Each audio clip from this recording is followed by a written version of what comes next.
The Duke's Marriage of Convenience. Book 1 in the Seymour Siblings trilogy by Fiona Myers. Narrated by Catherine Bilson.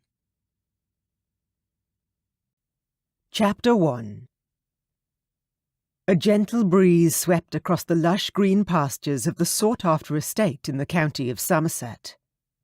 The staff at Woodlock Manor had been busy preparing for a very important visit by two young people who were arranged to be wed. The betrothed couple were to finally meet after many months of negotiations between their respective families. The atmosphere at Woodlock Manor was bustling as the help prepared every last detail.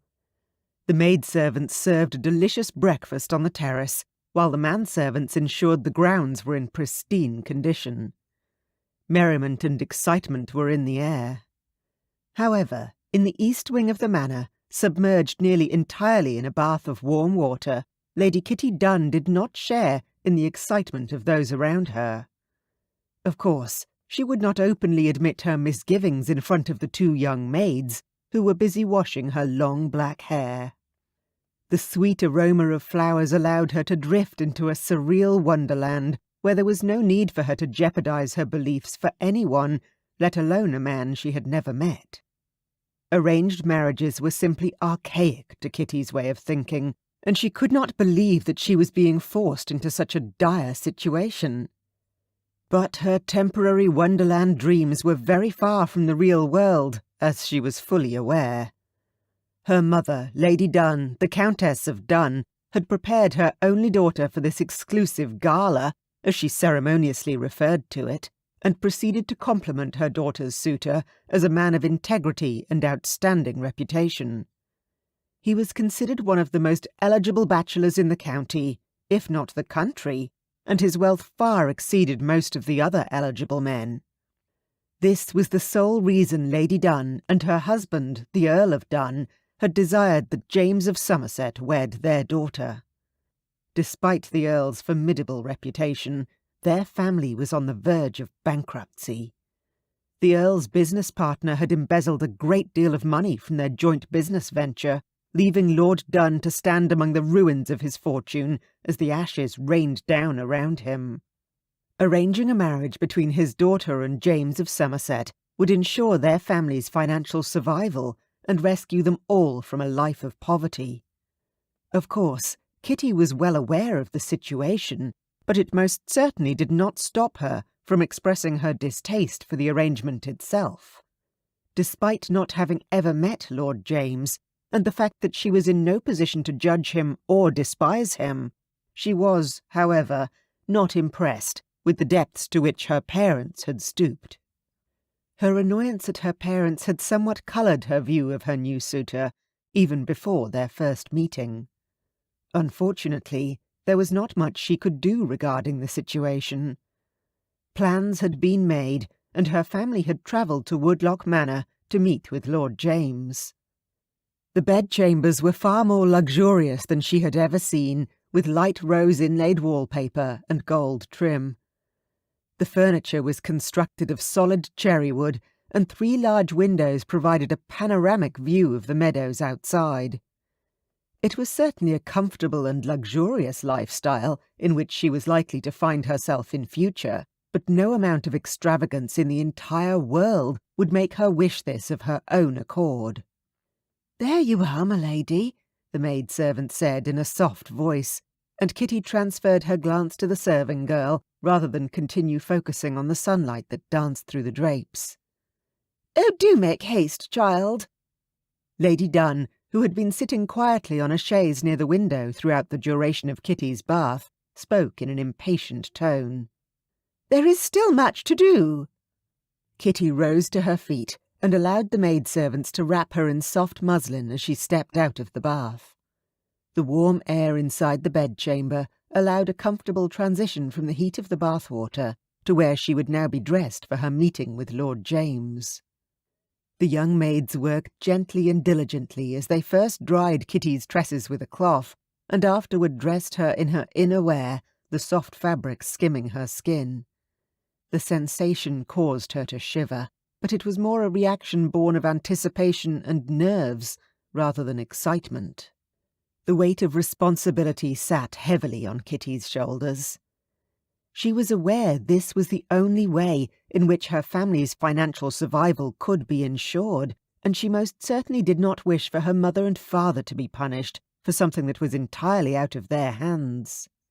The servant slipped a lovely pale blue day dress over her head and assisted her in straightening it out, then tying it at the back. She caught sight of her reflection in the mirror, and a small smile brightened her visage. She had not expected to enjoy any part of this ridiculous preparation, but she had to admit the dress was perfection. The colour suited her skin perfectly, and the style accentuated the curves of her body. She was not as petite as most young women her age, but her curvy body apparently made her even more sought after by Lord James, if the gossip she'd overheard among the maidservants was anything to go by. Her mother, of course, disagreed. "It is a good thing you have been blessed with a striking face, my dear child," Lady Dunn pointed out nonchalantly. Every time she did this, the action annoyed Kitty immensely. She was convinced her mother did not approve of her daughter's body because Kitty enjoyed being out of doors. Even more appalling, at least according to her mother, was Kitty's love of horses. Kitty had been interested in the amazing creatures since she was a young child and had ridden her first mare when she was only 5 years of age. Her father had taught her to ride, which annoyed the Countess no end. In the Countess's opinion, it was not proper behaviour for a lady of Kitty's stature and lineage to be undertaking such unladylike pursuits. Of course, Kitty paid her mother little heed, and spent much of her free time riding her father's horses. She adored them, and hoped that her future husband would at least share her love for the majestic beasts. If not, their dinners as a married couple would be rather quiet. One of the maidservants gently brushed her dark locks, while the other intricately wove the hair with her fingers, placing white blossoms between the layers. Kitty studied her reflection as she was transformed from a young woman who spent too much time out of doors into a refined lady who would soon be the Duchess of Somerset. Lady Dunn moved across the room, catching Kitty's eye in the mirror. Her mother's expression was even more pleased than her previous one. "My dear girl, may I be so bold as to say you have not looked more beautiful in your entire lifetime?" "That certainly does not seem complimentary toward my usual ungainly features, Mother," Kitty retorted with a grimace. "I wish not to insult you. You look beautiful was all I was trying to say." "Then why not simply say it?" "There is no need for such theatrics," Kitty said. Lady Dunn pursed her lips, apparently stopping herself from uttering a word that was not suitable to be heard, especially by their host's young staff. Kitty was not entirely convinced her mother was right about her current state of beauty, but she knew better than to argue. "Where is father?" she inquired instead. "I left him to his own devices, although I do suspect he is in Lord James's grand library. You are as aware as I am about how your father can immerse himself in a world that does not exist," Lady Dunn answered. This time it was Kitty who pursed her lips to stifle the words that nearly escaped. It was no secret that the marriage of her parents was also arranged, and despite enduring a union that had lasted more than 20 years, Kitty was well aware of how miserable both her parents were to this day. It was one of the reasons she was so set against arranged marriages. Sometimes love did not grow with time. Her father was a quiet man, passive at the best of times. A well-read gentleman of fine lineage and intelligence, he was not boastful, nor did he treat his servants and staff as if they were beneath him. He was humble, and would often be found in the kitchen late at night, playing cards with some of the manservants, or even in the stable, wandering among his beloved horses. Her mother, on the other hand, had been raised with a silver spoon of privilege in her mouth, and would not even dream of speaking directly to a maidservant. It was simply a product of her family experience, but her mother's haughty attitude often infuriated Kitty. Kitty had inherited her father's kind heart and adored the maidservants at their own estate. She would miss them all dearly when she no longer resided there. Soon she would become the Duchess of Somerset and settle in Woodlock Manor with her new husband and staff she didn't know. It would most certainly be a strange and difficult adjustment, especially since she did not wish for this marriage to take place at all. It was not that Kitty did not believe in love. She simply didn't believe in forced love. One cannot be compelled to fall in love with a particular person, and as her father had philosophized many times, sometimes the heart desired what it desired, no matter how inconvenient. Kitty pressed her lips together as she gazed at her reflection and cocked her head. Nervous bubbles rose up inside her, despite her best attempts to not allow this meeting to affect her too much. She was to meet the man she would soon marry, whether it was what she wanted or not. There was no need to be nervous. She had only heard great and noble things about Lord James, but unfortunately that knowledge did not make the coming situation any less stressful. Other people's words were not credible. Most of them did not know the man personally. "Utter perfection!" Her mother beamed beside her, distracting Kitty from the imminent tragedy that lay before her.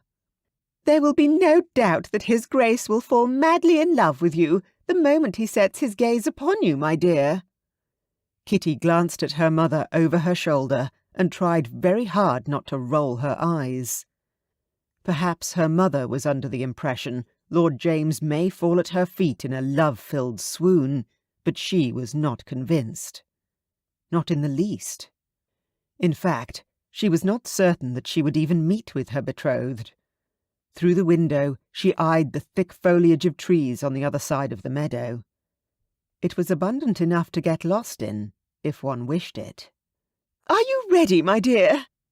Her mother smiled and held out her hand, sheer excitement radiating on her face, her green eyes twinkling with hope. Despite Kitty's initial instincts to show defiance, or perhaps give a witty retort that her mother would certainly not appreciate or find amusing, she reined in her rebellious feelings and nodded quietly. She stood up from the stool, ready to face her future. The skirt of her dress slid to the floor, and Lady Dunn's eyes sparkled even more. Her mother clutched a hand against her chest and sighed. "Utter perfection," she repeated. Unfortunately, Kitty felt nothing like perfection. Chapter 2. Lord James of Somerset stared pensively out the large window of his study, his gaze fixed on nothing in particular. The marvellous view that lay before him did not appease him in any way. He had spent his entire life at Woodlock Manor, his father's estate.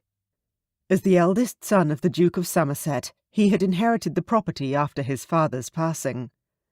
James adored the estate, with its long hallways, luxurious rooms, and immaculately kept gardens. So many fond memories of childhood. For several years he had lived here alone, but he had always been painfully aware that it was his duty to marry one day. For the eldest son, love rarely entered into the equation.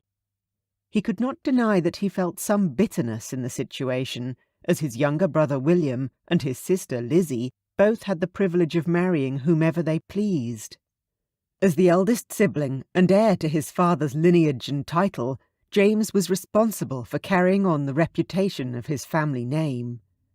Despite the fact that his mother and father's courtship had been filled with love and passion, which James's mother had spoken of constantly before her death, James knew it was still expected that he enter into a marriage of convenience.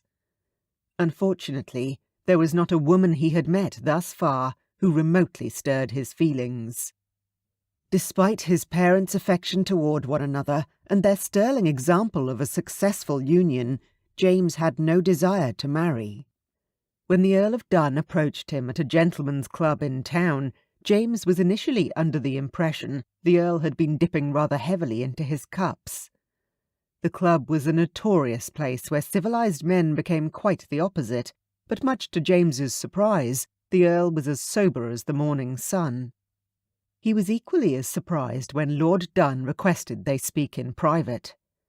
Dunn's proposition that James enter into marriage with the Earl's daughter was both intriguing and abhorrent. Intriguing for its very unexpectedness, especially given he had not heard anything whatsoever about the young woman in question. Abhorrent, because the idea of a marriage arranged for business reasons rather than love made him sceptical in regards to the union's success. It was a strange request from the Earl, especially in such an unexpected time and place. James had agreed to meet with Dunn at a later date to discuss the matter in deeper detail.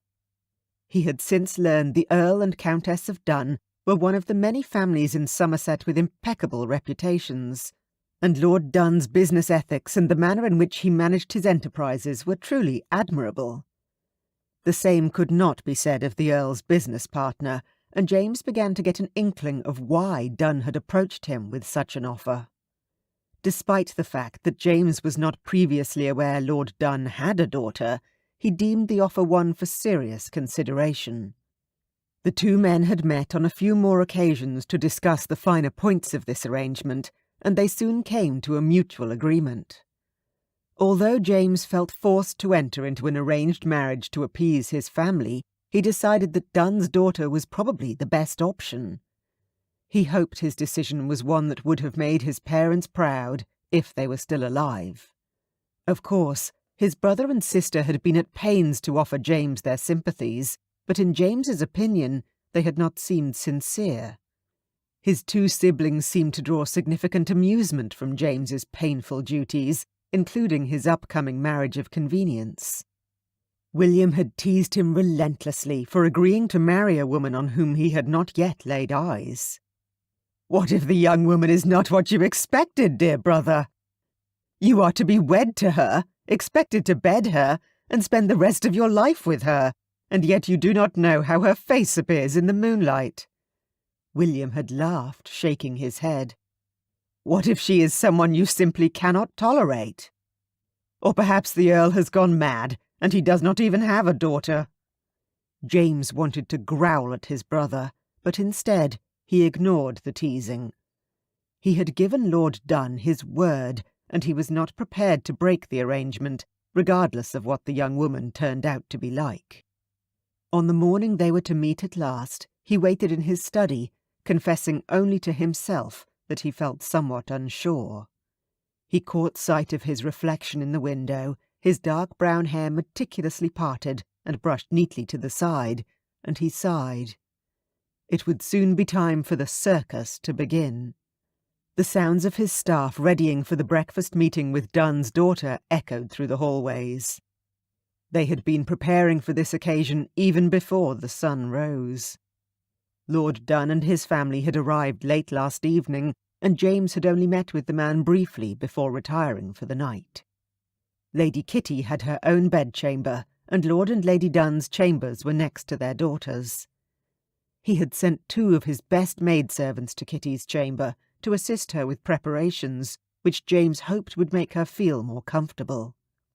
Woodlock Manor would soon become her home, and if she was feeling anything like he was right now, she would be in need of a friendly face. A knock sounded on the door, and James stepped away from the window. "Enter." The door opened. It was his sister, Elizabeth. She entered in a flurry, her red cloak securely wrapped around her shoulders, and satin gloves held in one hand. "Are you ready to meet your betrothed, brother?" Her voice was bright and cheery, and he scowled at her. "What are you still doing here? I thought you and William were leaving first thing for the day." Lizzie rolled her eyes. "Well, that was the plan. But we both are fully aware of how William can take his time with things. Such a tedious man at times." His sister sighed. "It is no wonder Mother complained about his birth. It lasted nearly 2 days.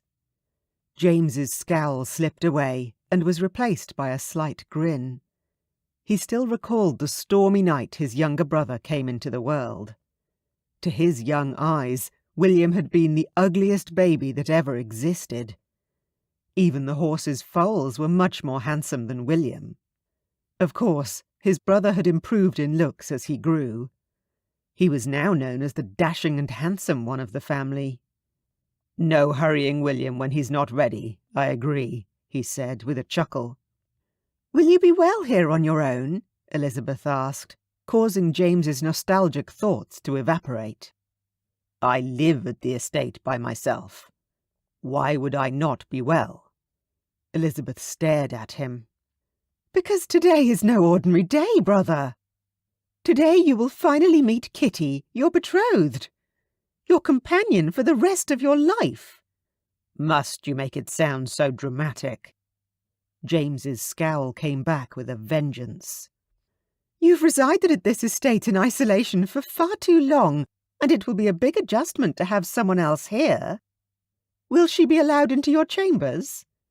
James sucked in a breath, shocked at his sister's impudence.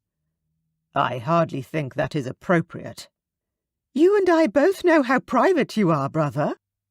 I am merely wondering if this marriage will encourage you to open yourself up a little more." Elizabeth fiddled with her gloves, as if aware she may have gone too far. "I feel a small sadness for the young woman. It must be difficult to uproot oneself and settle in a new place with someone you do not even know. At least for you, brother, you are in familiar territory."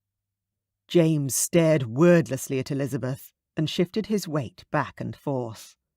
The conversation had taken a turn that increased his discomfort, and he wasn't sure how to end it. Before he could formulate a response, his sister spoke once more. "But perhaps that is why Lord Dunn arranged this meeting between you and the lady, to set her at ease before being thrown to the wolves." "And what do you mean by that?"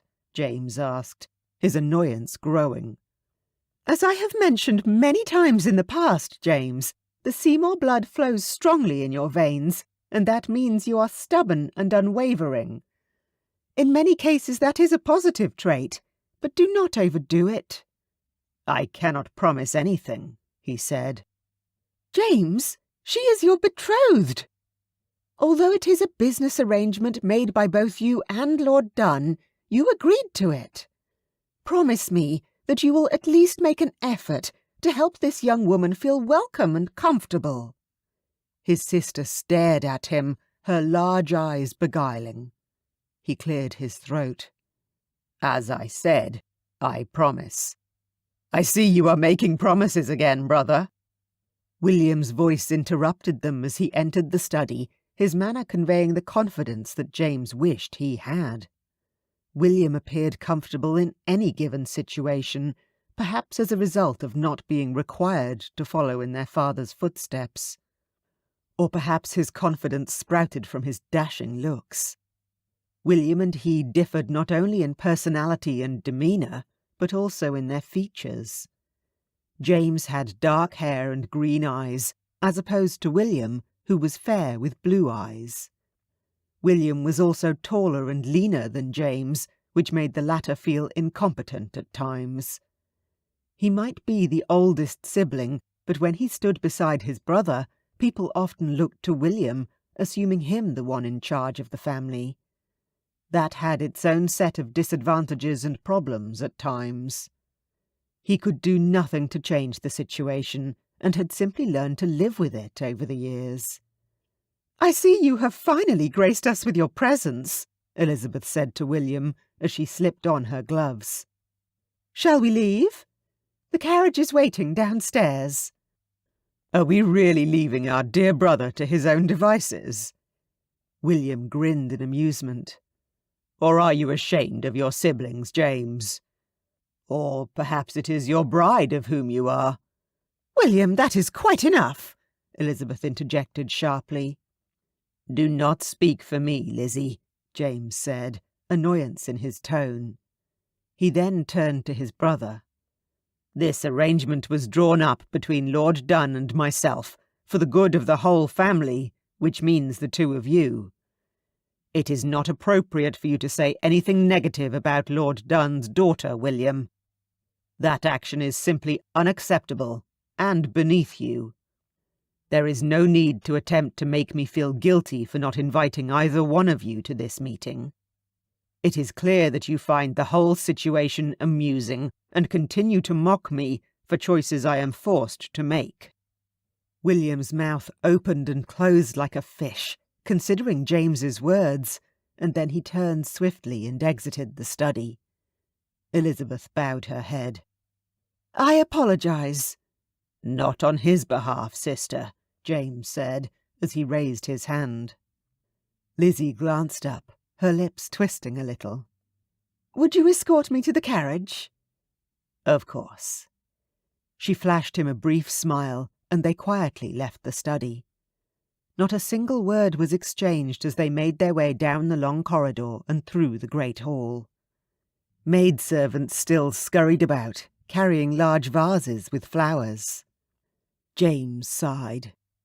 "I should be grateful for all the staff's efforts, but I cannot help feeling as though I am backed into a corner, sister," James admitted, as he opened the front door for Elizabeth. They stepped out into the clear June morning, and he inhaled slowly. "At least it is beautiful weather to be backed into a corner, brother," she pointed out. "James, do not fret. You have always been a man of impeccable taste, and your choices had never come back to haunt you. You will be fine. And I have heard many wonderful things about Kitty." "You have? When?" "I have my sources." Elizabeth winked at him. "For now, I must go, before William orders the coachman to leave without me." "Thank you for the encouragement," James said, sincerely and gratefully. "You are most welcome.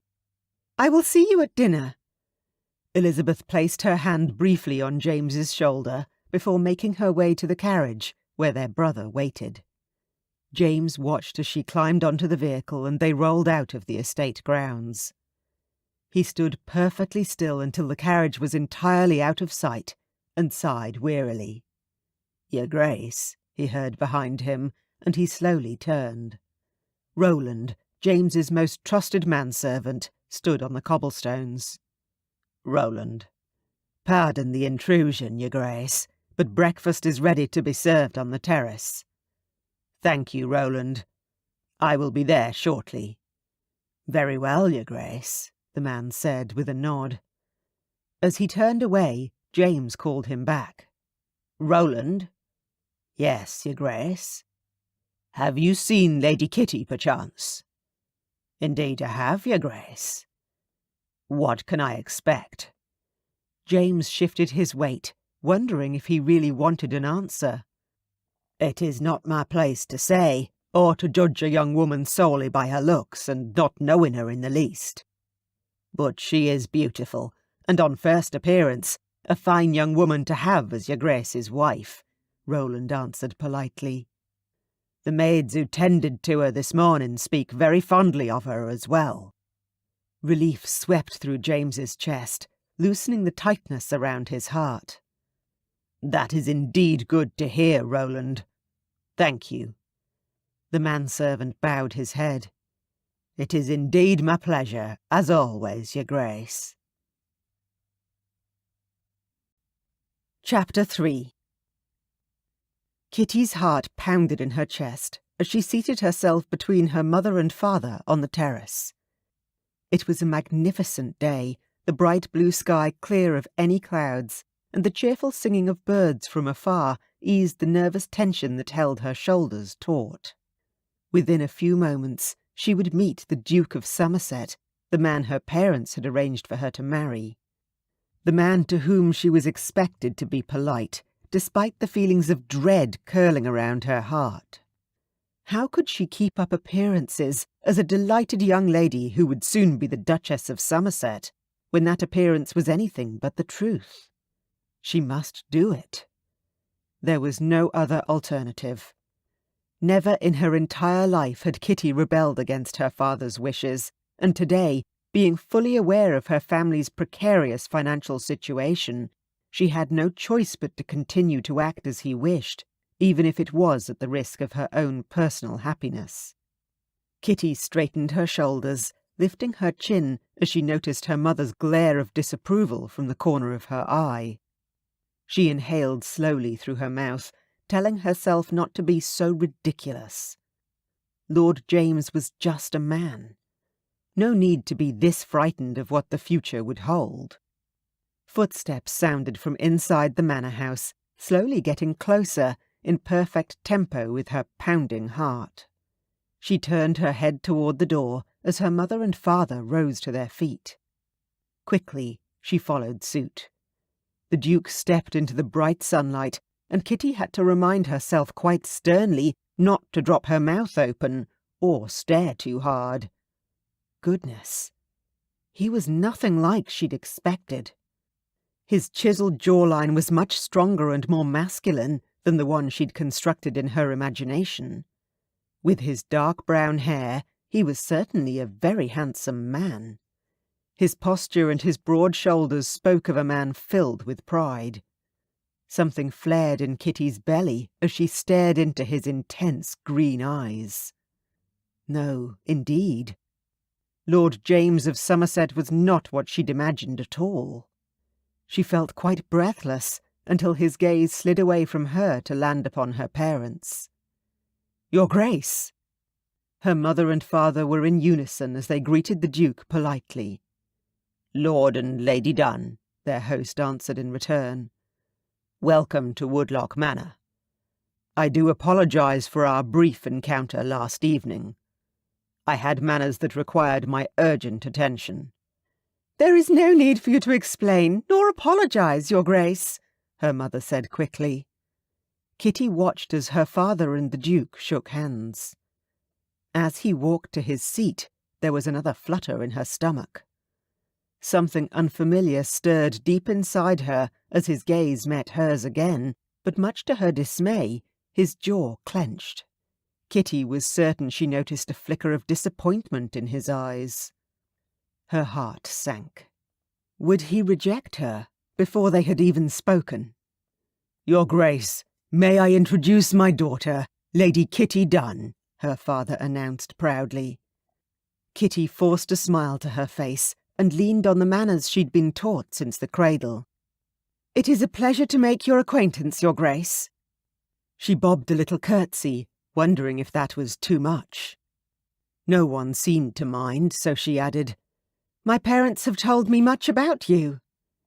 "Indeed, my lady," the Duke answered noncommittally as he stood at the head of the table, waiting for them to be seated. Kitty sat, along with her parents, unease rippling over her skin. He wasn't very forthcoming with any sentiment whatsoever.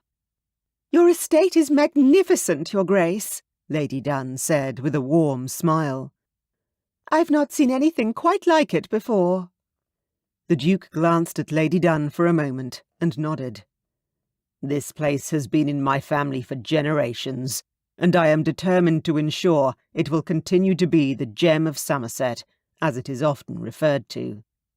"One can certainly see why. The gardens are beautiful." Lady Dunn sighed dreamily. "The gardens were my father's pride and joy, God rest his soul." Lord and Lady Dunn nodded quietly, and a line of servants stepped out onto the terrace carrying trays of food for them all. Kitty felt the need to speak and assert something of herself into the moment, but she could not think of anything useful to say. She wished to know more about the enigmatic Duke, but a sudden shyness swallowed her words. "Did you find your chambers well suited, Lady Kitty?" the Duke asked suddenly. "Indeed, thank you, Your Grace. It has a delightful view of the meadows," Kitty answered. "I would love to see more of the estate if that suits Your Grace. I do so love the outdoors." Her mother shot her a quick frown. "All in due time, my dear." Lady Dunn chuckled nervously and then turned to the Duke. "My daughter is enamoured with being out of doors. It is the strangest thing." "And why is that, my lady?" Lord James asked. "It is her father's influence as—" "My question was, in fact, directed at Lady Kitty," Lord James interjected. Kitty's jaw dropped.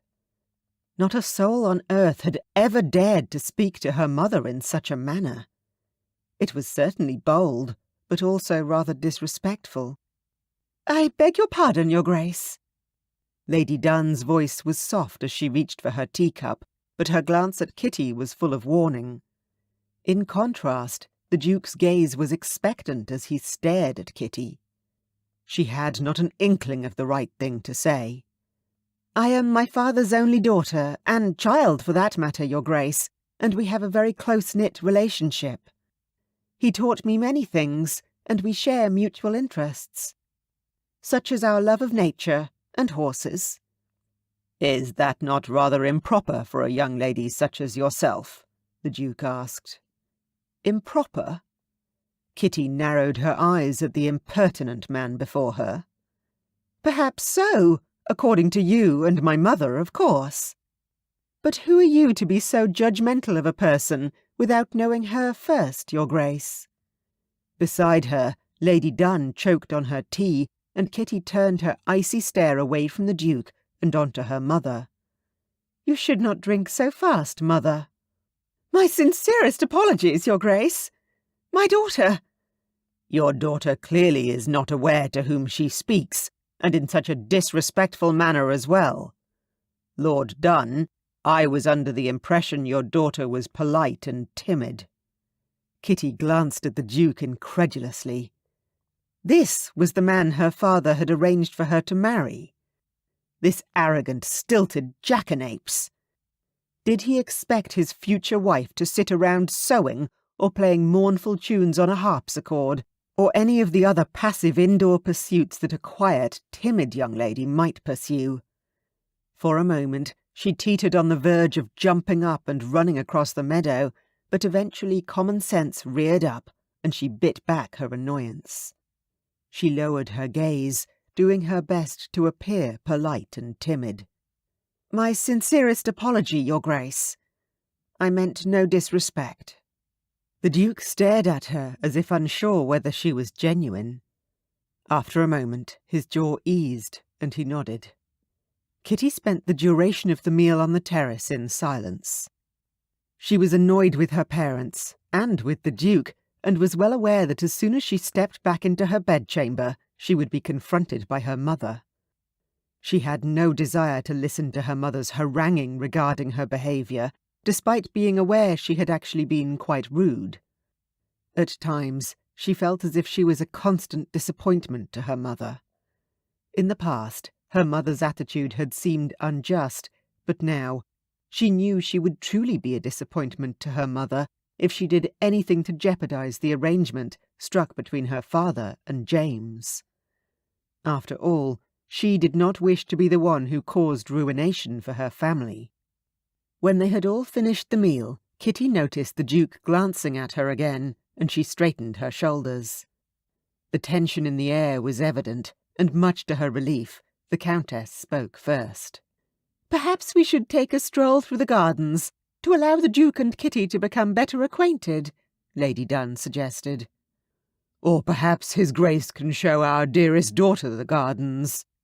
"It is such a lovely day," Lord Dun countered. "But only if it pleases you, Your Grace." The Duke glanced briefly at Lord Dun before turning his attention to Kitty. "Indeed, it would suit me. After all, we are to be married, and what better way to get to know one another than to take a simple stroll through the estate gardens? Especially when your future bride loves the outdoors." Kitty did not allow the sarcastic voice in her head to release. Instead, she gave herself a silent pat on the back for remaining silent. The Duke stood from his chair and held out his arm to her. She took it and allowed him to help her stand, then kept a hold of his arm while they slowly made their way to the stone steps that led down to the gardens. "Behave, Kitty," her mother admonished. She tightened her lips. She had not expected her parents to allow her to take a stroll with the Duke without a chaperone, but she was certainly not about to question their decision. Perhaps he was known as such a stick in the mud that they knew there was nothing to be concerned about. As they descended the stairs, she glanced up at her companion, and, despite his striking gaze, there was a softness present that somehow eased Kitty's churning feelings. She released her hold on his arm. "This way," Lord James said simply, and Kitty followed him to a stone path which led to a large circular-shaped hedge. "Your Grace, I wish to apologise properly for what I said. I did not mean to be so blunt and rude." Kitty was genuine in her remorse. "I am not quite certain why I said what I did." "And yet you did, even though it was the first time we have met." "It was a momentary lapse of judgment, but if I may be so bold as to say, you were rather oafish yourself, Your Grace."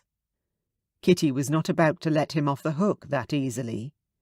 He immediately bristled. "I am the Duke of Somerset, and a Seymour. We are one of the wealthiest families in the county, if not England. Surely my title and position must engender a certain level of respect." "Neither power nor money can engender respect, Your Grace," Kitty pointed out. "Respect is something to be earned. With all due respect to you and your family." The Duke stared at her. "I must admit, my lady, you are not what I imagined you would be." "I will graciously accept that compliment," Kitty answered. "It was not intended as such." "I know. That is why I will accept it. As a compliment. Because anything else would be an unforgivable insult, would it not?" Kitty hardly knew what she meant, but at the same time she enjoyed the look of confusion on the Duke's face. The man was in need of someone who could stand up to his supreme sense of self-worth.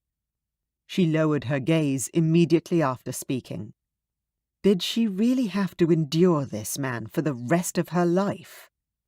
Although Kitty could not deny the Duke was handsome, a pleasant appearance certainly did not mask arrogance or an inconsiderate nature, and so far it seemed that he had both.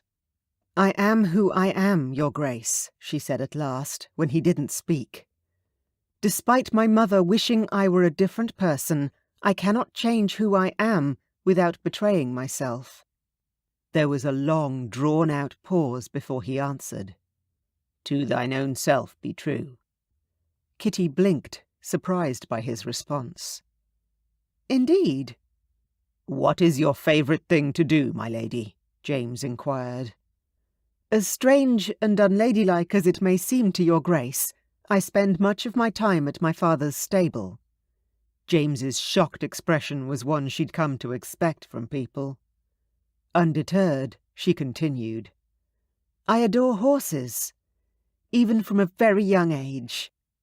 I was 5 years old when my father taught me to ride, and I have loved it ever since."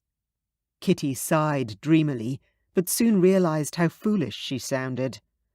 Or was it that she only felt foolish in the presence of the Duke of Somerset? Lord James was a sophisticated man with mature thoughts, and her own words seemed rather juvenile in comparison. As a member of such an important and influential family, and having such an esteemed title, the Duke had been forced into a world where he could not enjoy the things he loved, and had to fulfil his family's destiny as best he could. She suddenly wondered what his favourite activity might be. "I have a stable full of fine steppers," he said, out of the blue. "You do, Your Grace?" With a property of this size, Kitty had assumed he would have stables and horses. However, she hadn't been sure if he would share such knowledge with her. "Indeed. I have many horses in my stable, but I rarely get the opportunity to ride them." "But you do ride?" Kitty couldn't contain a tiny, hopeful smile. "Most likely not as well as you do, my lady." There was a decidedly friendly tone in the statement, almost as though he were teasing her. She shrugged, trying to hide the confusion his teasing created within her. "May I ask a question, Your Grace?" "Of course." "Would you perhaps take me there, to your stable? It would mean the world to me to visit your horses." James nodded. "Of course, my lady. This way." A wide and genuine smile formed on Kitty's face for the first time since her arrival at Woodlock Manor, and for a moment she thought she saw an answering smile on the Duke's face as well. Chapter 4. When James told Lady Kitty she was not what he had imagined, he meant every word. The manner in which Lord Dunn had described his daughter was somewhat deceiving, and he had failed to mention her love for horses. It was rather curious behaviour for a young lady. Most ladies of the ton he'd met enjoyed only indoor activities, and would never be seen in the company of what they perceived as filthy animals. Those ladies would much rather have tea in the parlour and speak of their dreams of becoming a wife to a nobleman and a mother to his heirs. They wore exquisite gowns and spoke only when spoken to. Not this young lady. Her beauty was undeniable, her black hair and bright blue eyes were utterly spectacular. She also had a dimple in her right cheek when she smiled, which made happiness curl inside his chest. But Kitty was unlike anyone he had ever met. He'd expected a proper and decorous young lady who would listen to his every word, whether she really wished to or not. But instead, here was Kitty, whose unconventional nature threatened to enthrall him. If only she weren't so beautiful. He did not wish to complicate this already burdensome arrangement by falling in love, but the unfamiliar feelings that bubbled to the surface inside him every time Kitty glanced in his direction told him he was in trouble. Especially since she had smiled so genuinely when he told her he would escort her to his stable. Ever since his father's sudden death, James had learned that it was expected of him to be the stoic and responsible son who would step up and fill his father's shoes. He had been forced to suppress his feelings, regardless of what was going on around him. His father's shoes were rather intimidating to fill, but James had no other choice. Nevertheless, finding a wife had not been high on his list of priorities. Now that Kitty was beside him, her blue eyes sparkling happily as the stable came into view, he wasn't sure how to process what he felt. Her excitement was rather contagious. "My father did not mention you had a stable," Kitty pointed out. "But knowing my mother, she most certainly was the one who convinced him not to say anything. Mother believes young women should not be on horses, or in stables, or even outside at all. It is not fitting for a young lady who is of marriageable age." "Lady Dunn is right to some extent. Most ladies would not be seen anywhere near such a place. However, the fact that you enjoy such things does not make you less refined, in my opinion." "It pleases me to hear you say this, Your Grace," Kitty said. "I would not wish to give you more reason to disapprove of me." James glanced at her, and his brow furrowed. "What on earth makes you say such a thing, my lady?" "You suggested I was improper and unladylike at breakfast," she reminded him tartly. The Duke's cheeks heated. "I was simply surprised by the conversation, that is all," he said. "I did not mean to give offence." Kitty studied him.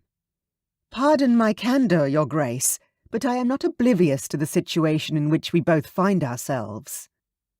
This is merely a business arrangement and nothing more. Perhaps, though, you can attempt to control your facial expressions to hide the apparent disgust and disapproval you have while gazing upon me." He ducked his head, willing his cheeks to cool down. "My sincerest apologies, my lady."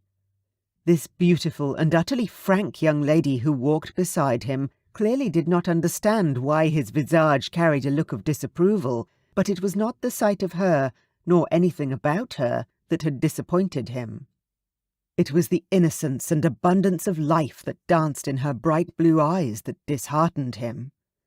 It was highly likely the young beauty had dreams of falling in love and being loved in return, which he knew he would not be able to reciprocate. Of course, James could not reveal this to Kitty without seeming weak and vulnerable, and the men of the Seymour name were neither of those traits. For now, if Kitty was under the impression he disapproved of her, then so be it. He could not offer any more at this time. The pair reached the stable without exchanging any more words, but as James pushed open the large wooden door of the stable, Kitty's jaw dropped, and her eyes sparkled even brighter than before. The large barn housed at least 15 magnificent horses.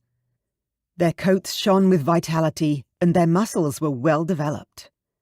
It was obvious they were well fed, groomed regularly, and exercised daily. The stalls were filled with clean, fluffy straw that had its own unique aroma, which confirmed they were mucked out more than once a day. The cobblestone floor was swept clean, and in the corner, James noticed 2 grooms chatting while they polished horse tack. The soft sounds of horses rose around them as James led Kitty down the aisleway, a small smile forming on his lips as he watched her with the animals. She slowly approached each one, stroking its muzzle lovingly and whispering softly, her words inaudible to James. It did not, however, matter what she spoke, as he was fully aware from the positive response of each beast that her words must be gentle and kind, filled with affection and endearments. As James stood silently watching her, a beam of sunlight shone through the wooden panels above them, brilliantly highlighting her face and hair. James's chest tightened, and his breath was stolen from his throat, not only by her beauty, but in the gentle, almost maternal, manner in which she spoke to a bay gelding. She gracefully moved to the next stall, doing the same to the Palomino stallion. Her gaze moved downward, and she turned to James with a furrowed brow. "Your Grace," Kitty said. James's brow rose, and, as she glanced expectantly at him, he approached her. "Yes, my lady." "This stallion is ill." "I beg your pardon, my lady," James inquired. "Look," Kitty said, and pointed to the horse's coat.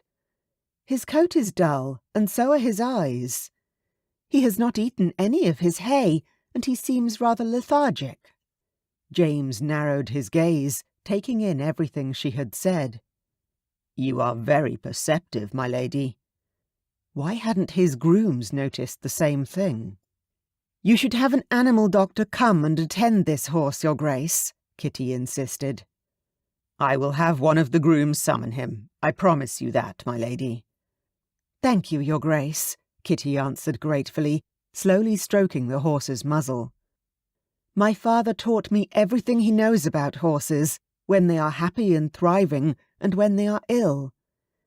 We have lost a few in my lifetime, each one's death sadder than the previous. I loved those horses, each and every one of them." "I see it in your eyes, my lady," James said, and Kitty turned to him. "The manner in which you speak to the animals, and the manner in which you approach them, you do it so elegantly and full of grace. It is truly admirable." Kitty smiled sincerely and nodded. "Thank you, Your Grace. Your words are kind. Kinder than I expected they would be." "I believe you may be labouring under a misconception about me," James said, unwilling to let her go on believing him indifferent.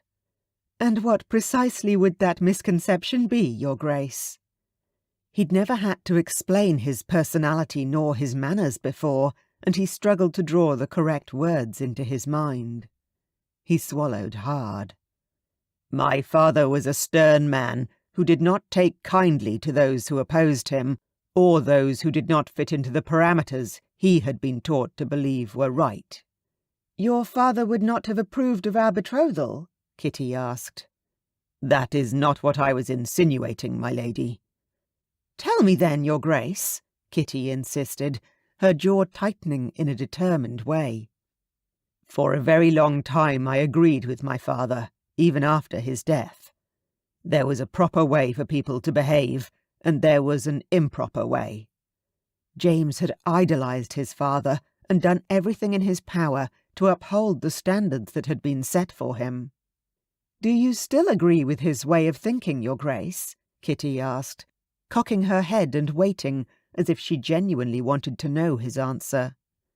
"Perhaps not completely, but still to an extent," James answered, compelled by her interest to present the truth. "Shall we return to the terrace? I don't wish for your parents to think I have abducted you." Kitty nodded, with a perfect smile lifting her rosy lips. "They would be delighted, in all honesty." James chuckled at her dry tone as they left the stable and stepped out into the crisp late-morning air. The sky was still blue, contrasted now by puffy white clouds drifting overhead. Kitty's blue eyes shone even brighter than they had before, and James could not tear his gaze from her. "Is something wrong, Your Grace?" Kitty inquired. "There is quite a peculiar expression on your face." "I was merely thinking of something." James shrugged and turned away from her inquisitive gaze. "This might seem very unorthodox, my lady, but perhaps we could go riding together. The meadows are beautiful this time of year." "Do you enjoy riding, Your Grace?" "I would not like to impose on your indoor activities," Kitty answered coyly. A grin formed on James's lips before he could help himself. "To be entirely truthful, I have not ridden a horse in a long while. Since my father passed, there has been no time. I was immediately given my father's title as my inheritance, along with the duties that accompanied it. I was forced to sign documents and attend meetings about subjects of which I knew little. My father had been at my side constantly when he was alive, but he never truly taught me how to function without him. It has been rather a difficult period."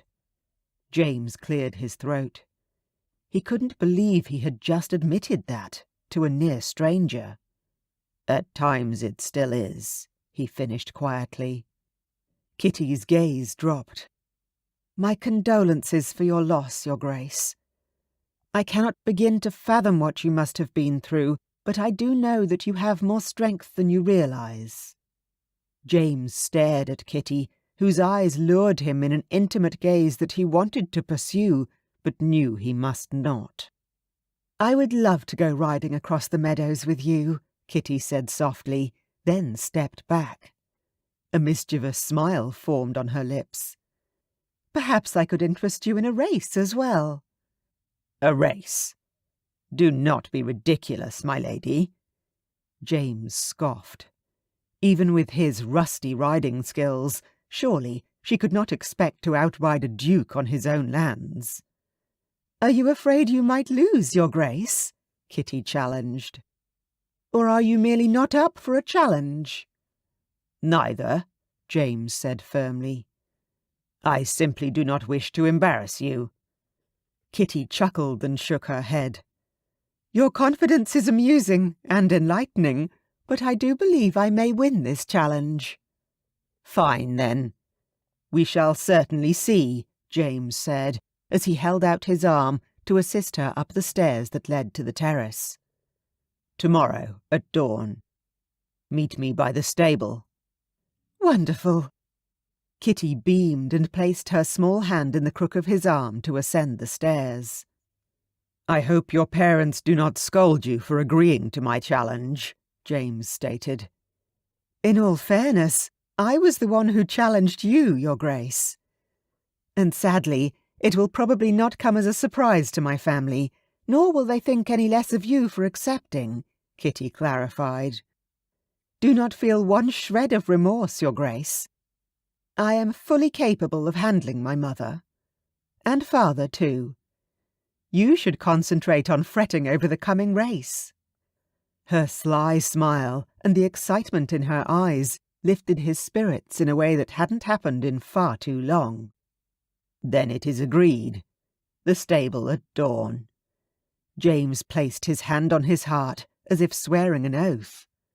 "I look forward to it." "As do I." Kitty nodded with a smile before she turned away and entered through the doors into the great hall. Chapter 5. Kitty drifted on a cloud as she made her way through the great hall, and almost didn't notice her parents at the far end of the space, studying the paintings on the walls. She had not previously noticed the portraits and paintings that hung from the walls, and slowly gazed at each as she made her way across to her mother and father.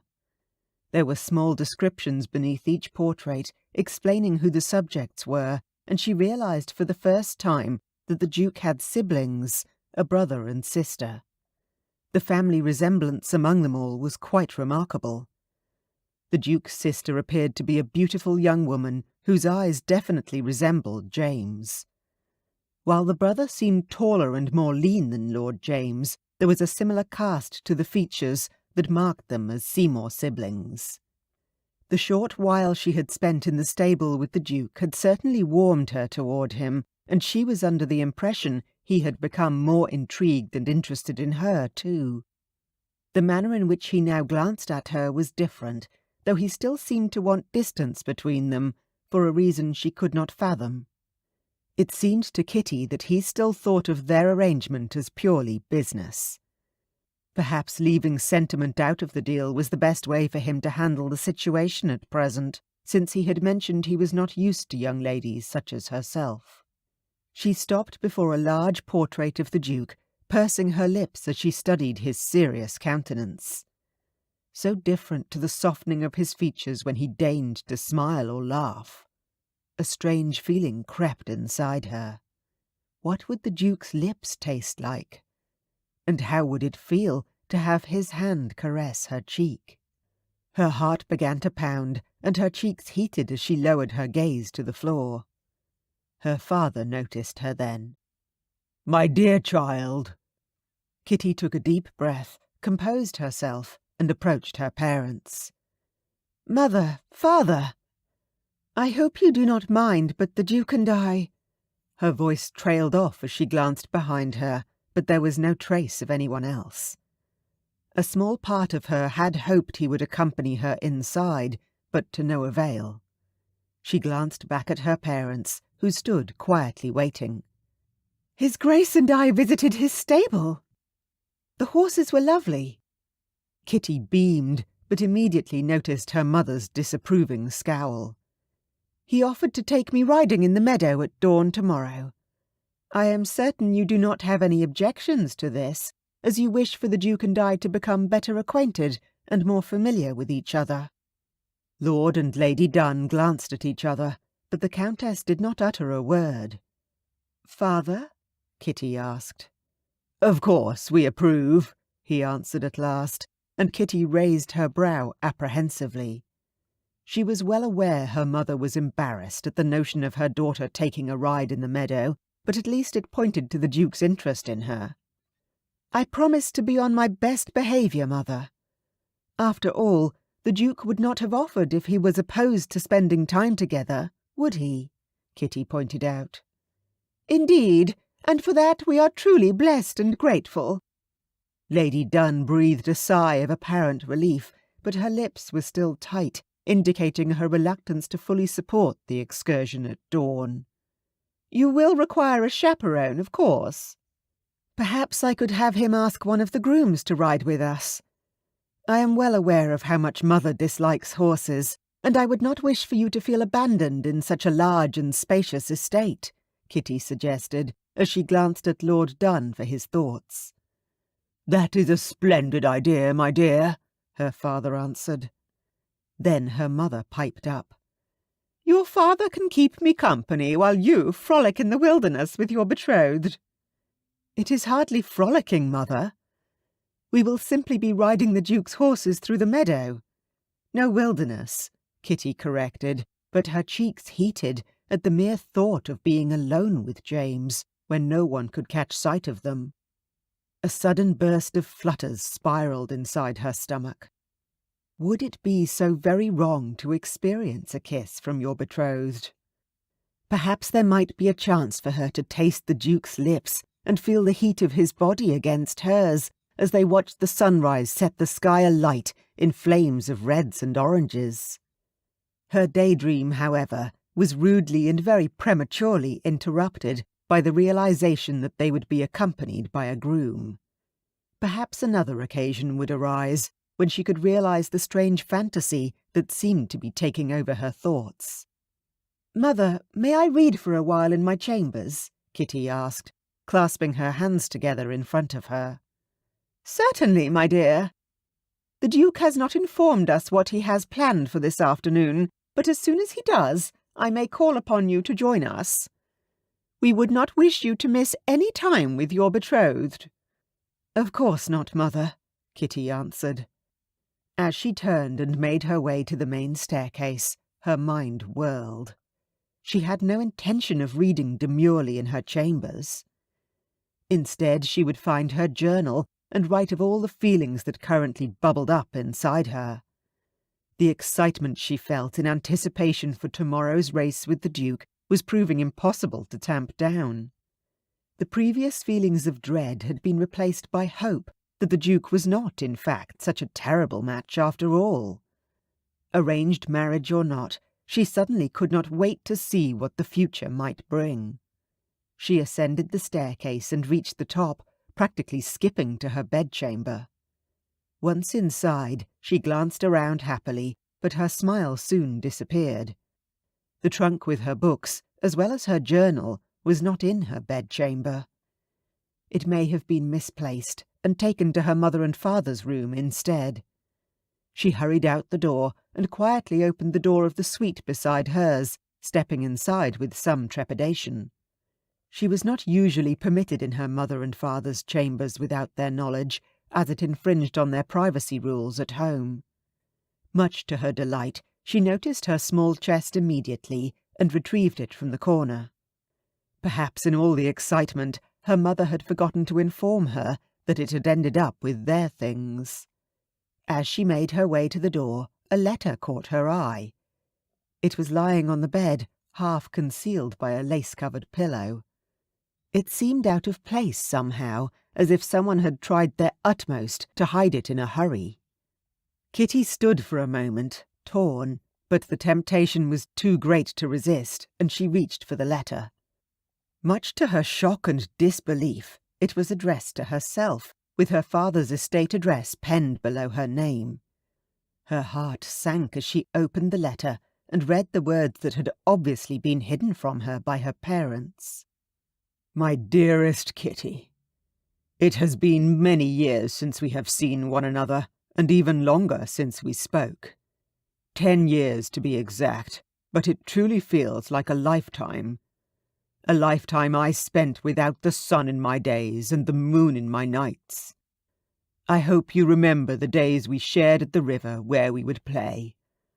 I still remember your exuberant laugh and the way the sunlight danced in your eyes. I remember the fields of wildflowers and how we ran through them, carefree and filled with happiness. The way life ought to have been before all the terrible things happened that split us apart. I have spent many nights wondering whether you thought of me or even missed me. It was a very unpleasant time for me. Not only did I lose my mother, but I also lost the one person who meant the world to me. You, Kitty. I have spent the past 10 years searching and yearning for someone who would take my breath away in the manner in which you did, but none have come close. I have loved and adored you from the moment I saw you all those years ago.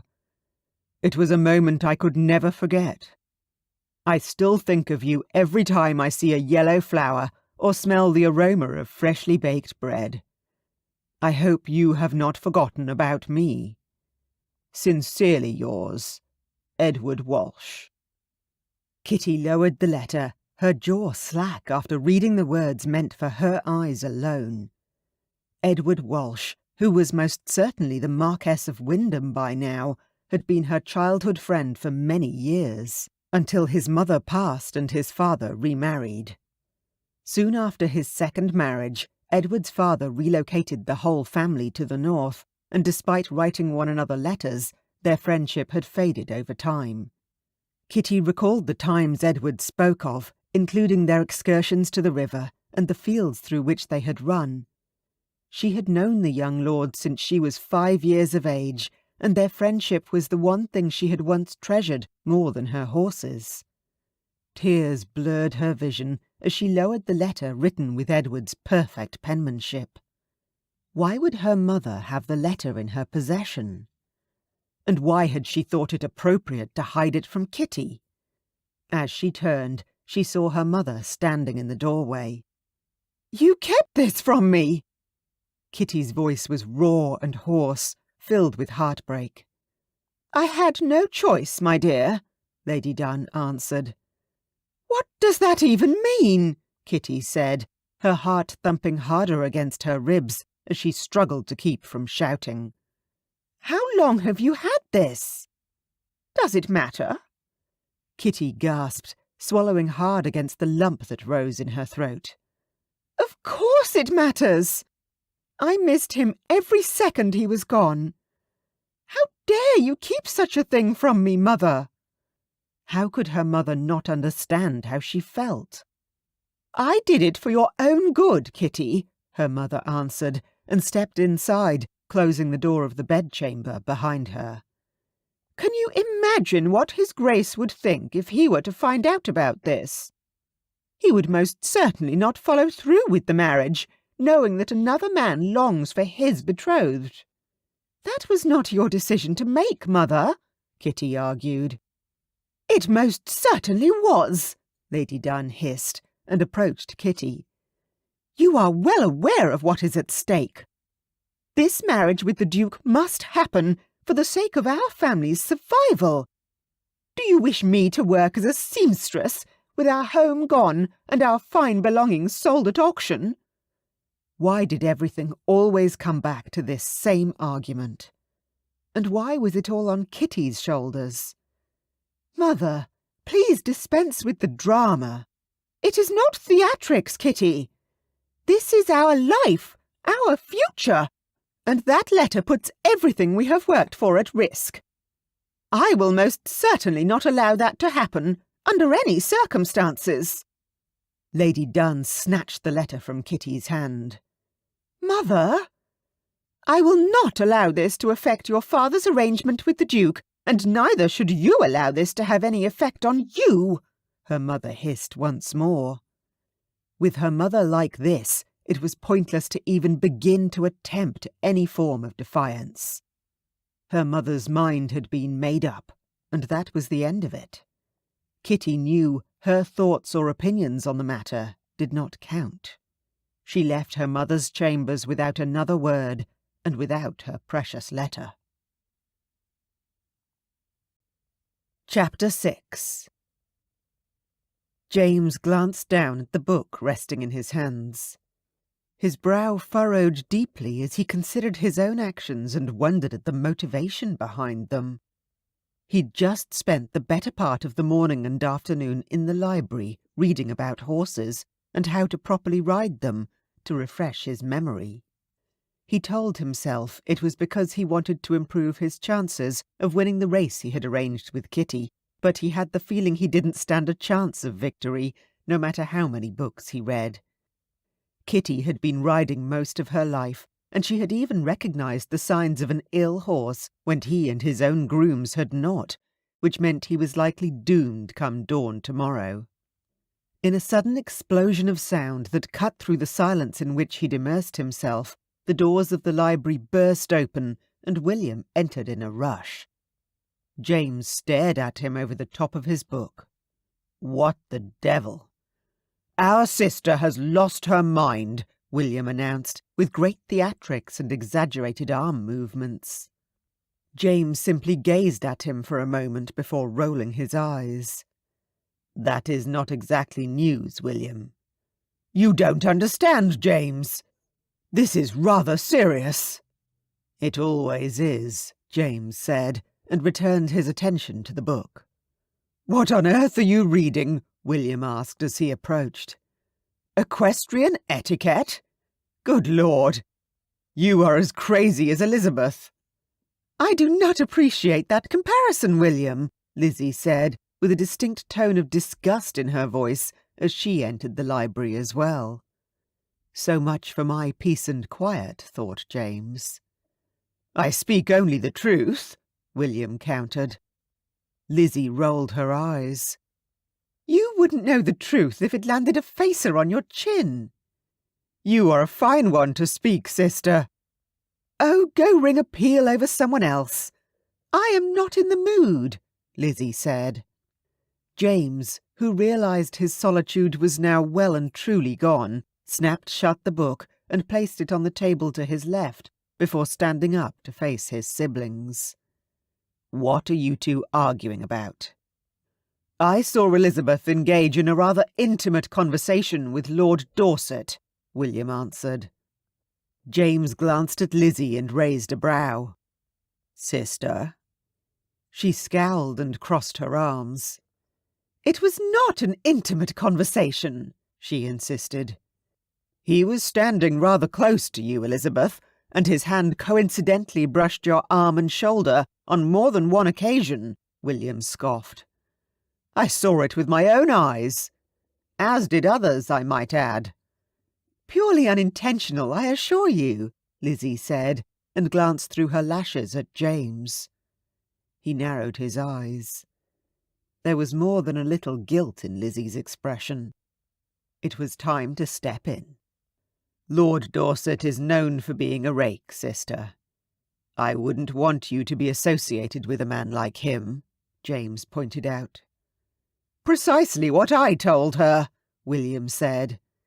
She certainly does not listen when I speak. Lizzie sighed in obvious annoyance and shook her head. James, William is blowing this entirely out of proportion. Lord Dorset is a charming man who will ruin you without a moment's hesitation, and then we will be stuck looking after you when you become an unmarriageable social outcast, William exclaimed. That is quite enough, William, James said sharply. You do not speak to our sister in such a disrespectful manner, no matter what the circumstances. Thank you, dearest James, Lizzie pouted. But, James said, and turned to Lizzie. William does indeed make a valid point. Lord Dorset is notorious for being a rake. He has ruined the reputation of many young women. Possibly, Lizzie interrupted. Or possibly not. James, you and I are aware of how rumours can rage out of control. Need I remind you of the rumour of you and Lady Whitmore? There is no need to bring that up, James interjected. Precisely. The rumour mill churns out all kinds of untruths. Perhaps Lord Dorset is not as infamous as he is said to be, Lizzie pointed out. Are you willing to take such a chance? James inquired. Are you willing to stake your reputation, your future, the Seymour name, on chance alone? A few moments of silence filled the library, but the silence had an edge that it had not had prior to his siblings' arrival. Lizzie inhaled deeply and approached James. She cocked her head as she saw the book's title, but did not mention anything about the subject matter. She turned to face her brothers. I understand you both feel the need to protect me, and I am flattered that you would go to such extremes, but I am a grown woman. I can make my own decisions, especially ones related to men. You see, that is where you are wrong, sister. William shook his head and glanced at James. Tell her. If there was one thing James despised more than anything, it was being thrown into the middle of his siblings' incessant arguments as the mediator. As the eldest, he was often forced to choose sides, and he'd had enough. James wished for his brother and sister to have the best in life and to make sound decisions, but he could not force them to choose differently, nor negate their opinions as invalid or unimportant. At most times, his sister was not the rebellious one. That role usually lay with William. This time, though, he had to admit that her defence of Dorset was not a sound decision at all. Lord Dorset was indeed a rake, and the tales that had spread through the county were not mere rumours. James had heard stories first-hand, many from the Marquess himself.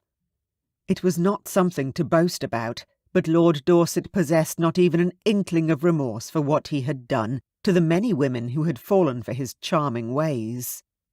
There had been several occasions at their gentlemen's club in town where James was forced to hold his tongue while listening to Lord Dorset boast of his exploits. When it came to his sister, that was an entirely different matter altogether. "I can see in your eyes, sister, that you have already made up your mind about the man's innocence," James finally answered, speaking slowly to allow Lizzie to fully grasp his words. "But you are wrong. I personally have heard him speak of his many exploits, and without any sign of remorse either. It is only natural for William and I, as your brothers, to caution you with regards to Lord Dorset. He is a notorious rake." "People can change." William groaned, and James rubbed his eyes wearily, holding in the exasperated growl that threatened to erupt from his throat. "I would not wish any harm upon you from his hand, or anyone else's for that matter.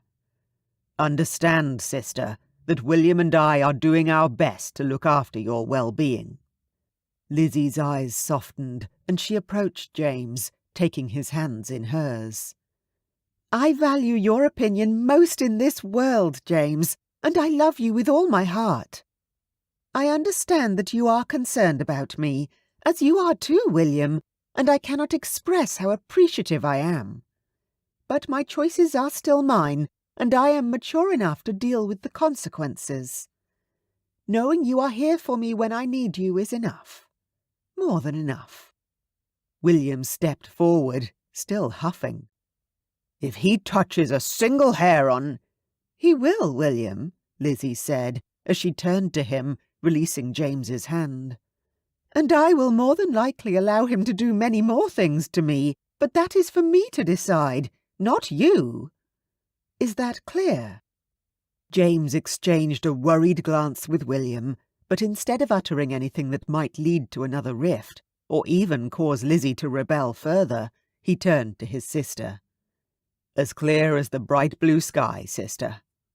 They all involuntarily looked out the window, and a small chuckle emanated from Lizzie at the sight of scudding clouds.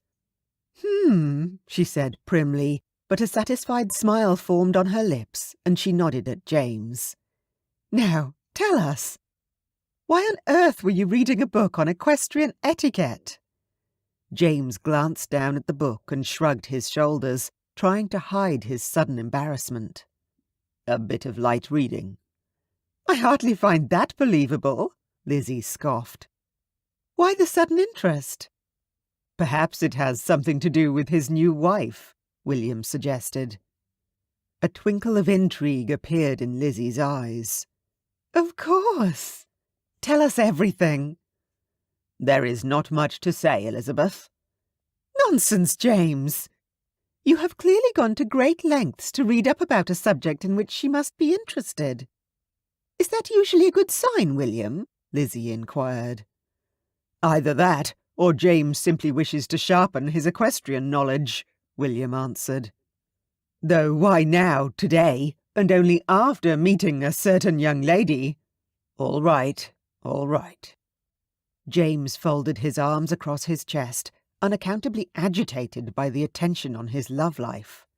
He was well aware that resistance was futile, and his siblings, especially Lizzie, would not leave him be until he answered honestly. "Lady Kitty adores horses, and her father taught her everything he knows about them. How to care for them, how to ride them, everything. I offered to take her for a ride in the meadow tomorrow at dawn, and I thought it would be prudent to read through the books here in the library in order to not seem, inadequate," William shot at him. Lizzie cocked her head. "Your knowledge of horses is rather questionable, James.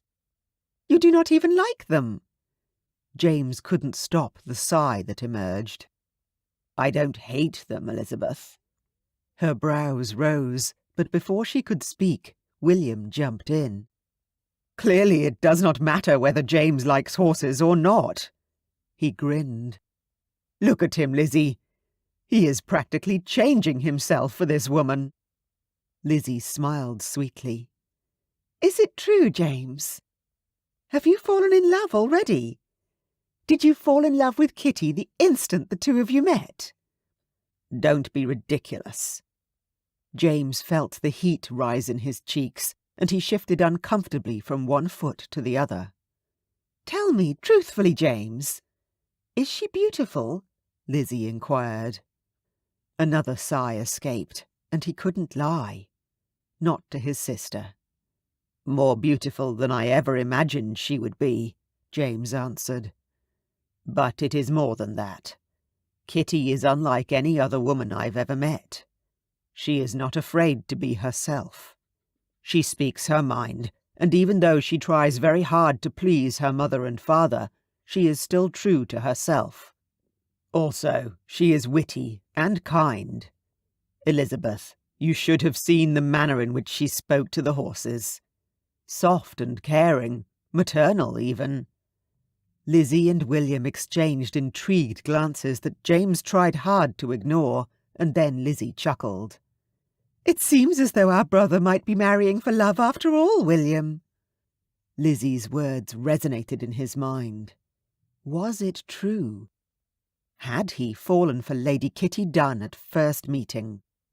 Even though he knew it was unlikely that Kitty would reciprocate such feelings at this stage, he felt hope fill his chest. Hope. And love. At least Kitty would know what life would be like being married to a man who loved her. Chapter 7. As she had done the previous morning, Kitty woke before dawn. But on this day, excitement flowed through her veins instead of dread. She stood in front of the mirror studying her reflection and bit her lip in worry. Yesterday, the Duke had met her when she was dressed in a beautiful gown, her hair clean and perfectly braided and pinned on the crown of her head. Today she was dressed in a pale green riding habit, and because she had dressed herself, instead of making one of the maidservants attend to her so early, her hair was gathered in a simple bun at her nape. While she knew the Duke was intrigued by more than merely her attractive features, Kitty certainly hoped he would not think any less of her. Admittedly, she was also filled with excitement for the coming horse race, as well as their more gentle ride across the meadows. She had not informed her mother and father of the race, as her mother would not have allowed such a thing to go ahead. Kitty had promised her parents she would be on her best behaviour, and of course she would behave, but what they were not aware of would not harm them. She took one last glance at her reflection and nodded to herself in encouragement before she snuck out of her bedchamber. The hallways were still dark, the thick drapes tightly closed, smothering out any signs of daylight, allowing the guests to enjoy their peaceful slumber as long as they wished. Kitty passed the paintings in the hallways, excitement manifesting in a large grin.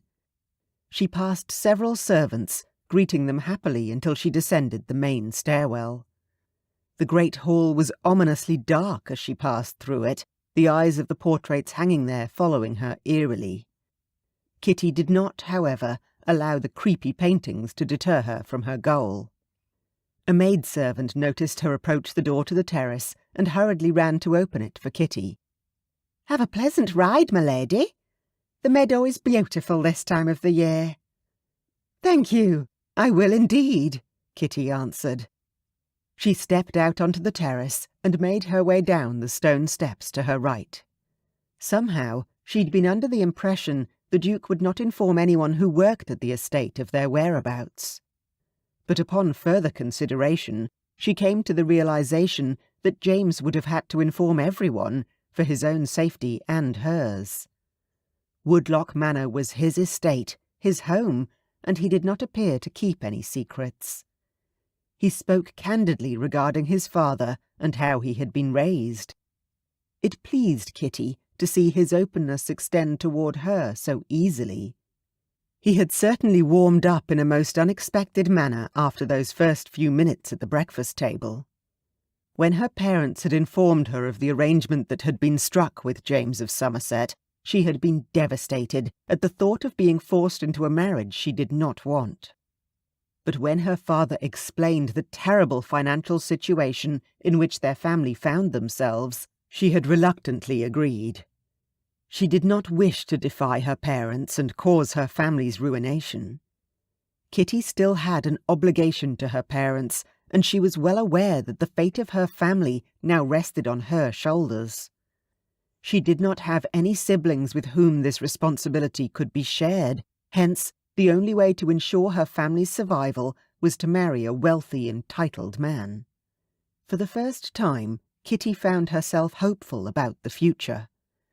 Marriage to Lord James might not be as terrible as she had imagined. As Kitty followed the path that led to the stable, she noticed 3 horses standing outside with saddles on their backs and their reins in place. The groom who was to accompany them stepped out of the barn, followed by the Duke. The moment Kitty gazed upon James, her heart pounded in her chest, and time slowed down. The Duke immediately noticed her approach and turned to her with a small smile. "Your Grace," she said, her voice slightly breathless. "A good morning to you, my lady." "You look absolutely radiant," the Duke greeted her. "Your words flatter me, Your Grace," Kitty said, lowering her gaze in a futile attempt to hide her heated cheeks. "I speak only the truth, my lady," James said. "Are you ready?" Kitty glanced at the Duke and noticed his outstretched hand. "Perhaps it is more appropriate if I ask you that question, Your Grace," she answered, with a sly chuckle. "Your confidence is admirable." The Duke laughed in return as Kitty placed her hand in his.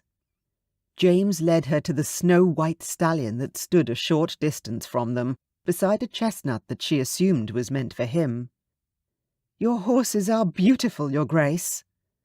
He settled Kitty onto the side saddle on the white horse before the groom gave the Duke a leg up onto the chestnut. Within a short while, they made their way in the direction of the large meadow.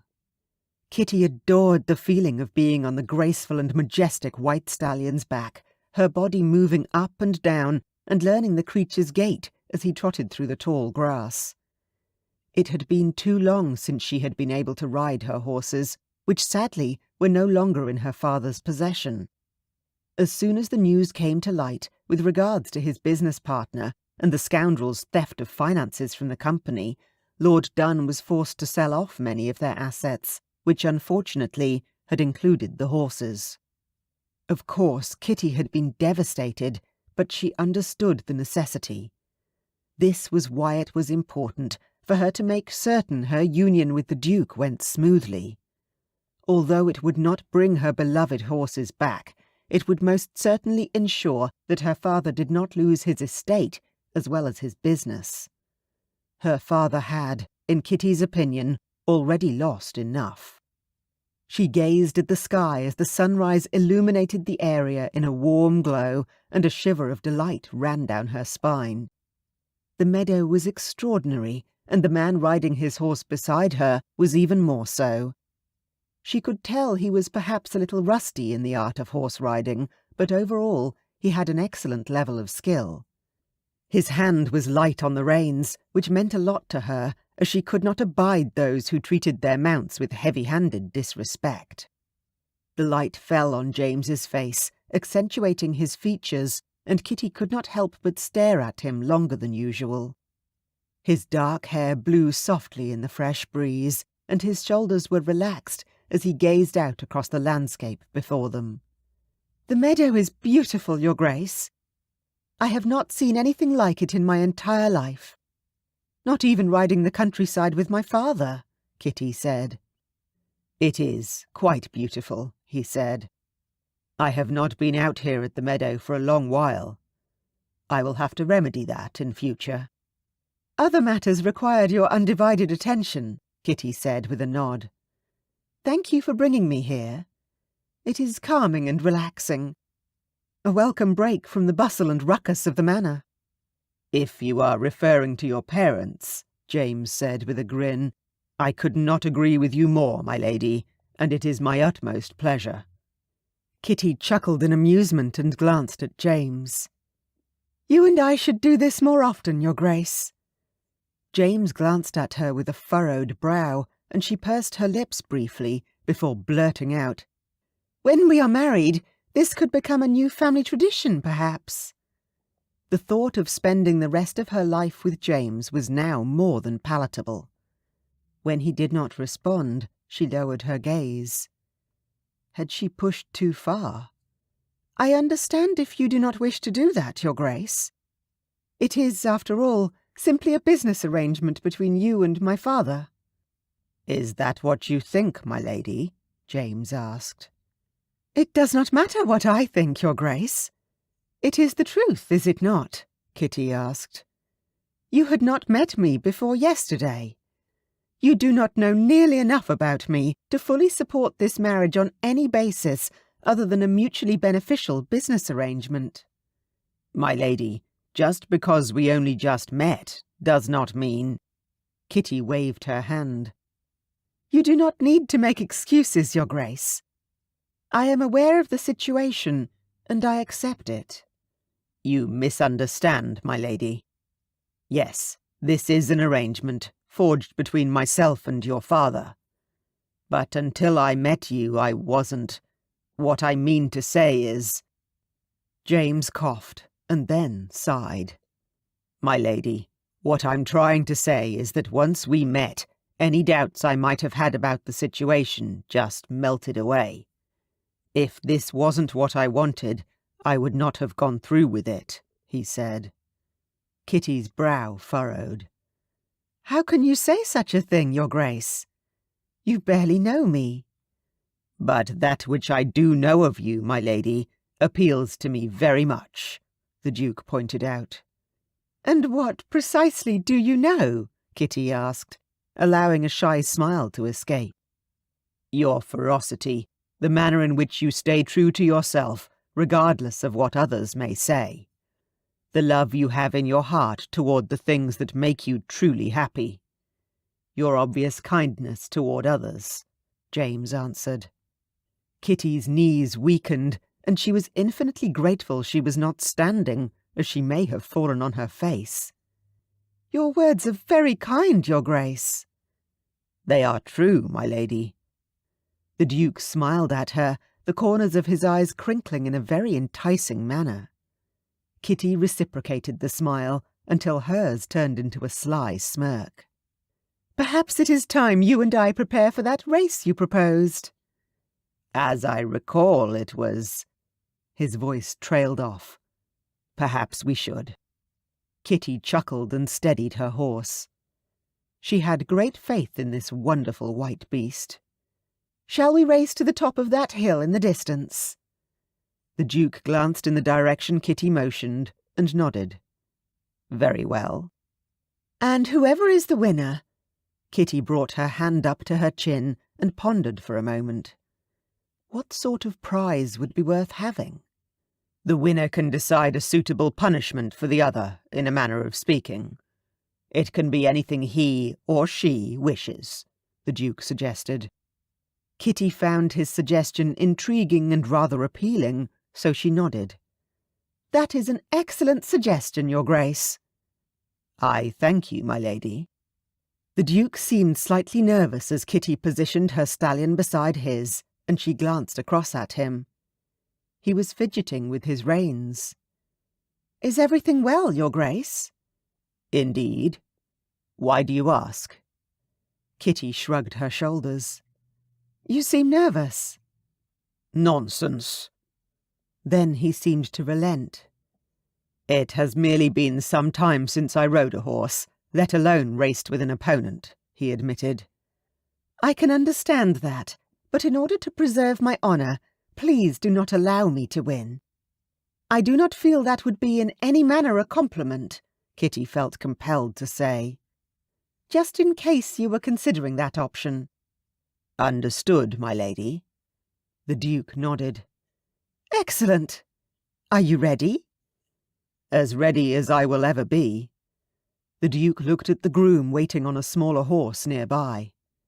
"Shall you see us off, Kenneth?" "It would be my pleasure, your grace," the young groom answered.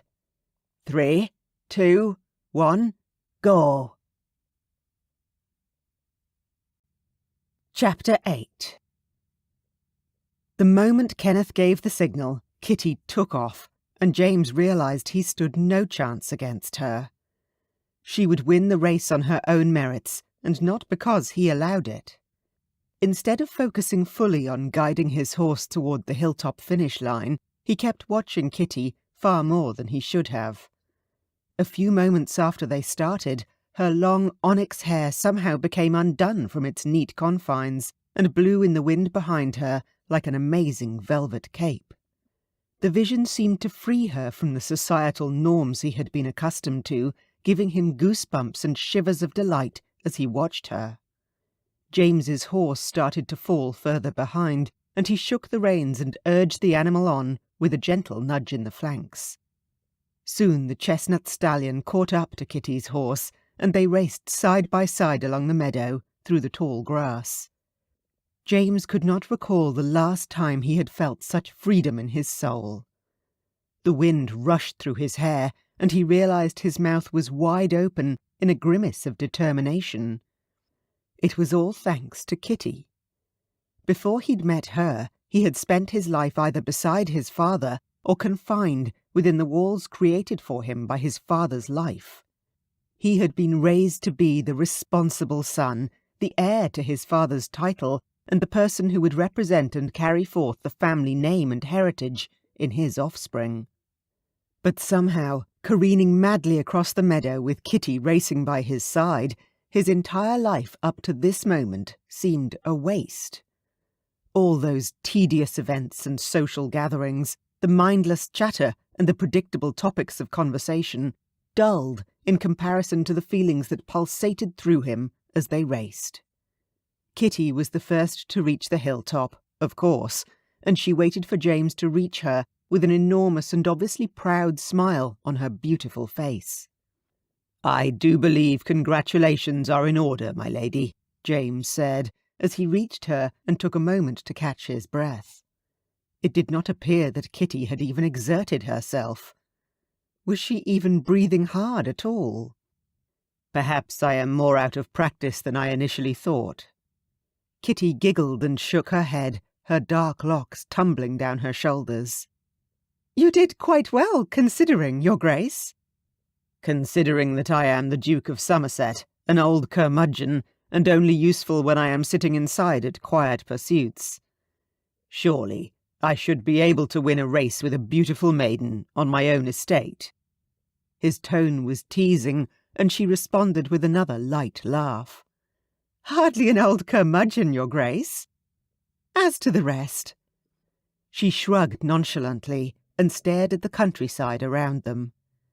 "There is no shame in losing to a woman, Your Grace." "I did not say there was, my lady," James pointed out. "You should not feel intimidated by me in any way," Kitty said. "All people are not the same. We have different strengths and weaknesses. We excel at different things. It is what makes us all unique. Not winning this particular race does not make you any less of a man, and you must never think such a thing, Your Grace." "I shall remember that, my lady," James said, strangely grateful for her observation. He knew some people who would have implied that losing a horse race to a young lady was not an honourable way to uphold the family name. He lowered his gaze, not wanting her to read any uncertainty in his manner. "Tell me of your mother, Your Grace," Kitty requested after a brief silence, and James blinked at the unexpected change of topic. "I wish to hear of your mother.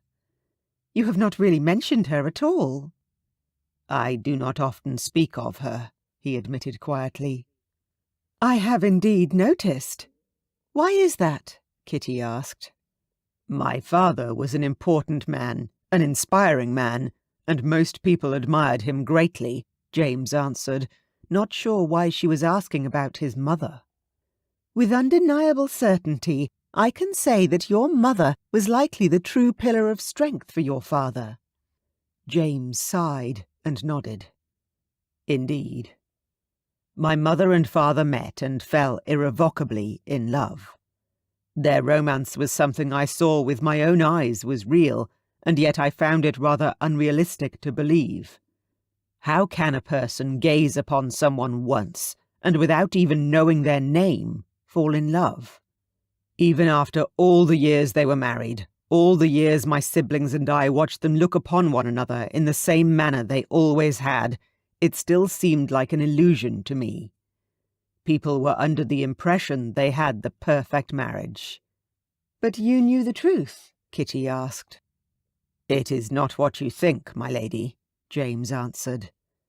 They argued, of course, over important matters, especially when it came to my siblings and me. They were still happy, and they raised us with all the love they could possibly give.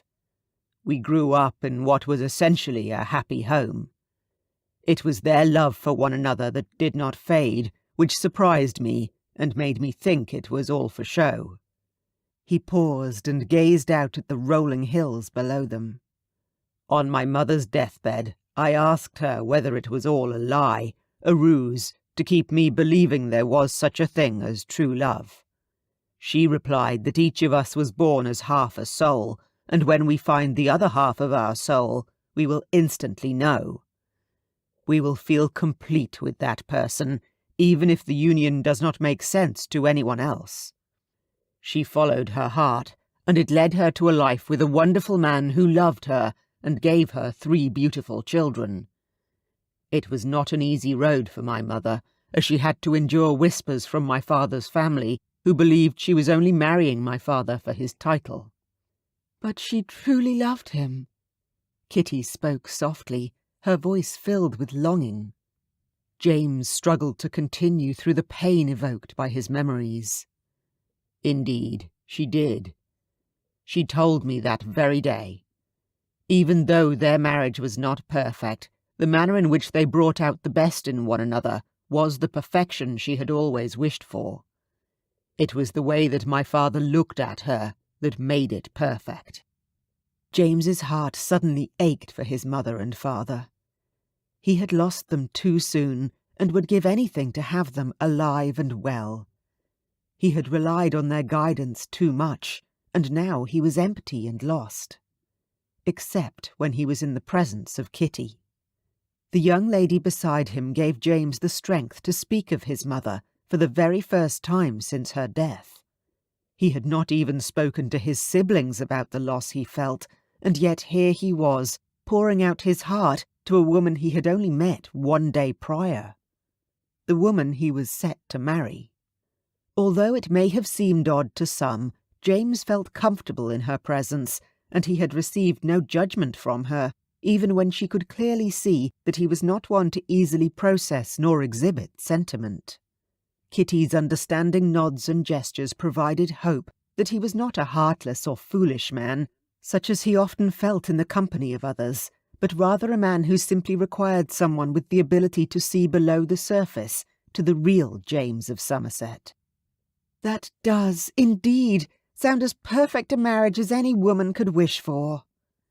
Kitty sighed dreamily, but a hint of sadness was present in her eyes.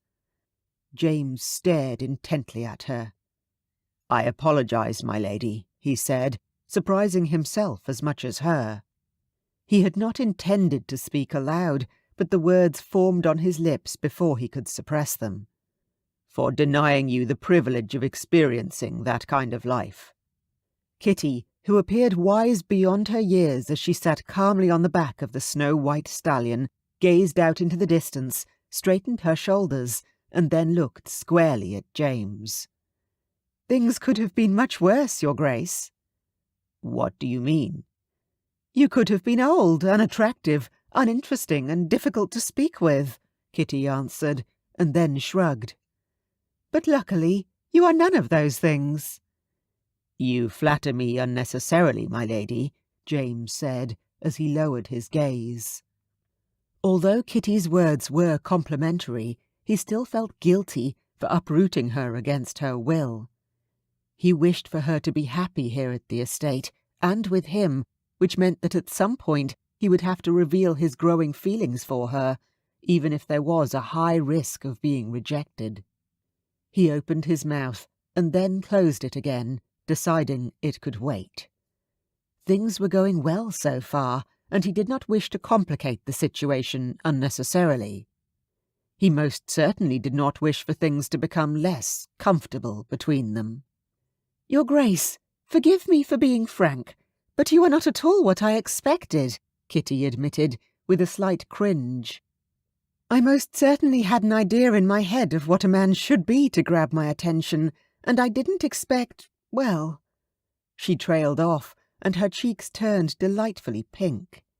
He found he could not take his eyes off them. "I share your dilemma, my lady," he admitted, trying to put her at ease. "I have been carrying an image around in my mind of the type of woman whom I would wish to have as my wife." "Have you ever found such a woman?" she asked. James lifted his chin and gazed out at the horizon. "I thought I had once before, but she was not who I thought she was." Kitty raised her brow expectantly. "That sounds rather intriguing. Do tell." "Oh, no. It is a tragic and embarrassing tale, and most certainly not fit for your ears, especially not now," James said. "You and I should not have any secrets between us," Kitty said, with a hint of coyness. "My lady, I would rather wedge a sword in my gut than share the details of someone who does not carry any significance in my life. Also, I do not wish to spoil the lovely time we have spent together with such banalities." Kitty pursed her lips and nodded slowly. "I understand, Your Grace. Now is not the time, but I will certainly manage to find out." "Do not be so sure, my lady." James chuckled. "Now, shall we head back? I find I have suddenly worked up quite an appetite for breakfast." "As have I, Your Grace." A happy smile formed on James's lips as they turned their horses. Kitty was precisely the woman whom he would gladly spend the rest of his life alongside, whether she loved him in return or not. It was a delicate situation, as the more he spent time with Kitty, the more he wished to be with her, but he also did not wish for her to be unhappy with him. Perhaps it was much too soon to say, and of course only time would tell, but James knew that no one else would be as good for him now that he had met Kitty. She was not only a tempting armful, but she was a truly outstanding female. Chapter 9. Despite Kitty's serene countenance, deep down she wondered why the Duke did not wish to share with her the details of the woman who had seemingly broken his heart. Had the woman's actions left him unavailable for any other person? Was that why he seemed to struggle when it came to expressing himself any time matters of sentiment were involved? What had the young woman done to affect the Duke in such a manner? And did the Duke still secretly feel something for her?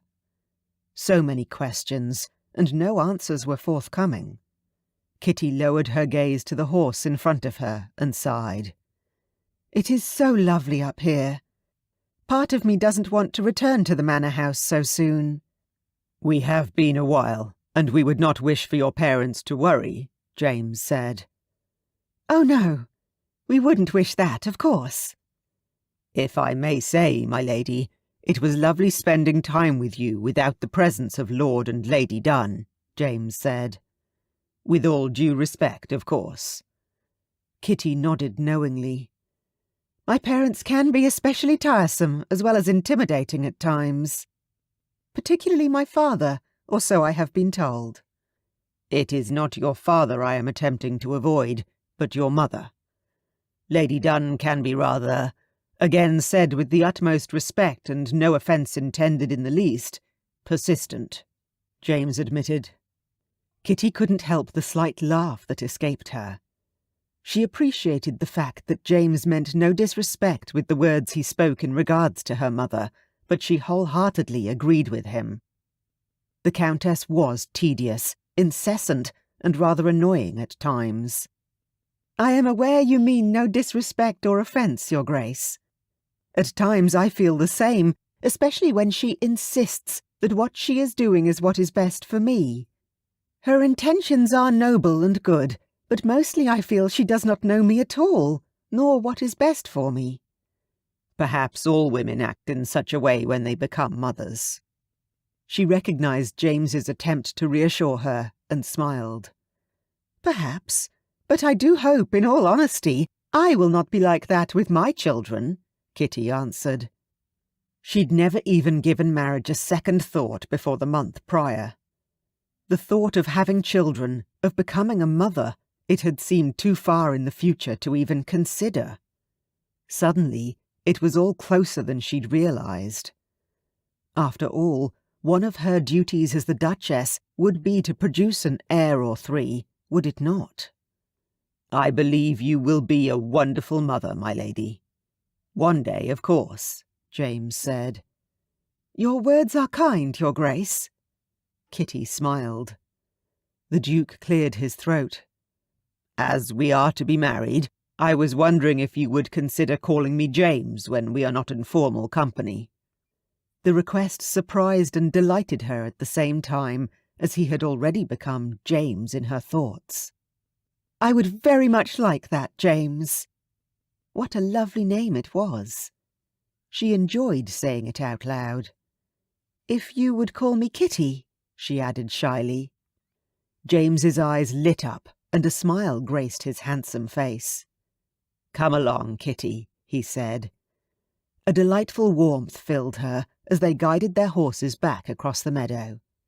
She followed James and his stallion and gazed around. The meadow must look lovely at sunset, James. I cannot personally say, Kitty, but I can imagine it would, James said. Suddenly he slowed and reached out his hand toward her. His touch was warm against her skin, and she imagined how heated his fingers might feel if they touched a different part of her body. Her cheeks immediately heated at the direction of her thoughts, and she lowered her gaze. Is everything well, James? Her voice was strained. Would it be a ludicrous request for us to walk the rest of the way? He asked. Certainly not, James. In fact, I think that is a marvellous suggestion, she answered. James dismounted and took Kitty's hands in his to assist her down from her horse. His skin was still warm against hers, and as her feet touched the ground, she glanced up at him. Their bodies were now very close to one another. His strong presence made her knees weak, and the scent of him was rather intoxicating. She was not certain what the scent was, but it appealed to her more than anything ever had before. His bright green eyes sent shivers of delight through her body. Her heart pounded in her chest, most certainly perfectly synchronized with James's heartbeat.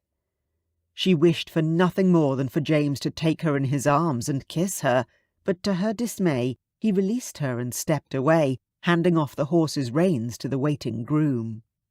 Take the horses back, Kenneth. We will walk the rest of the way. Yes, sir, the man said, and took off with their 2 horses trotting behind his. Then James returned to Kitty's side. My apologies, Kitty, James whispered, and shook his head as if in disapproval. To whom was his disapproving expression aimed? At her or himself? She was much too breathless to inquire. For what, James? Kitty frowned. She had been too forward. It is perhaps I who must apologize. I am perfectly aware you do not wish to experience feelings after what you have been through. I would most certainly not wish to. Before Kitty could complete her sentence, James leaned in and cradled her face with his hands. She drew in a shocked breath, and then his lips pressed against hers, drowning out any thoughts in her mind and any words she still wished to speak. His thumb stroked her cheek as the kiss lingered, the heat rising up into Kitty's bosom. Her eyes closed as a fire ignited inside her, and her heart pounded painfully, yet blissfully, against her ribs. James was the first to move away, which caused Kitty to open her eyes, her breathing ragged and strained. James's eyes were wide, and she wondered what thoughts ran through his mind. He seemed torn, as if wondering whether kissing her had been a wise choice, and Kitty desperately wished to assure him that it was. "James!" she panted breathlessly. He touched his lips, and despite the urge to kiss him once more, she bit her bottom lip and stepped away as well. "My apologies, my lady. I do not know what came over me," he said. "I do not behave this way." "Please stop apologizing. And please do not feel guilty, as your action was not unwanted nor unsolicited." James's shoulders eased at her admission, but he remained several feet away from her. "We must head back." Kitty turned and began to walk, and after a moment she heard James begin to follow. Neither of them spoke a word, despite Kitty wishing to do so on multiple occasions. She did not know what to say. They had shared a kiss under the bright blue cloudless sky, causing her heart to pound like 1,000 drums, and despite the thoughts wistfully dancing around in her mind, none of those thoughts would suffice to express the swirl of feelings inside her. Kitty guessed that James must be overwhelmed and fearful of expressing feelings for her, or for anyone else. She got the impression he was a cautious man who didn't do much without considerable thought beforehand. Perhaps all this had happened too fast. And yet, why would he kiss her if he did not feel anything for her? If it was not something he did on a regular basis, surely the kiss meant something. Did he do this sort of thing on a regular basis? Kitty found she did not like that idea at all. "James," she whispered eventually. "My lady," James answered, returning to a more formal manner of address.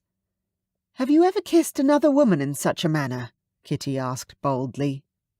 "Not that I can recall," he answered simply, which made Kitty smile in relief. Perhaps he did not love her, and perhaps she was not the first woman he had kissed, but it sounded as if she was most certainly the only woman he had kissed in that manner. "That smile on your face reeks of satisfaction. Tell me why, my lady," James said. Kitty lowered her gaze to the grass blowing lightly in the breeze. "Simply, you stating that I am the first woman you kissed so tenderly makes me feel special." "You are a special lady, Kitty. You should not forget that." "I shall try, James," she said, and glanced shyly at him. His gaze still rested on her. "But I am fairly certain I will require a reminder from time to time." A grin suddenly broke through his pensive expression, and he chuckled softly. "Indeed. Happy to oblige." They reached the bottom of the meadow, where Kenneth was casually positioned in the shade of a leafy green tree, waiting with the horses. He quickly rose to his feet when James and Kitty approached. "Your Grace, my lady, is everything well?" Kenneth inquired. "Indeed, Kenneth. Thank you." "The Duke was merely licking his wounds and required more time to do so, hence why we decided to walk," Kitty answered, before James could do so. "I noticed you had won the race. Well done, my lady," Kenneth said. "Thank you, dear Kenneth." Kitty smiled happily. "Perhaps you can give his Grace a few riding lessons, my lady." Kitty suppressed a chuckle and nodded. "Perhaps I shall, Kenneth." "Kenneth, lead us back to the manor, please," James ordered, his voice strained with a hint of annoyance. She frowned at James as the three of them remounted their horses, and together they rode back to the manor. The Duke seemed preoccupied with his own thoughts.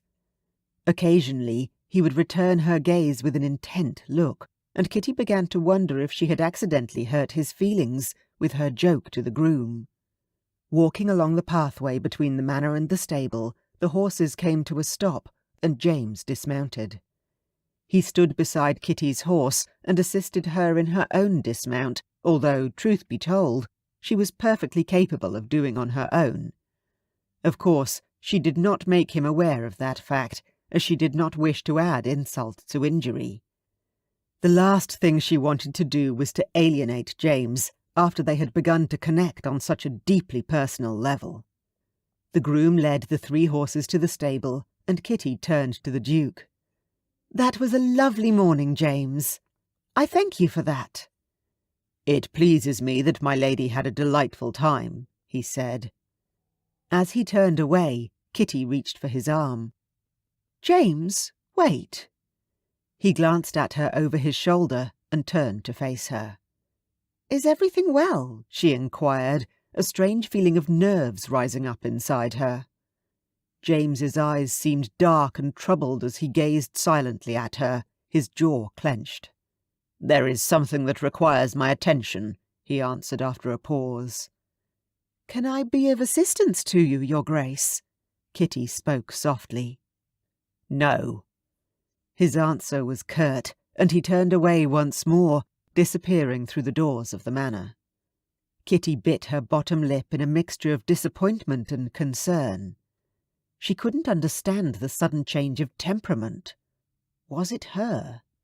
Surely a little joke would not have caused him to look so severe and serious all of a sudden. She headed inside too, attempting to persuade herself that she was not the one at fault. James clearly was preoccupied with something, and most likely it had little to do with her. He was a busy man, after all.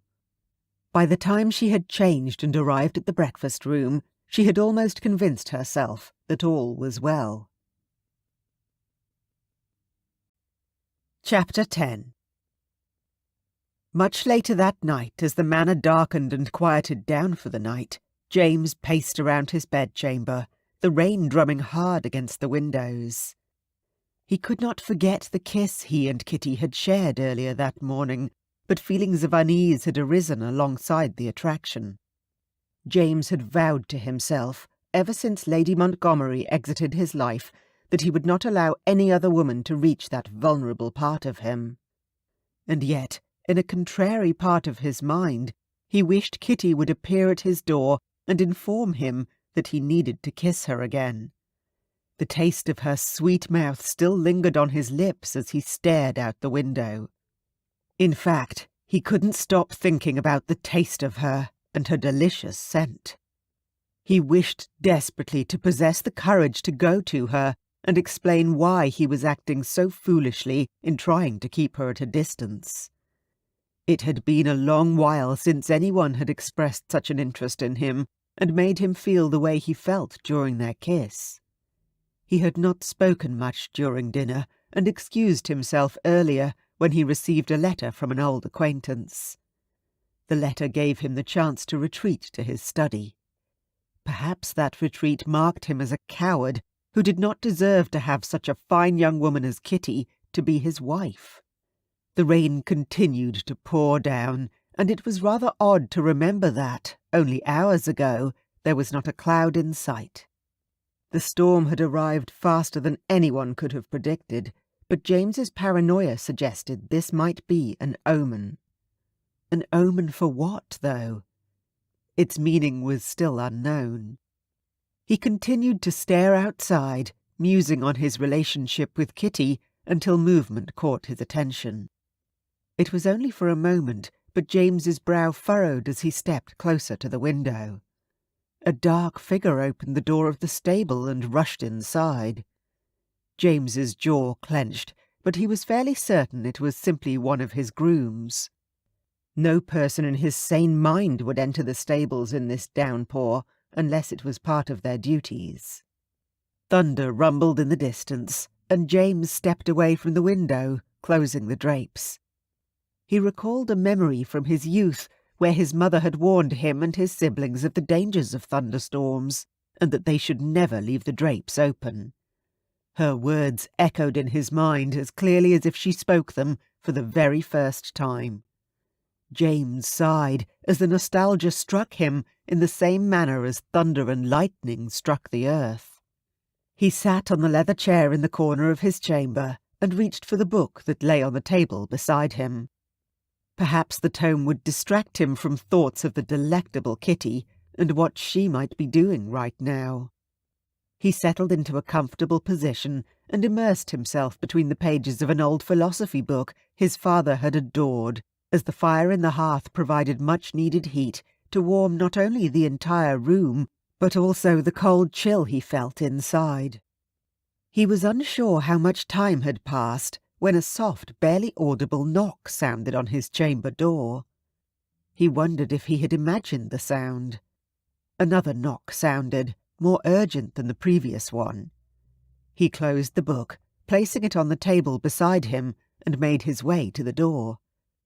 When he glanced at the large, upright clock that stood in the corner of his chambers, his brow furrowed.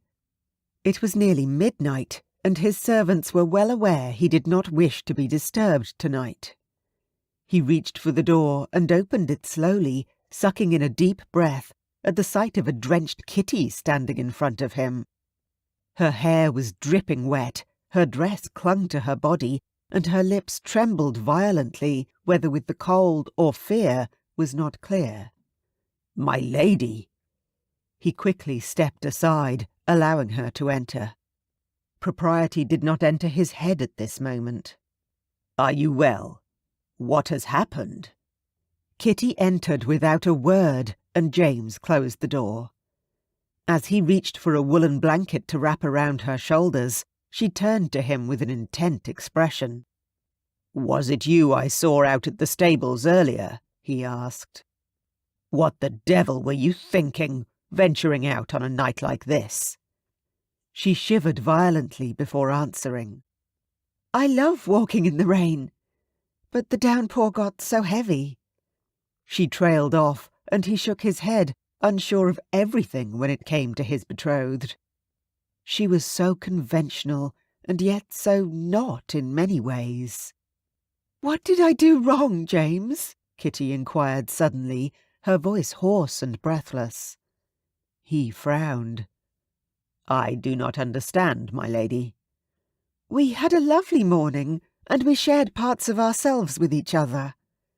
Kitty slowly approached him, dripping water on the rug. "We shared a tender and wonderful moment where you kissed me.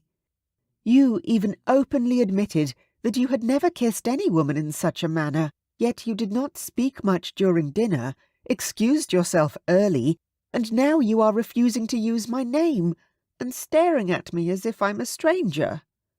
Her eyes were so big and round and full of hurt. What had he done?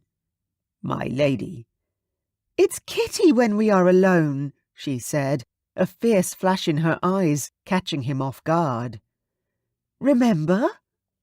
James, what did I do to make you not wish to be near me? Was it my forwardness in allowing the kiss?" "Absolutely not, Kitty. It is nothing that you did," James admitted. "I am the one at fault." "Tell me how I can fix it." If only that were possible. "It is not within your power to fix it." Kitty stepped so close he could feel the cold emanating from her body. Her lips trembled as she glanced up at him, and her hands touched his chest. The contact sent pulses of longing through him. Despite knowing it would most certainly not be in either one's best interest, he could not fight the feelings of desire her presence ignited in his body. He placed his hands on her narrow shoulders and bent his head, pressing his lips against hers. A soft moan escaped her, and she moved right into his embrace. He wrapped his arms around her, pulling her tight against him. He could feel her heart pounding against his chest, and her bosom was crushed against him. He released her lips long enough to admit, "This is why I tried to distance myself. When you are near, I don't think I can trust myself not to touch you or hold you or—" "I want that, James," she whispered, and he released a groan. "I'm trying to do the right thing by you, Kitty." "I don't want you to do the right thing." He kissed her again, more thoroughly this time, and felt the stirring deep in his loins. It was torture to pull back, but he had to, for her sake. He had to make sure. "Kitty, I want this, of course, but I do not wish for you to do anything you will regret in the morning." Kitty tilted her chin upwards, staring into his eyes, her own sparkling like two sapphires in the moonlight. "James, there will not be a single thing I will regret, as long as it is you who does it to me," Kitty murmured, her gaze beckoning him to take her. "You are to be my husband, remember?" "Only if you are certain," he whispered. She nodded slowly, her lips pouting at him and drawing him in even without more words. Chapter 11. James's fingertips skimmed Kitty's back, and delight washed over her. She glanced at James, who lay beside her, and smiled with utter satisfaction. She had never thought that love-making would be this wonderful. She had the feeling it was only because it was James, and she snuggled close, wanting to immerse herself in his embrace. His skin was smooth to the touch, a delightful fact she had discovered when she'd removed his dress shirt earlier. His pale, broad shoulders, the same shoulders that had held her so tightly against him, were now beside her, at ease and exposed.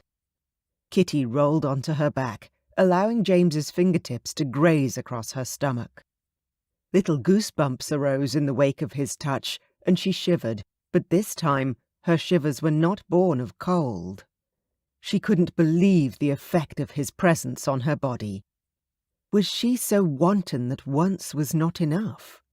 Why did she feel as if she needed him inside her once again? "James," she whispered.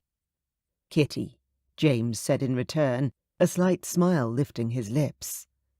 "The rain has stopped." There was a moment of quiet as James turned his head to listen. "Indeed it has." "When I was a young girl, I spent most rainy nights indoors, as a true lady should," Kitty said, and then rolled her eyes. "But there is no better feeling than walking in the rain. It awakens my senses and allows me to feel invigorated." "Was that truly why you were outside earlier tonight?" James inquired. "It seemed like a good idea at the time," Kitty answered. "But it was so heavy, I dashed into the stables for shelter." "So I saw," James chuckled. "Though, if I had known it was you, I would have sent someone to ensure you were not drenched by the rain." "But I would have been no less drenched regardless." Kitty grinned and pouted. James shrugged. "What were you doing in the stables? Why not just come back into the manor house?" "In all honesty," Kitty said slowly, glancing at James for his reaction, "I wish to relive the happy moments I spent with you in the meadow by visiting the horses we rode. And it likely sounds utterly daft, but it made me feel better for a while." "Only for a while?" She nodded her head. "Indeed, which was the reason I dared to come here, to your bedchamber. I wanted clarification with regards to your seeming withdrawal from me. As I mentioned, I was convinced I had done something to upset you, and it was very upsetting, not knowing what it was," she explained. "Kitty," James murmured once more, and shifted his body closer to hers. He reached for her hand and weaved his fingers between hers, then closed them, creating a firm grasp. "There is nothing more important to me than your happiness.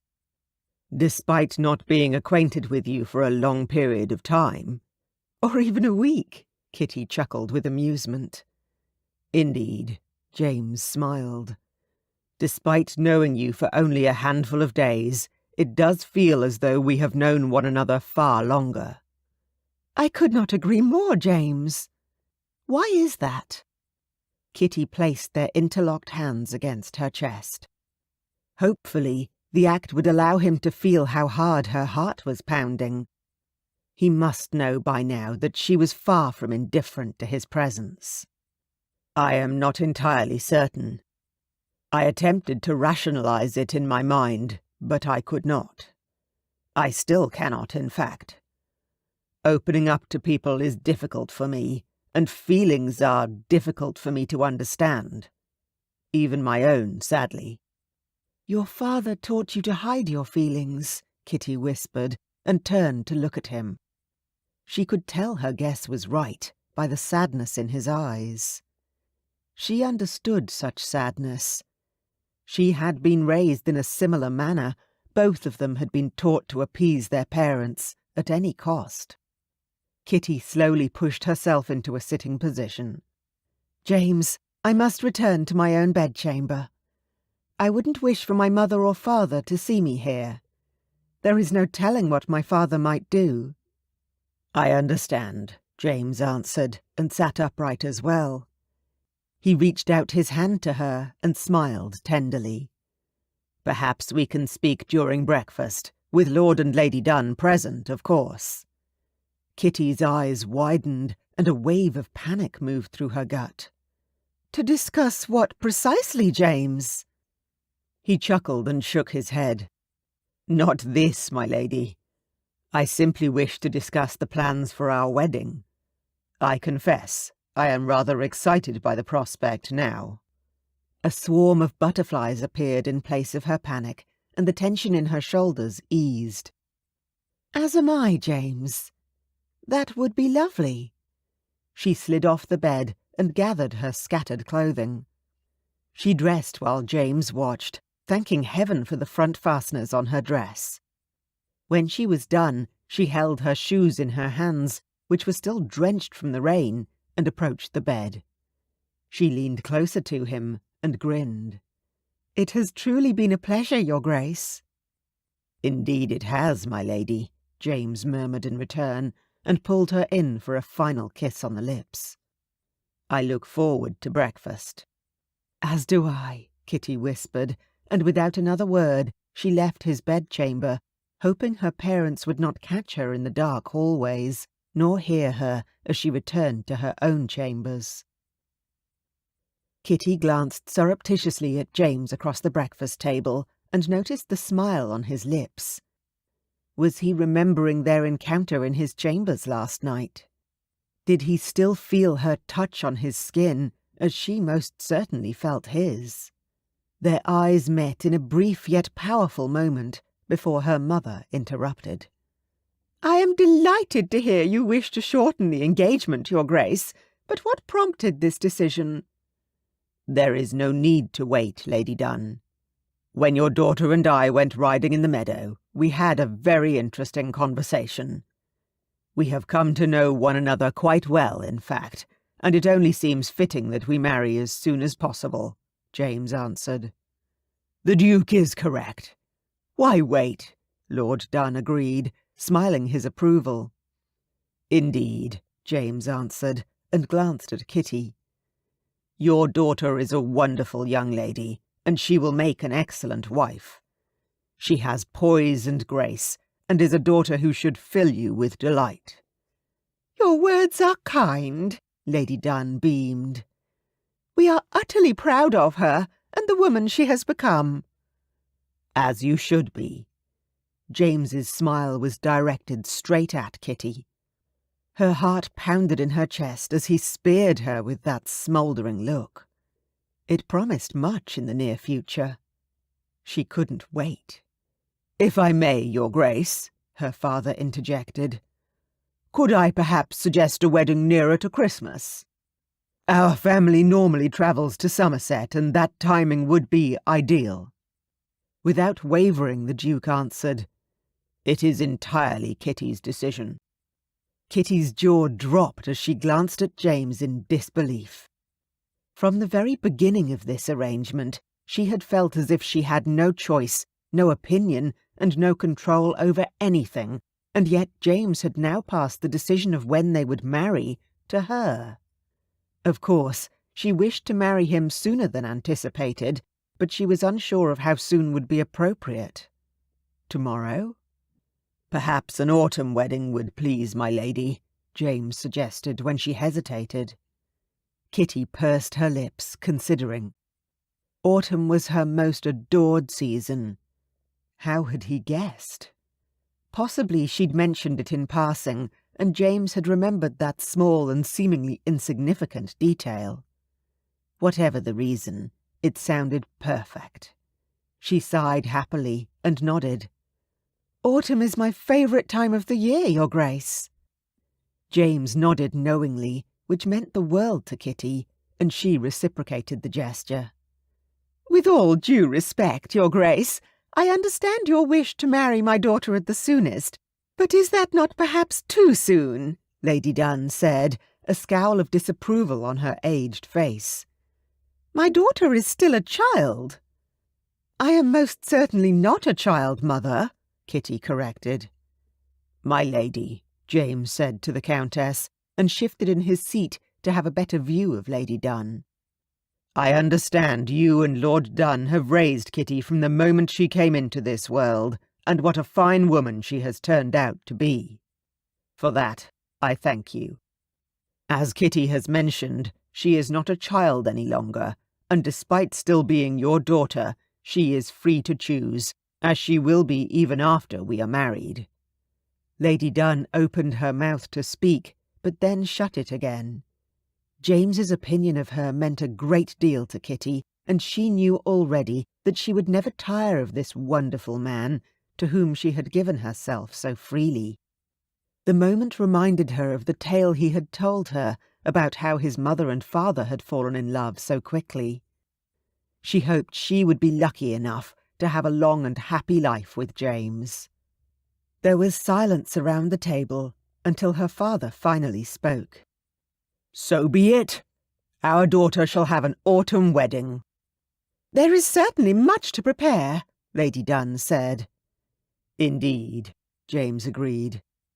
"Your Grace, could I have a word with my daughter?" "Whatever you wish to say, Mother, you can say to both myself and the Duke," Kitty interjected, her voice confident as she gazed at her mother. "He is, after all, soon to be my husband." She was not certain if it was due to James giving her the control to decide things for herself, or simply having had enough of her mother's incessant demands. Perhaps it was both, but Kitty had not felt this powerful before now. Lady Dunn pursed her lips, and then nodded. "Are you certain that you do not want to wait a while longer before you are married, my dear? We have mere months to prepare, and I would not wish for you to rush into this." "You and Father both agreed that there was no need to wait longer. The Duke and I have become well acquainted, despite the short amount of time we have spent together. I cannot begin to describe it, but he and I share something wonderful, something rare.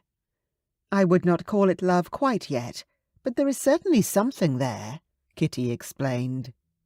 "He and I will be wed in the autumn, on a beautiful day between the shedding trees, upon a carpet of leaves in hues of orange, yellow and red. We will be wed and start our life together as the Duke and Duchess of Somerset. And we will be happy together, I am sure." Lady Dunn swallowed, as if there was something stuck in her throat, but nodded. "As you wish, my dear. The decision lays with you. Your father and I simply want the best for you."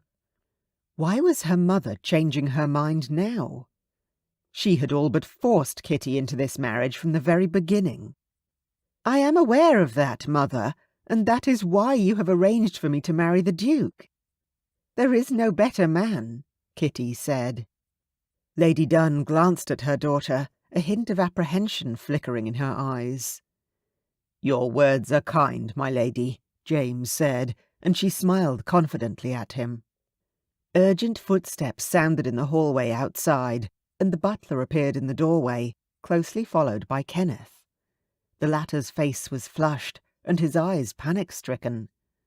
"Your Grace," Kenneth said, "my sincerest apologies for this abrupt intrusion, but there is something you must see." "What is it, Kenneth? Is everything all right? What has happened?" James inquired. "There is no time, Your Grace. Please, you must come with me to the stable," Kenneth urged. "Pardon me, my lord, my ladies," James said apologetically, and stood from the table. "Shall I accompany you?" Kitty asked. James nodded silently, offering his arm to her. She took it, and he assisted her from the table. They followed Kenneth outside and along the path to the stable, wondering what was so urgent that the groom had interrupted the Duke's breakfast with his guests. She hoped it was nothing serious, but whatever it was, she was equally hopeful her presence would provide joy for James. Chapter 12. James hastily made his way toward the stable behind a hurrying Kenneth, with Kitty by his side. "What on earth could have happened?" Kitty inquired. "I am not certain, but Kenneth would not be in such a state if it were not important or serious," James answered. Kenneth opened the stable doors and waited for James and Kitty to reach him. "Is it safe for my lady to enter?" James inquired. "Indeed, your Grace, there is no danger to any one of us," Kenneth answered. "Then what is the matter?" Kitty asked breathlessly. "It is Lord Windsor," Kenneth answered. "Who is Lord Windsor?" "Is he family?" Kitty asked, as they stepped into the stable. Lord Windsor, the Palomino stallion whom Kitty had noticed was ill yesterday, had been in his father's possession since James was a young boy. He had promised to arrange for an animal doctor to examine the horse after Kitty's request, and the matter had entirely slipped his mind until now. "This," Kenneth stated, as he came to a standstill in front of one of the stalls, "is Lord Windsor." Kitty stepped closer, and her eyes widened. A gasp escaped her throat as she entered the stall. Lord Windsor was curled up in the straw, barely moving as Kitty knelt beside him.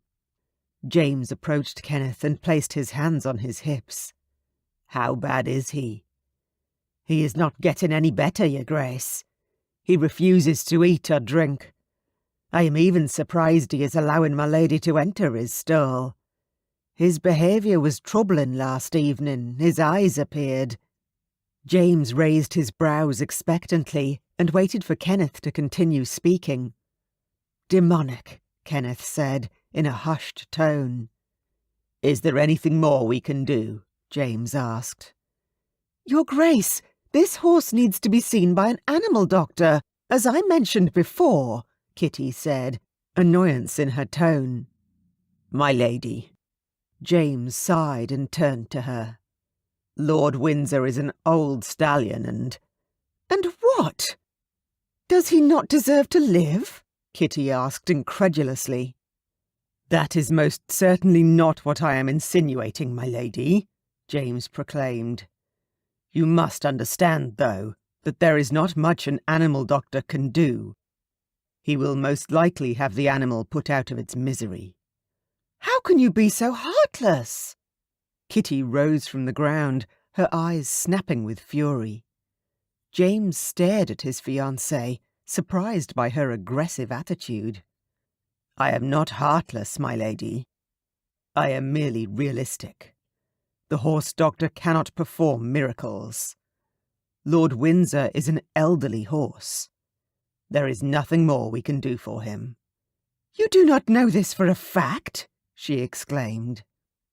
"It is just a horse, Kitty," he stated, but as soon as the words left his lips, regret followed swiftly.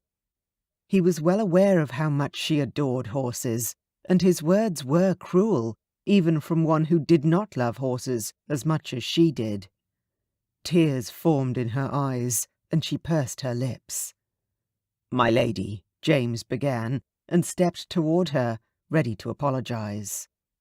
Kitty shook her head and pushed past him. "Leave me alone." He grabbed her hand and whirled her around. "Please, my lady." "Unhand me at once," she hissed. In an attempt not to make a scene, James released her, allowing her to storm out of the stable. He glanced at Kenneth with a sigh. "Have the animal doctor come examine Lord Windsor, please, Kenneth. At once." "Right away, your Grace," Kenneth answered, then added, "Your Grace is wrong in thinking he is merely a horse." "I am aware, but thank you for reminding me," James said, and speedily left the stables. Once outside, he saw Kitty on her way to the gardens and called out to her. As expected, she did not acknowledge him and continued walking. James was well aware that she was angry and hurt. He wished to make things right, although he was unsure how he would be able to do that. "My lady, please wait," he called out, lessening the distance between them. Kitty came to a stop in front of the old wrought-iron gate that led to the back garden, where no one was permitted to enter, and where James had not ventured since his father had passed. That area had been the late Duke's private garden, and James did not possess the courage or emotional strength to visit there. He doubted he ever would. Kitty rested her hands on the horizontal bar of the gate and stood silently, staring out into the distance. James carefully approached, but did not wish to come too close at the risk of a possible outburst. Perhaps she would simply ignore him further, which would also be justified. "My lady." James spoke in a calm voice, but only to keep himself composed. Kitty remained motionless in front of the gate, and he continued. "I am sincerely sorry for what I said. I am aware that you have a deep adoration for horses, and it was cruel and unkind of me to insinuate that Lord Windsor is merely just a horse. He is much more than that. I know that, of course." "Perhaps he is just a horse to you, but he is a living, breathing creature who deserves respect. He too feels pain and fear and love. Did your father not teach you these things, Your Grace? All living things should be treated with kindness, grace, and mercy." Her words twisted a knife deep in his heart. His father had not, in fact, taught him any such thing. "I am deeply sorry, my lady." Kitty turned slowly, her eyes full of unshed tears and her hands clasped together. "It is now obvious that I do not know you at all. Despite the morning we spent at the meadow, the connection I felt toward you, and last night." James's brow furrowed as he stepped close to her. "What are you attempting to say, my lady?" Kitty looked straight at him, her gaze connecting with incredible accuracy. "Simply that I cannot marry a man who does not love horses, not even a little bit." "You're basing this opinion solely on the fact that I did not engage an animal doctor to examine Lord Windsor?" James asked incredulously. "It is about more than just the horse, Your Grace," Kitty said, a tear running down her cheek. James wished he could wipe the tear away, but he dared not move. Kitty was hurt and upset, and he did not wish to make matters worse than they already were. "I understand that you have been emotionally unavailable for some time now, who knows, perhaps for most of your life, and this arrangement between you and my father was not meant to involve any sort of feelings of love or affection. I accepted that. I accepted that I would be in a loveless marriage with a man who did not feel any affection toward me, despite being his wife. I convinced myself that was what I was willing to accept. What I will not accept is a man who shows little sympathy for a sick horse, despite your promise to have him cared for by a doctor," Kitty explained. "My lady," James tried to interrupt, but she was clearly not willing to listen. "You lied to me, and I would rather disappoint my whole family than be married to a liar," Kitty exclaimed.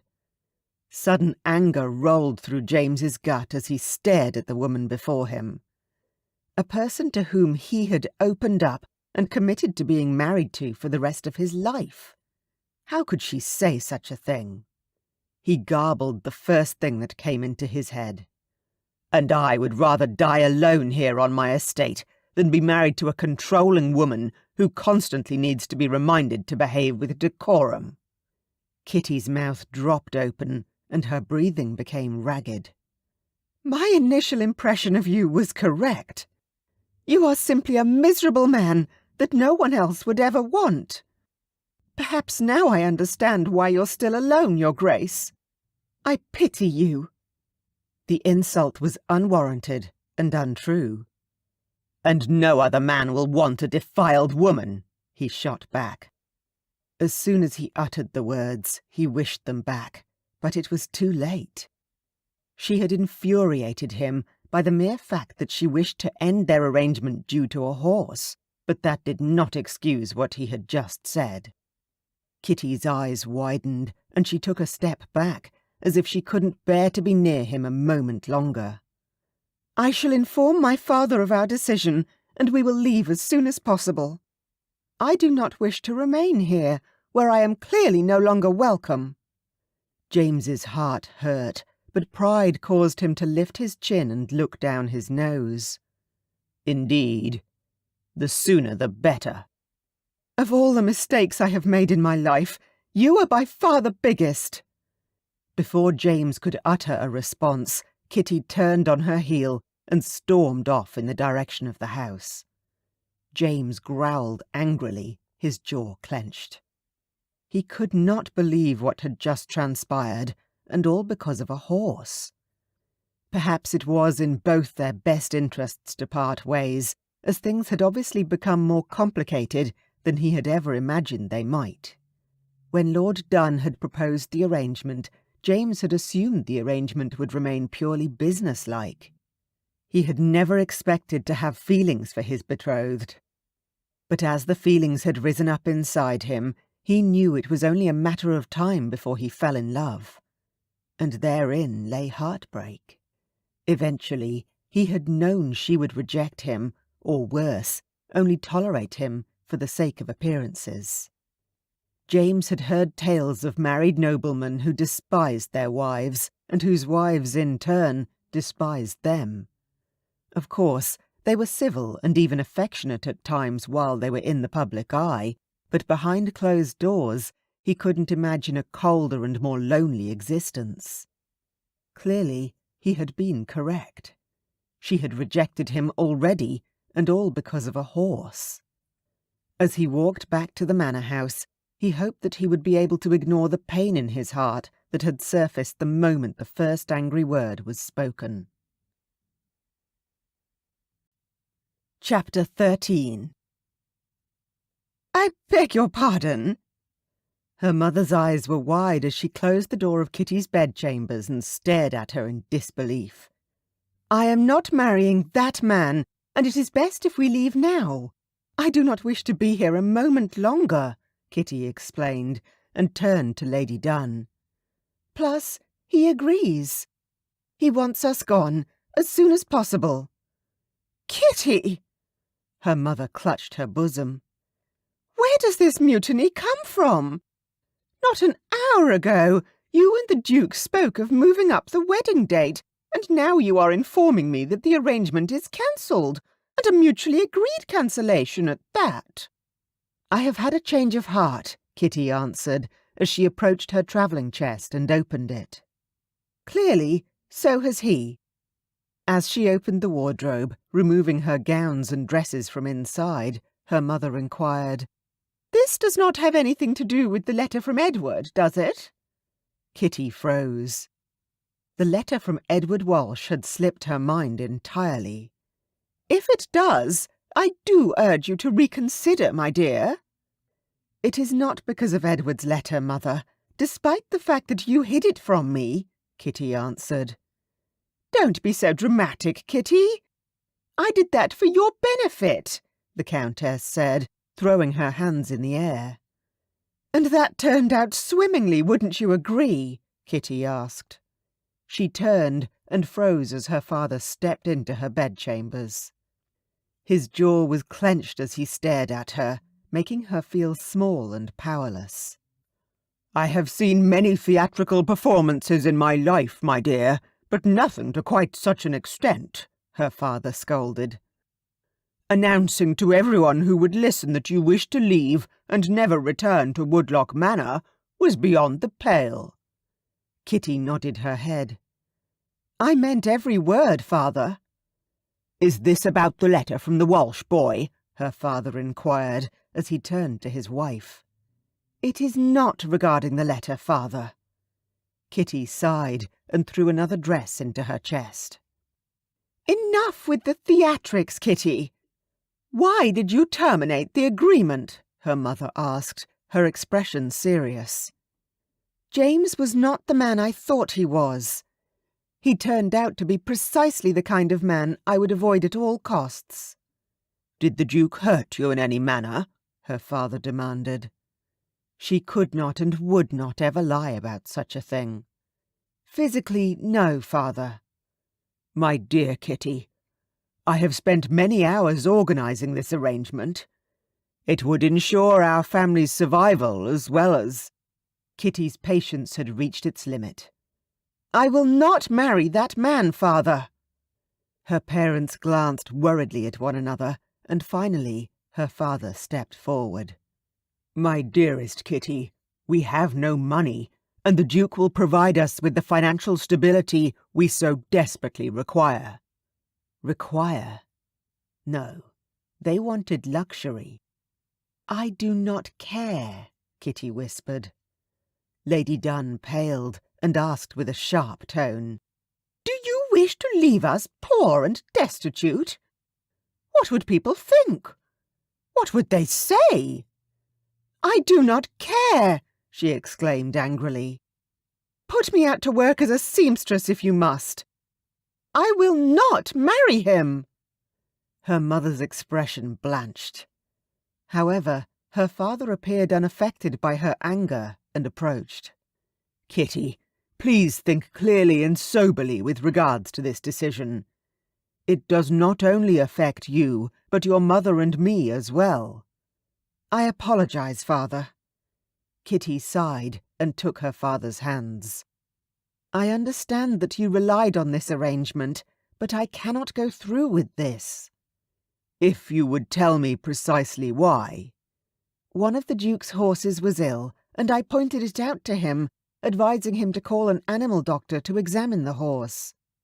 He promised me that he would do so, but he didn't. Now the horse is very ill, possibly dying, and he was very nonchalant about it, claiming it was just a horse that would likely be put out of its misery," Kitty explained. "Father, I am aware it might sound foolish and exaggerated to feel as strongly as I do about a horse, but I cannot marry a man who does not care about animals in the same manner as I. He also lied to me, and I cannot marry a liar." "Many women have married worse men," her mother said from behind them.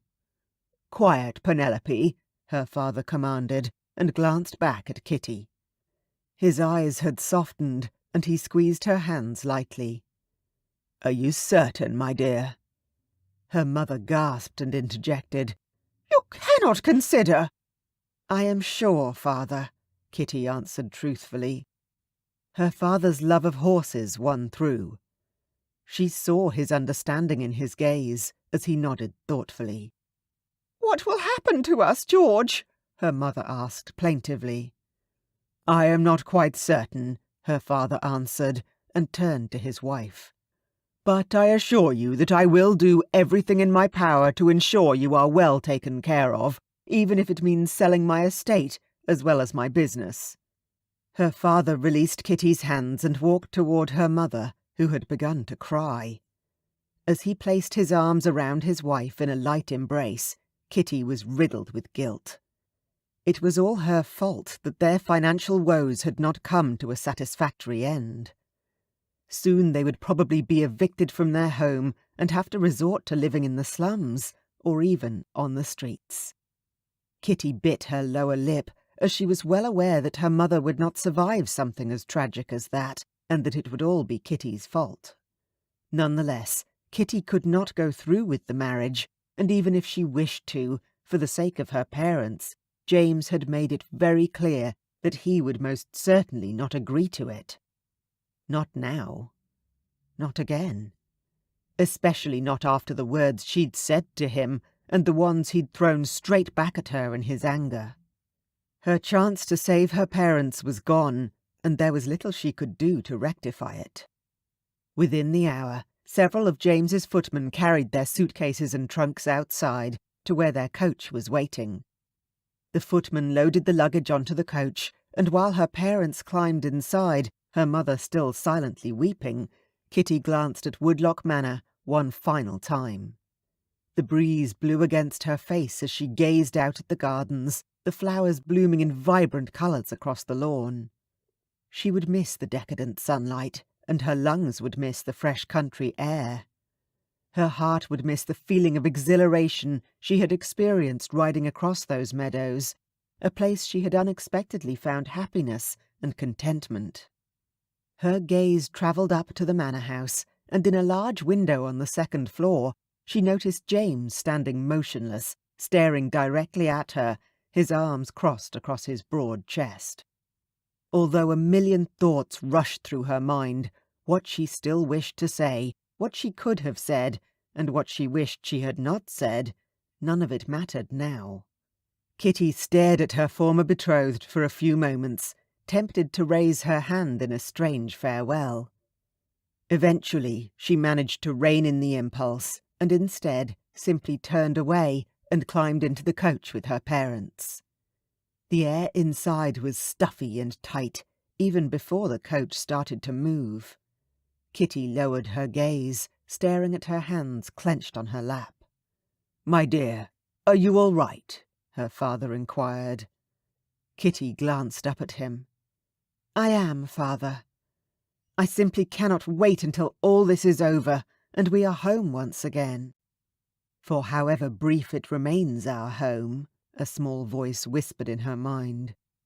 She blinked back tears as the coach began to move, and a strange feeling rose up inside Kitty. It felt like regret, but that could not be allowed to bear fruit. Instead, her stubborn nature pushed her feelings all the way back down from whence they came, and by the time they had left the Duke's estate, she barely felt anything at all. Chapter 14. A week later, there was silence around the dinner table as James, William and Lizzie ate quietly. James did not fail to notice the glances of concern that his siblings exchanged when they thought he wasn't looking, but he hoped they would not inquire as to why Kitty and her family had left on such short notice. James had not told them any details, but he was certain they wanted to know what had happened. The image of Kitty staring up at him as he had stood watching her before she climbed into her family's coach was etched in his mind. He recalled her icy glare, shredding his soul to pieces. Regardless, things were better this way. They had said unforgivable things to one another, things that could never be recalled. He could not love her in the manner in which she desired and deserved, and despite James's wish to keep her at the estate, apologize, and mend things between them, it was far too late to even try.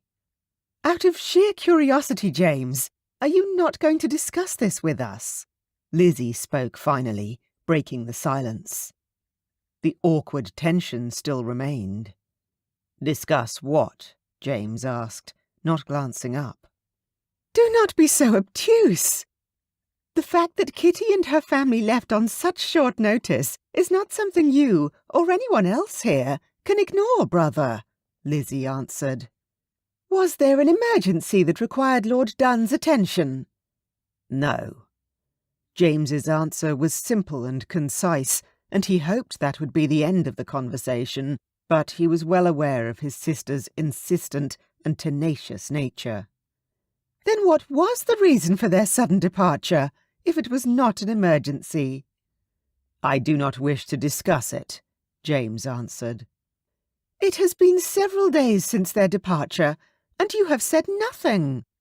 Not a single word, nor provided an explanation," Lizzie continued, pushing him. "We have had enough, James. Tell us what happened." He sighed. "It is none of your concern." "But it is, brother. You have been a nightmare to live with. You are rude, curt and boorish, and I refuse to accept that nothing is the matter." Lizzie's insults were well aimed, and yet that fact only made anger roil more fiercely in his belly. Perhaps I shall leave as well, as I am such a thorn in everyone's side, James said, as he theatrically stood from the table and stormed out of the dining hall. His blood boiled in his veins as he marched through the hallway, and soon he found himself in the great hall. The moon shone brightly in the sky and cast a silver glow on the floor of the huge space. The image of Kitty, bathed in moonlight as she lay beside him in bed, swam into his mind. In that moment, her eyes were focused on him with an intensity he had never before experienced, and he could practically taste her on his lips once again. James lowered his gaze and stared at the floor, feeling uncertain about the future and how he would face it without Kitty. A sigh escaped as he heard soft footsteps behind him. He straightened his shoulders. "Please leave me be, Elizabeth," James implored, remaining completely still. "I am most certainly not in the mood to converse." "I can see that," Lizzie answered, but kept her distance. "I hate seeing you this way, James." He crossed his arms, hoping she would take the hint and leave. "Is there anything I can do?" Lizzie asked instead. "There is not a single thing you, nor I, can do to rectify this," James answered. "And what is this you are referring to?" He turned slowly to face his sibling and sighed wearily. "I have made a mess of things with Kitty." "What happened?" Lizzie asked as she stepped toward him. "Please tell me. I cannot bear seeing you suffer this way, James." "Kitty and I will not be married. She decided it would be in both our best interests that we should part ways," James finally answered. "Did Kitty say that, or you?" James's cheeks heated. "It may have been mutual." "Did she say why?" He shifted in discomfort. "I would not tend to an ill horse after I made her a promise that I would call an animal doctor to examine the stallion. I spoke foolishly and without regard for her feelings in front of her, and she became upset before I could rectify the situation. She accused me of being a liar and being insensitive. Simply a man she could not marry. There were other words said. It was not pleasant, on either side." "I am truly sorry, James. I was not aware. You did not say a thing." "I am the one at fault. There is no need for you to apologize." James sighed again. "Perhaps it is indeed better this way." "For whom?" Lizzie asked. "Her father was rather persistent in pursuing this union. Their desperation was imminent." "What do you mean, sister?" Lizzie opened her mouth, but expelled no words, an instant expression of guilt and embarrassment appearing on her face. "Perhaps it is not my place to say anything, James." "I wish to know what you meant. Now," James insisted. "I assure you it is nothing. It does not matter any more. The arrangement is terminated, and you are back on the market."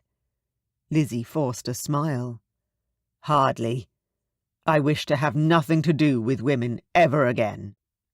"Are you certain that is what you want, James?" Lizzie asked. "Why would I not?" James asked. "Is my word not of any worth to you?" "That is not what I am saying, James. I know you.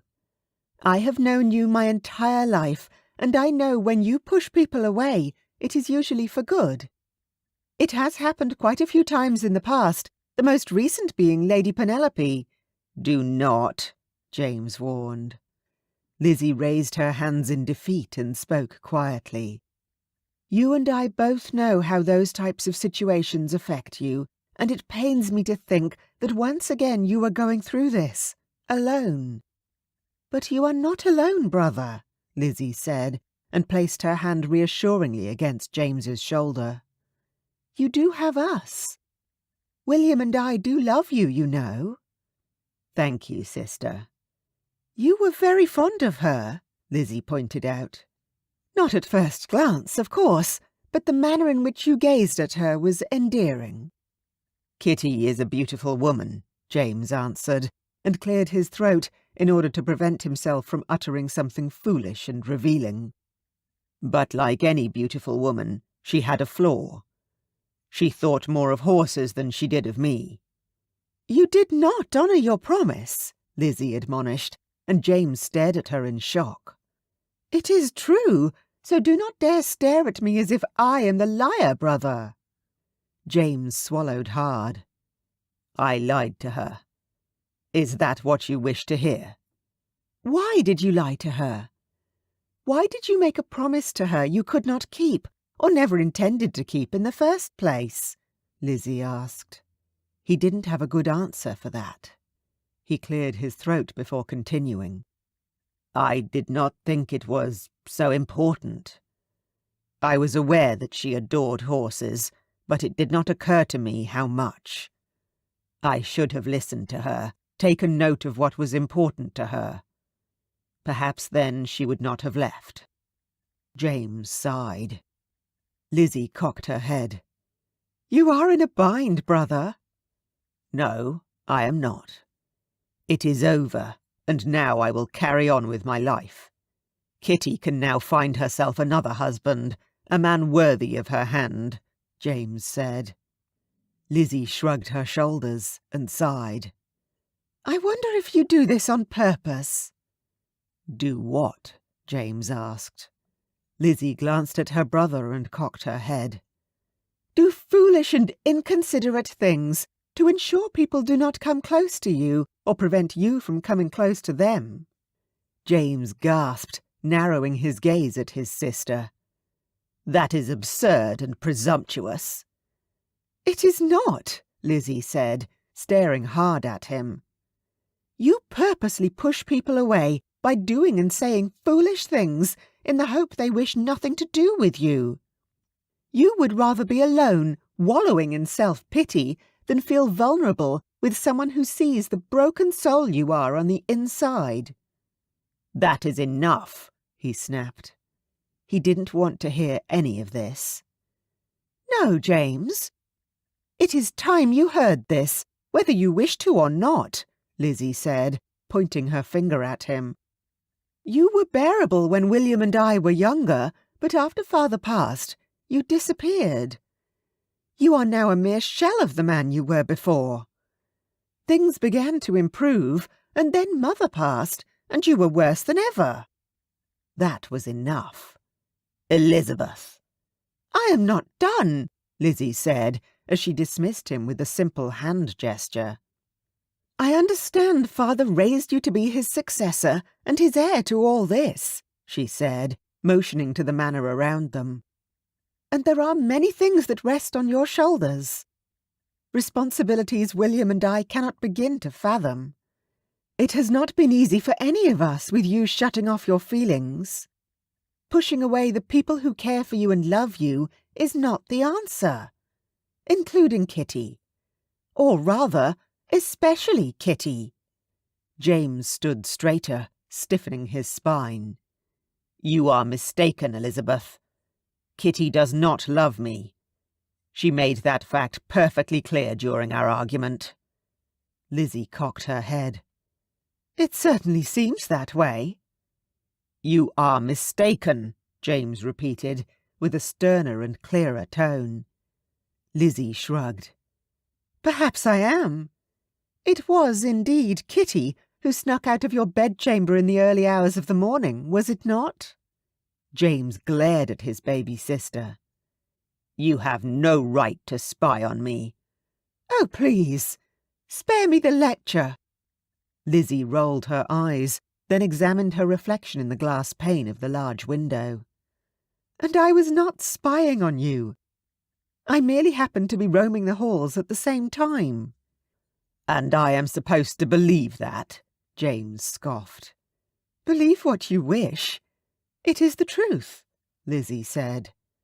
Tell me this, James, and forgive me for wishing to know these intimate details, but what did you feel while she lay beside you? James glanced at his baby sister, part of him wanting to talk to someone about the feelings pulsing through him, but he decided it was better not to. It would only cause more thoughts to rise up, instead of staying freshly buried under a mountain of regret and anger. "Your silence, as well as the expression on your face, reveals much more than your tongue ever will, brother," Lizzie said, with a small yet satisfied smile. A ruckus came from the front of the manor, and James turned to the hallway. William rushed into the great hall and called out, "Brother, come quick!" What could be the problem now? "What is the matter?" "Please, come see for yourself." William motioned James to hurry. James and Lizzie followed William, who held the door for them. As soon as James stepped outside, the pungent odour of rotting fruit filled his nostrils. He stopped dead in his tracks. On the front lawn of the estate lay a whole pile of broken and rotten fruit. The mound was swarming with flies. "What the devil is the meaning of this?" James demanded. "The groundsman told me that he noticed a figure on the front lawn earlier, but he didn't think much of it, as he was under the impression that you still had guests," William explained. "But why? Why target my estate? And with rotting fruit," James exclaimed in disgust. "Who would do such a ridiculous thing?" After a drawn-out moment of silent tension, James noticed Lizzie acting strangely, guilty even, and he approached her. "Elizabeth," James said, and narrowed his eyes. "Are you aware of who could have done this?" "I might be," Lizzie answered with a cringe. "Tell me," James demanded, and William turned to her as well. "Promise me you will not be angry," Lizzie said. James shook his head, clenching his hands into fists. "I cannot promise you that, sister." "Promise me," Lizzie begged. "I will try my utmost not to be, if that helps," William said with a shrug. James glanced at William before he turned his attention back to Lizzie. "Same," he grated. "Now, tell me what is going on, sister." James glared at Lizzie. There had better be a good explanation for this disgusting mess on his lawn. Chapter 15. The sweet familiarity of her childhood home brought forth nothing more than a bitter taste in Kitty's mouth, as she realised they would have to vacate the residence shortly.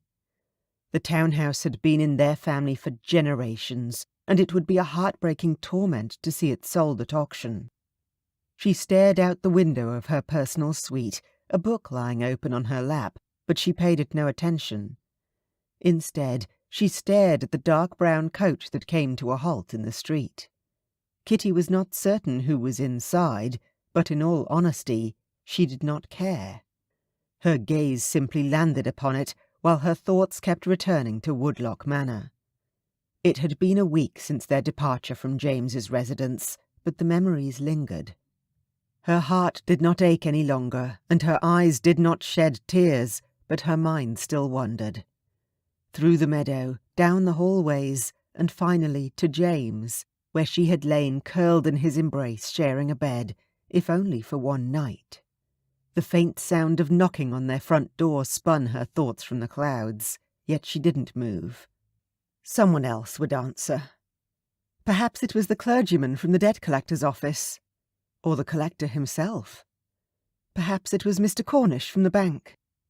Footsteps sounded, coming up the stairs and down the hallway, and Kitty's brow furrowed as there was a knock on her door. She turned her head as the door opened and saw her mother standing in the doorway. "You have a visitor? In the front parlour?" "Who on earth would wish to visit me?" Kitty inquired. "I will have a pot of tea prepared." "Do not keep your guest waiting," her mother answered sharply, before disappearing as speedily as she had arrived. That tone of voice from her mother didn't sound like good news. Kitty stood slowly, confused as she approached the door. Who could it be? She took a breath to compose herself, and left her bedchamber with no regard for her appearance. As she descended the narrow stairs, the voices from the parlour grew louder. She frowned. It wasn't James, and yet the voice sounded familiar. She walked closer and looked into the room. As soon as she saw the person standing in the parlour with her father, she stopped abruptly. Did her eyes deceive her? She blinked a few times, attempting to clear her vision, but nothing in the vision in front of her changed. Instead, the gentleman smiled brightly at her as he slowly approached. There was no doubt. "Edward!" Kitty gasped, shock causing her whole body to tremble. "My lady." Lord Wyndham, whom Kitty had known her entire life as Edward, placed his hands against his chest and smiled at her. "Your beauty astounds me, as always." Kitty breathed a sigh, but stood completely still. He was even more handsome than the last time she'd seen him. "Is it not lovely to see Lord Wyndham again? I was very much surprised to see this strapping young man as I opened the front door." Her father beamed. "Indeed," Kitty answered. "I am surprised myself." And yet she was not as happy as she expected to be. Lord Wyndham cocked his head. "How are you, my lady?" "I am well. What on earth are you doing here, Edward?" Kitty pursed her lips and corrected herself. "My lord, I was under the impression you were still residing in the north." "I am in the area tending to business for my father, and I saw Lady Dunn in town. She graciously invited me to dinner this evening." Surprise rippled through her. "Really?" "She did," Kitty repeated, and turned to her father for clarification.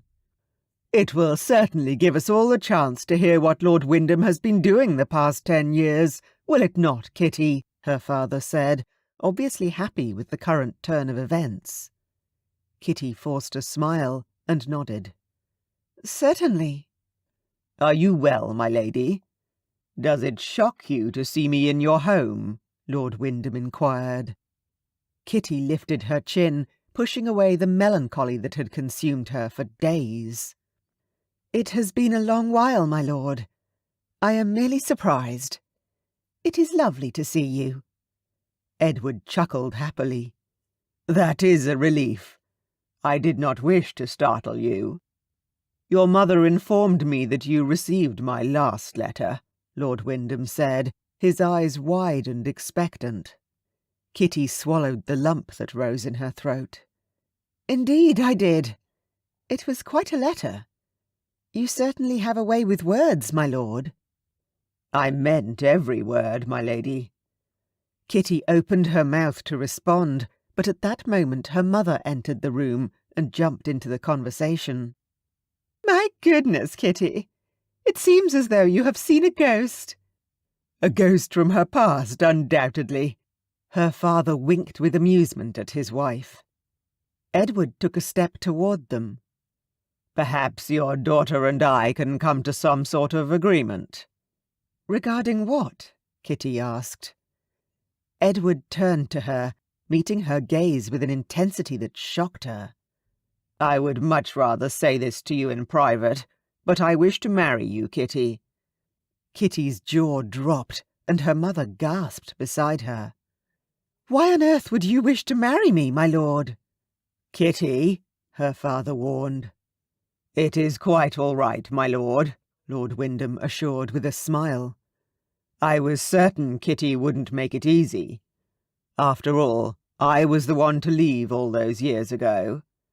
"But it was due to your father," Kitty's mother burst out. "It does not matter, my lord," Kitty interrupted, and turned to Lady Dunn. "Mother, can I speak with you privately?" "My dear, we have a guest." "I do not care," Kitty hissed, as she brushed past her mother and exited the parlour. Lady Dunn followed her to the end of the hallway, and Kitty turned to face her mother. "You invited him to join us for dinner?" "Indeed." "Why?" she inquired, letting her annoyance show. Kitty, since you are no longer marrying Lord Seymour, I had to devise a plan for our family to survive. Lord Wyndham may not be the Duke, nor have his wealth and fortune, but his lordship has known you for a long while, as well as our family, and it would be foolish not to listen to his proposition. He can offer you a good life, Kitty, and your children will be beautiful." Kitty stared at her mother in disbelief and shook her head. "No." "Kitty!" "I will not marry him, mother. I do not wish to marry him, nor any other man whom you think would be able to save our family," Kitty stated. She had grown tired of her mother's insistence she marry someone whom she did not love, or even knew for that matter. Until she decided otherwise, the entire subject was off limits. "Please, mother, respect my decision," Kitty added quietly, a wave of sadness washing over her. Her mother's lips pinched together. "Lord Wyndham is here, and we will have a lovely dinner regardless. Is that clear?" Lady Dunn said, then left Kitty alone in the hallway.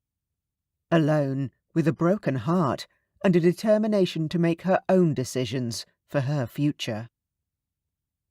At the dinner table later that evening, Kitty remained polite as she spoke to Lord Wyndham, insisting that he share the past 10 years with her and her parents. Although she was aware of most of it, through letters Lord Wyndham had written to her, it was delightful, much to Kitty's surprise, to listen to his animated tales. Her old friend possessed a gift to tell a story so beautifully and with so much compelling language that even the blandest of tales sounded like the greatest adventure on earth. His dark brown eyes shone with delight as he glanced at her regularly. It was rather strange to Kitty that this handsome man, impeccably dressed in his formal attire, was the very boy beside whom she had spent many days running across fields of wildflowers, laughing while they ran for cover from the rain. Rain. A vivid memory of being in James's bed while heavy rain drummed against the window flashed in her mind, and her body froze. Anger rose up inside her. She would not be able to think of anything except her night with James when she heard rain outside now. "Is everything well, my lady?" Lord Wyndham inquired, and his voice whirled her back to the present moment. Kitty glanced at him and noticed her parents' stares were also fixed on her. "I am perfectly well, my lord. I was merely thinking of something." "What could possibly be on your mind that causes you to be this distracted? Kitty, you seem to be across the world." In all honesty, Kitty wished she were. In fact, she wished to be anywhere but the place where she found herself presently. "I merely have a few trivial things on my mind." "Not to worry, my lord."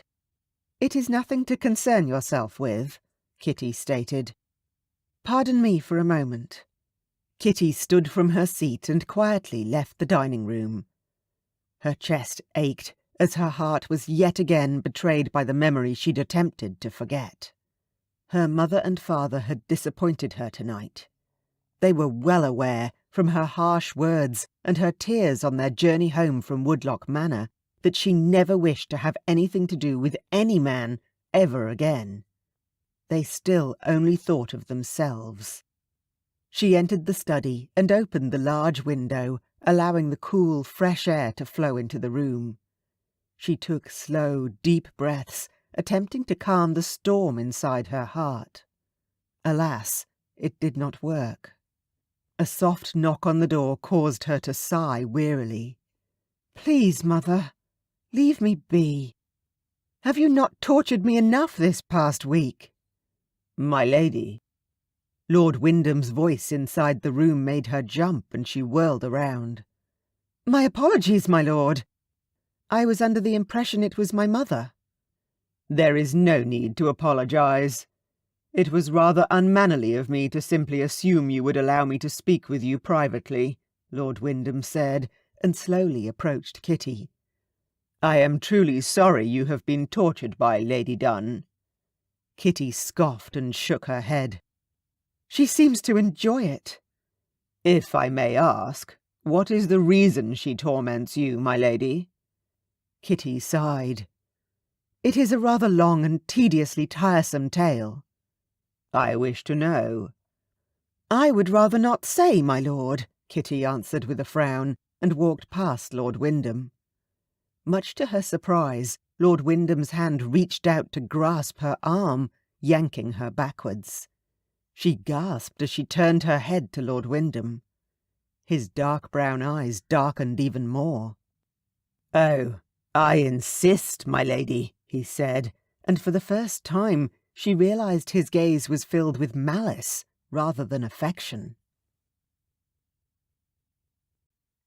Chapter 16. Lizzie pursed her lips, obviously attempting to suppress the tears that had already started to form in her eyes. James's gaze was focused solely on her, and with every moment that passed and she did not utter a word, he grew angrier.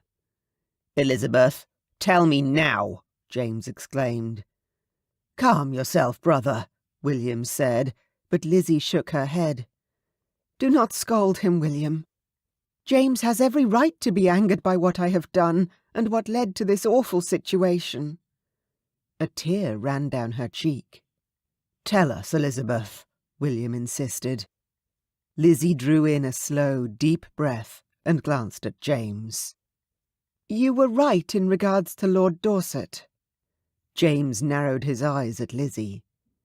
There was clearly more to this story, but he sensed that if he pushed her too hard, Lizzie would clam up once and for all. At last she sighed. "He is a rake, and I should not have wasted my time on a man such as that. I was under the impression he loved me, cared for my feelings and respected me," Lizzie whispered. "A man like Dorset does not respect any person, let alone a woman whom he uses as he sees fit and discards after he's gotten what he wanted from her," William said. "Quiet," James ordered, and motioned to Lizzie to continue. Lizzie nodded gratefully and cleared her throat.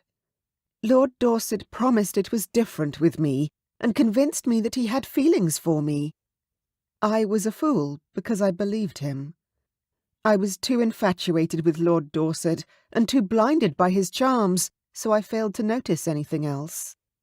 "What did he do to you, sister?" James asked, surprisingly calm considering the situation. His heart pounded in his chest, and his jaw tightened with each moment, but he kept a hold on the reins of his temper while he could. He needed to know the full story. "It is not what you think, James, but it is rather unpleasant," she answered. "Well, thank God for that." "Tell me." "I accompanied him for a stroll in the park last week, which I considered a wonderful opportunity, as it was a public place, hence people were able to see us together. I thought it was a step in the right direction for the two of us. Being seen in public meant he was serious and wished for people to know about us," Lizzie said. Bitterness twisted her lips. "But it was only for show.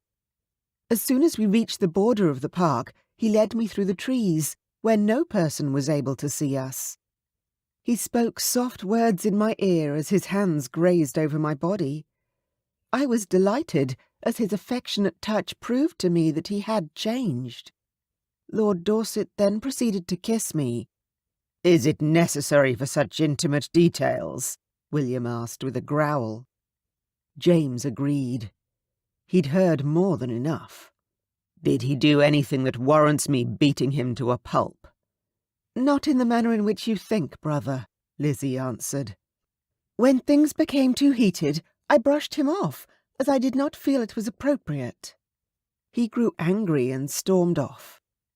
I was embarrassed and ashamed, and as I left the park on my own, Lord Dorset was nowhere in sight." James pursed his lips and waited for Lizzie to continue, although he had already deduced the issue. "I attended Lady Bisterham's ball at her lavish estate. I received the most gawking and judgmental glances from people whom I considered close acquaintances, as well as others whom I had never met. Their whispers grew louder, and I overheard one of them say that Lord Dorset and I had shared a bed numerous times. "Did you?" James inquired, simply to be certain. Lizzie's eyes grew wide. "Of course not, James.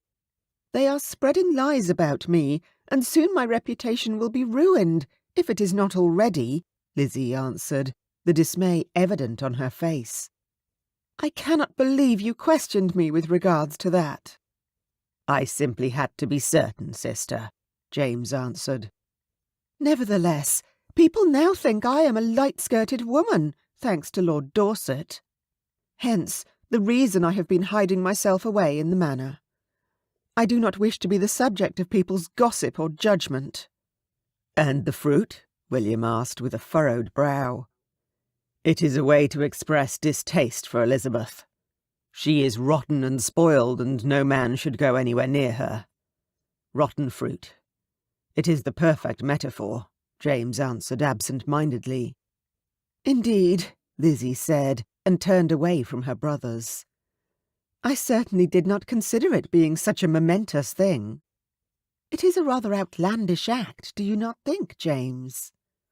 But James did not hear any of the words from Lizzie's mouth. He pressed his thumb against his chin and pondered what could be done in regards to this situation. James could not allow his sister's reputation to be wrongfully tainted and ruined by a man who possessed a reputation for being a rake. His thoughts immediately turned to Kitty. He hoped that her reputation was still intact. The last thing Kitty needed was rotten fruit flung at her family's home. James hoped that she was doing well and had forgotten about him and the night they shared together in his chambers, even though it was never far from his mind. He thought of it every night as he lay and stared at the empty space in his bed where she had lain in his arms.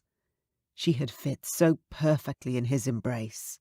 He felt empty and not complete now that she was gone.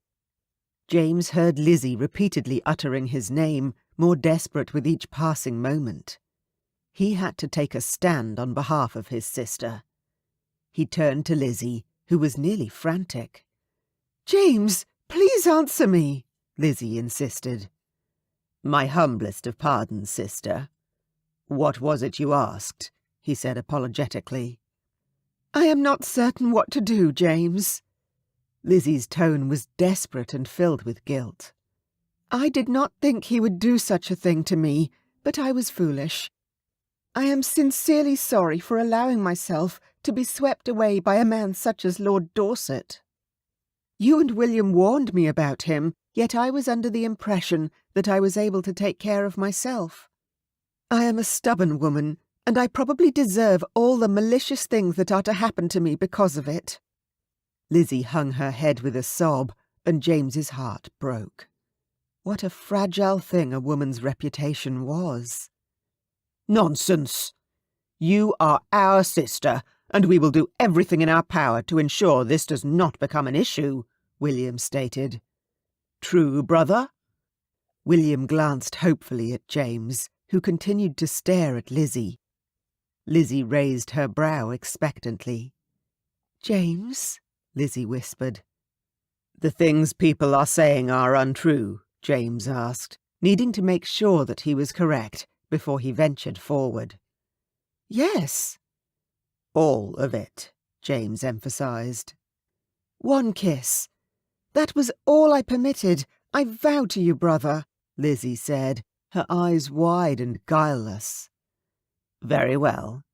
I will put an end to this matter once and for all," James said, and looked toward William. "Have my coach readied immediately." "What will you do?" Lizzie grabbed hold of James's arm. James glanced at her and grinned, his gut tight with tension. "I am saving your reputation.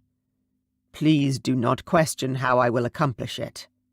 Just know that it will be done." "You are not set on murdering Lord Dorset, are you?" Lizzie asked, with tears glistening in her eyes. "If it comes to that, then so be it," James answered, and freed himself from her grasp. "And have the servants clean up that ungodly mess." "James, wait!" Lizzie's voice sounded frantic, but he did not turn around. He was well aware that he could never truly murder someone, not even when that person was set on ruining an innocent young lady's life. Despite knowing that Lizzie was not, in fact, as innocent as most people might think, it did not matter. Spreading rumours and falsehoods of people was wrong, even when it did not involve his family. James had always been quick to put a stop to gossip while people were in his presence. He cared not for the sensationalism that rumours and lies caused, and people were well aware of that. James marched into the manor house and called for his coat. A servant retrieved it from the parlour and helped him put it on. When he stepped outside again, his coach was ready. He approached the coach, but Lizzie ran toward him. "James, please, listen to me. There is no need to put your life at risk."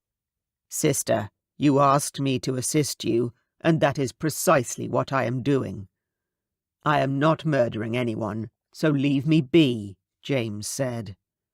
Lizzie raised her hands in defeat and stepped away, allowing him to climb into the coach. James glanced out of the window and simply nodded at his siblings before the coach began to move and he left the estate. James pounded his fist against the wooden door of an address he knew all too well, his anger building inside him. The door opened after a few moments, and a butler stared at him. "Your Grace?" He bowed. "Get Lord Dorset for me." The butler nodded, and within a few moments a dishevelled Lord Dorset stood before him. "Your Grace," Lord Dorset chimed with a smile. "How lovely it is to see—" Before the rake set on ruining his sister was able to complete his greeting, James punched the arrogant lord in the face. He stumbled backward and fell to the ground.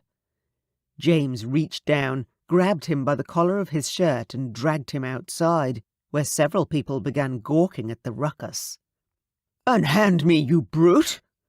Dorset struggled against James's grasp, but James threw him down on the ground. "How dare you drag my sister and my family's name through the mud?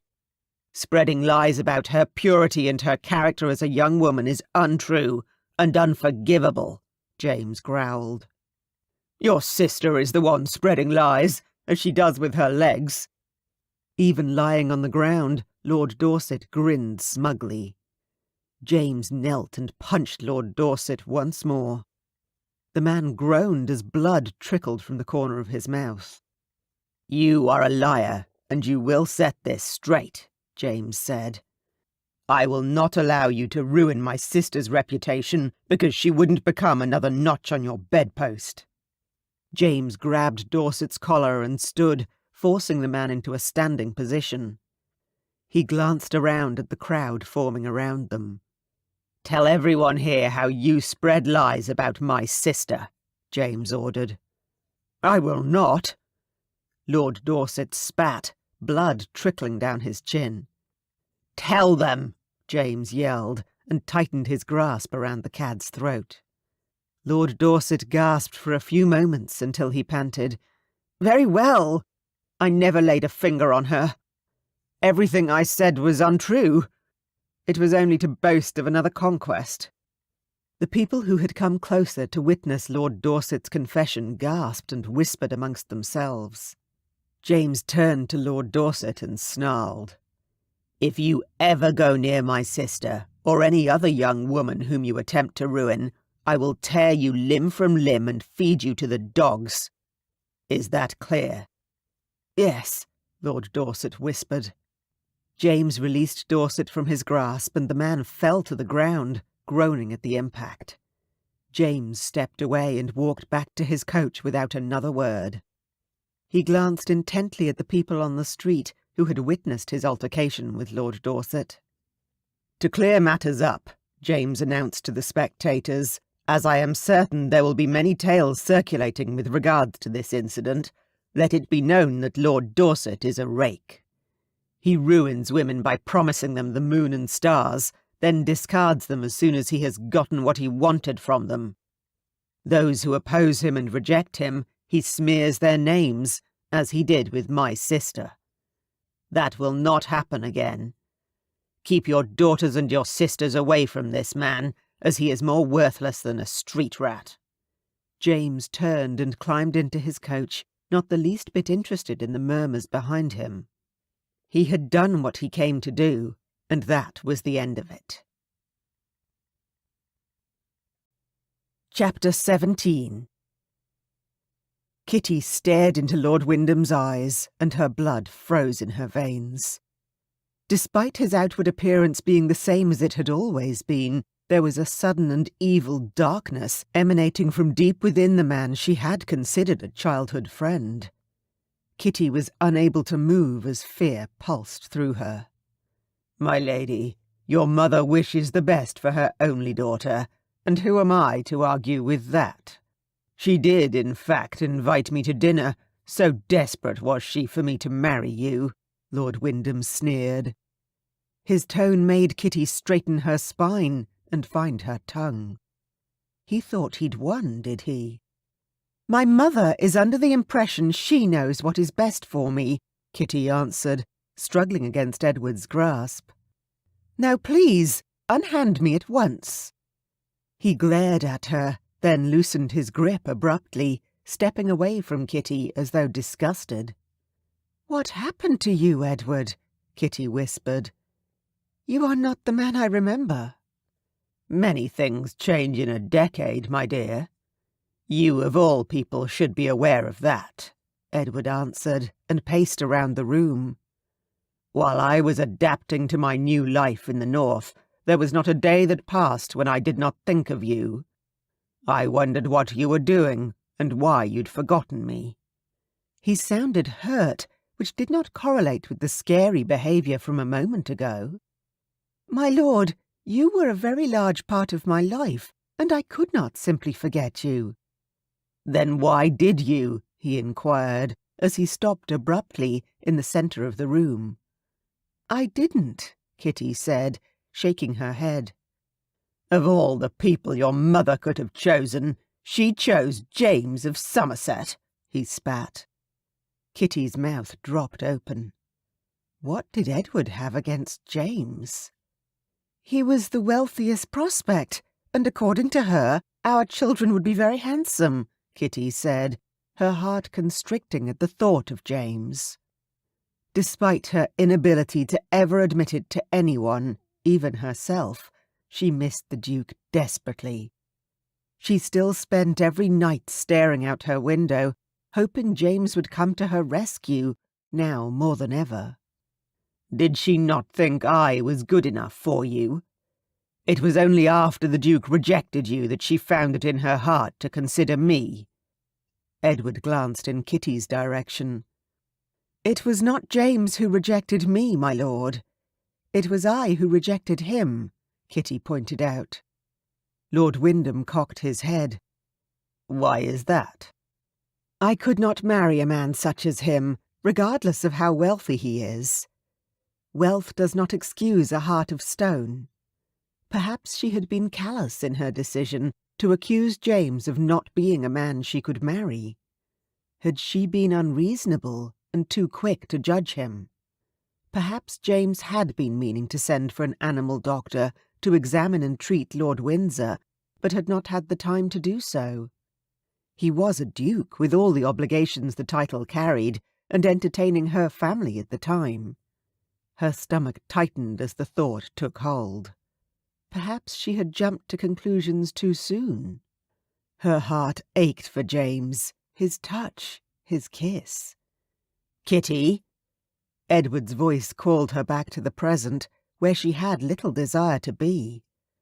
Kitty now knew why Edward had visited. Her mother had practically begged him to visit and join them for dinner. Her mother had grown desperate after the termination of the arrangement with James. Lady Dunn had sought out desperate measures to keep their family from financial destruction, with absolutely no thought to Kitty's happiness. Sadly, Kitty's well-being had never been a factor, at least not to her mother. She had always simply followed along with whatever notion her mother wished or had single-handedly decided. Terminating the arrangement with James had shocked her mother, obviously, But now that she had adjusted course to come to terms with Edward, there would be no stopping the formidable Lady Dunn. Kitty had no say in the matter, of course, but she did not feel angered or betrayed. She simply felt terrified. Edward was not here because he loved her. He was here for revenge. Against her for never responding to his letters. And her parents for never thinking he was good enough. Not until she'd been rejected by a duke. That would not bode well for a marriage that would last a lifetime. "Are you well, Kitty?" Edward inquired. "You seem lost in your thoughts." "Not at all, my lord." "You were thinking of James." Edward's eyes darkened suddenly. "I was not," she snapped back, not interested in his temper. "I was thinking of my mother and how she enjoys manipulating those around her." "And why would you say such a thing?" he asked, calm once more. "She hid your letters from me." "Were you aware of that?" Kitty said. "She did not wish for me to know how you felt. She was afraid that it would make me change my mind or jeopardize their arrangement with James." "But that happened regardless. Are you happy you did not end up marrying the Duke?" She nodded, though her chest tightened and her throat burned. "Of course. It was what we both wanted." "You seem hesitant in your answer," he countered. Kitty frowned at the man before her. She had outgrown her childhood friend, it seemed, and she no longer wanted anything to do with him. "I am merely finding this conversation tiresome. Marriage is a matter I do not wish to discuss any longer." Kitty sighed. "I must apologize, my lord, but despite being close acquaintances with you since we were children, I do not desire to marry you, or anyone for that matter.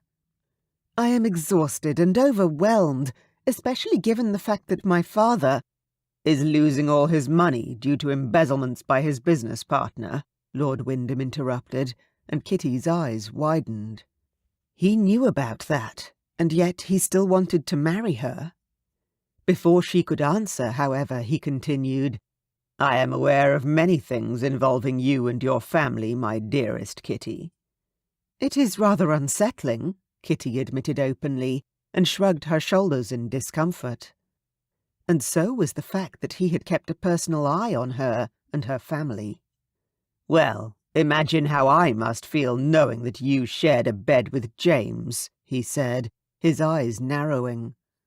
Kitty inhaled sharply, fear quickening her stomach. "You must be mistaken." "Do not attempt to lie to me, Kitty. I know it is true. I knew it the moment I saw you enter your father's parlour. You are different now, and I do not approve." Who was he to approve of her or not? "This is who I am now. I am not here to please any man, ever again." Much to her shock, Edward grabbed her arm once more and pulled her close to him, but not in an affectionate manner. His eyes grew dark, and his lips thinned into an evil smirk. "My lady, I am not a disrespectful man, but listen to me. If you think for a single moment that you have a choice in this matter, you are wrong. I have already arranged the marriage with your father, and we will both honour it." "Never!" Kitty hissed. Lord Wyndham's grasp tightened, but Kitty stared at him. "My lord, you are a weak-minded man, and if you think your violence will have any impact on me or my decisions, you are a fool." "You will do as I say, or I will reveal to all of society that you lost your innocence to the Duke and are no longer a respected member of society. Your reputation will be ruined, and you will be forced to roam the streets as a light skirt, allowing men to have their way with you for a simple coin, if you are worth that much," Edward snarled. "Your parents will sleep in the streets with the rats, and perish like the worthless animals they will become." Tears formed in her eyes as Edward's cruel words suffocated the life out of her. She stood silently, staring at him, her heart shattering into a million shards. How was it possible that her childhood friend had become such a vicious and vindictive person?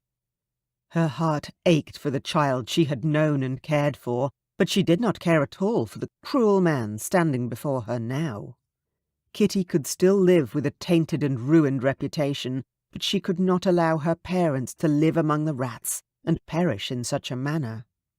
Now was the time to stop being selfish, to cast her own interest into the fire and allow it to burn.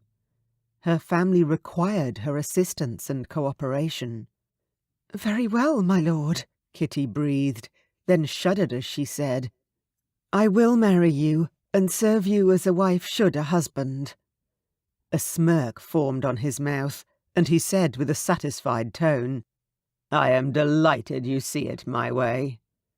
"I do apologize for my resistance, my lord," Kitty forced herself to say, fearing what sort of retribution would come in the future when he was legally able to do what he wanted with her.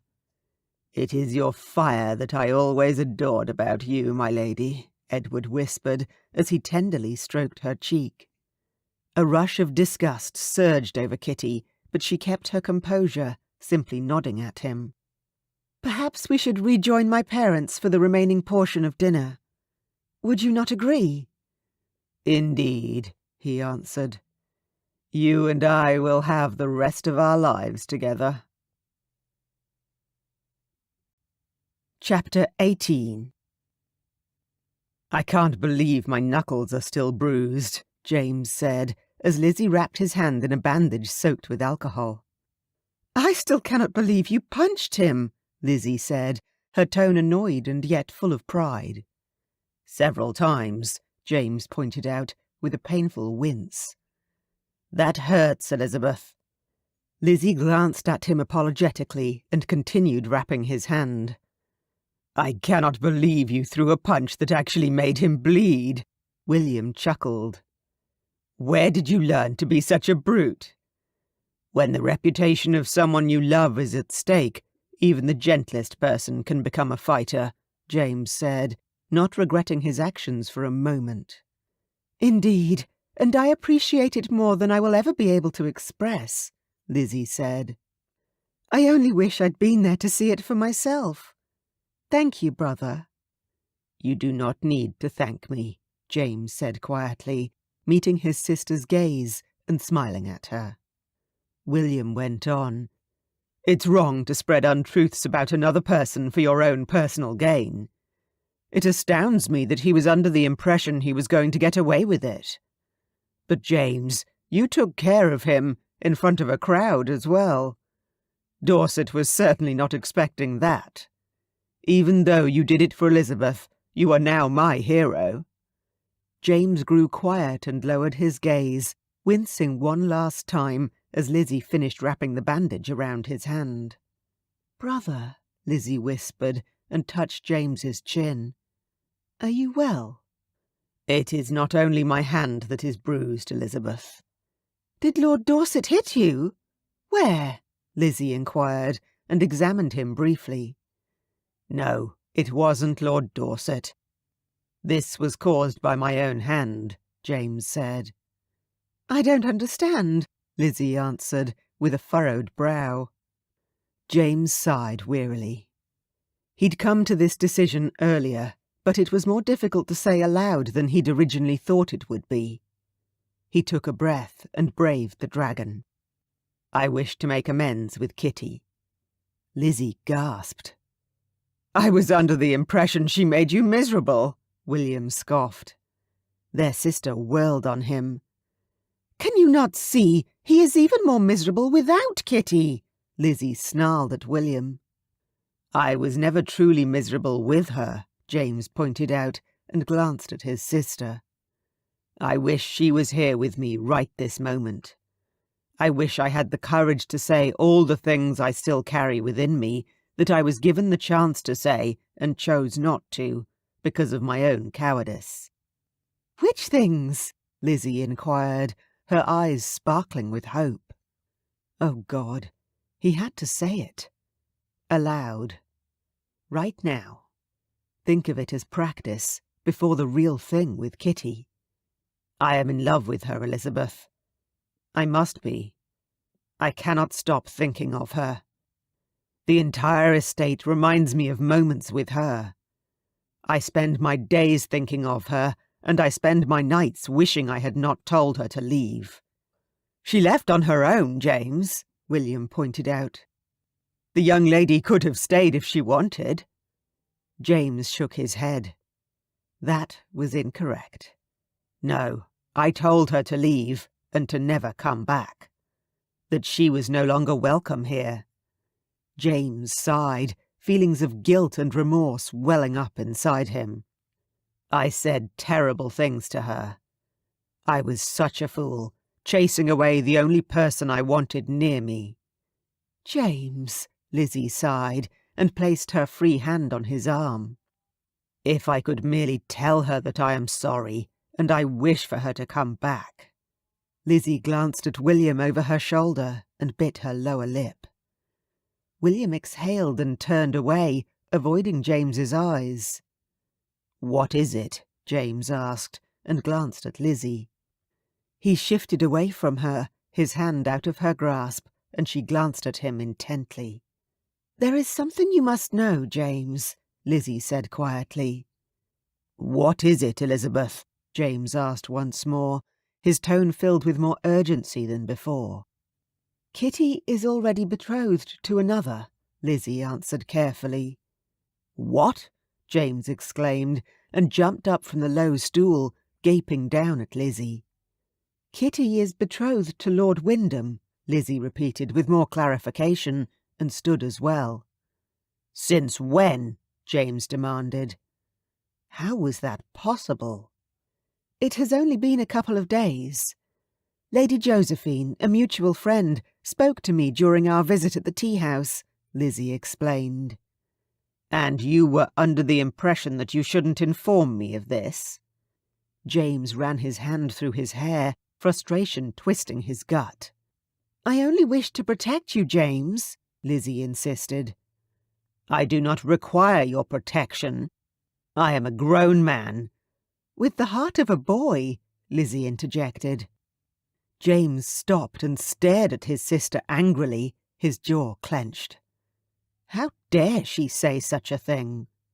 Your heart was fragile after Lady Penelope, and as much as you wish to deny it, her actions still affect you. I see it in every single choice you make, even with regards to Kitty. Lizzie smiled gently. I understand that you are upset, but it is better this way. She is betrothed, and you cannot walk back into her life and disturb everything. James clenched his jaw and lowered his gaze. It seemed that Lizzie knew him better than he knew himself. Yet something stirred inside him, something new. There was a powerful shift in his heart. His courage rose up inside him, and his shoulders straightened. No. What do you mean, no? William inquired, his face filled with confusion, as was Lizzie's. No.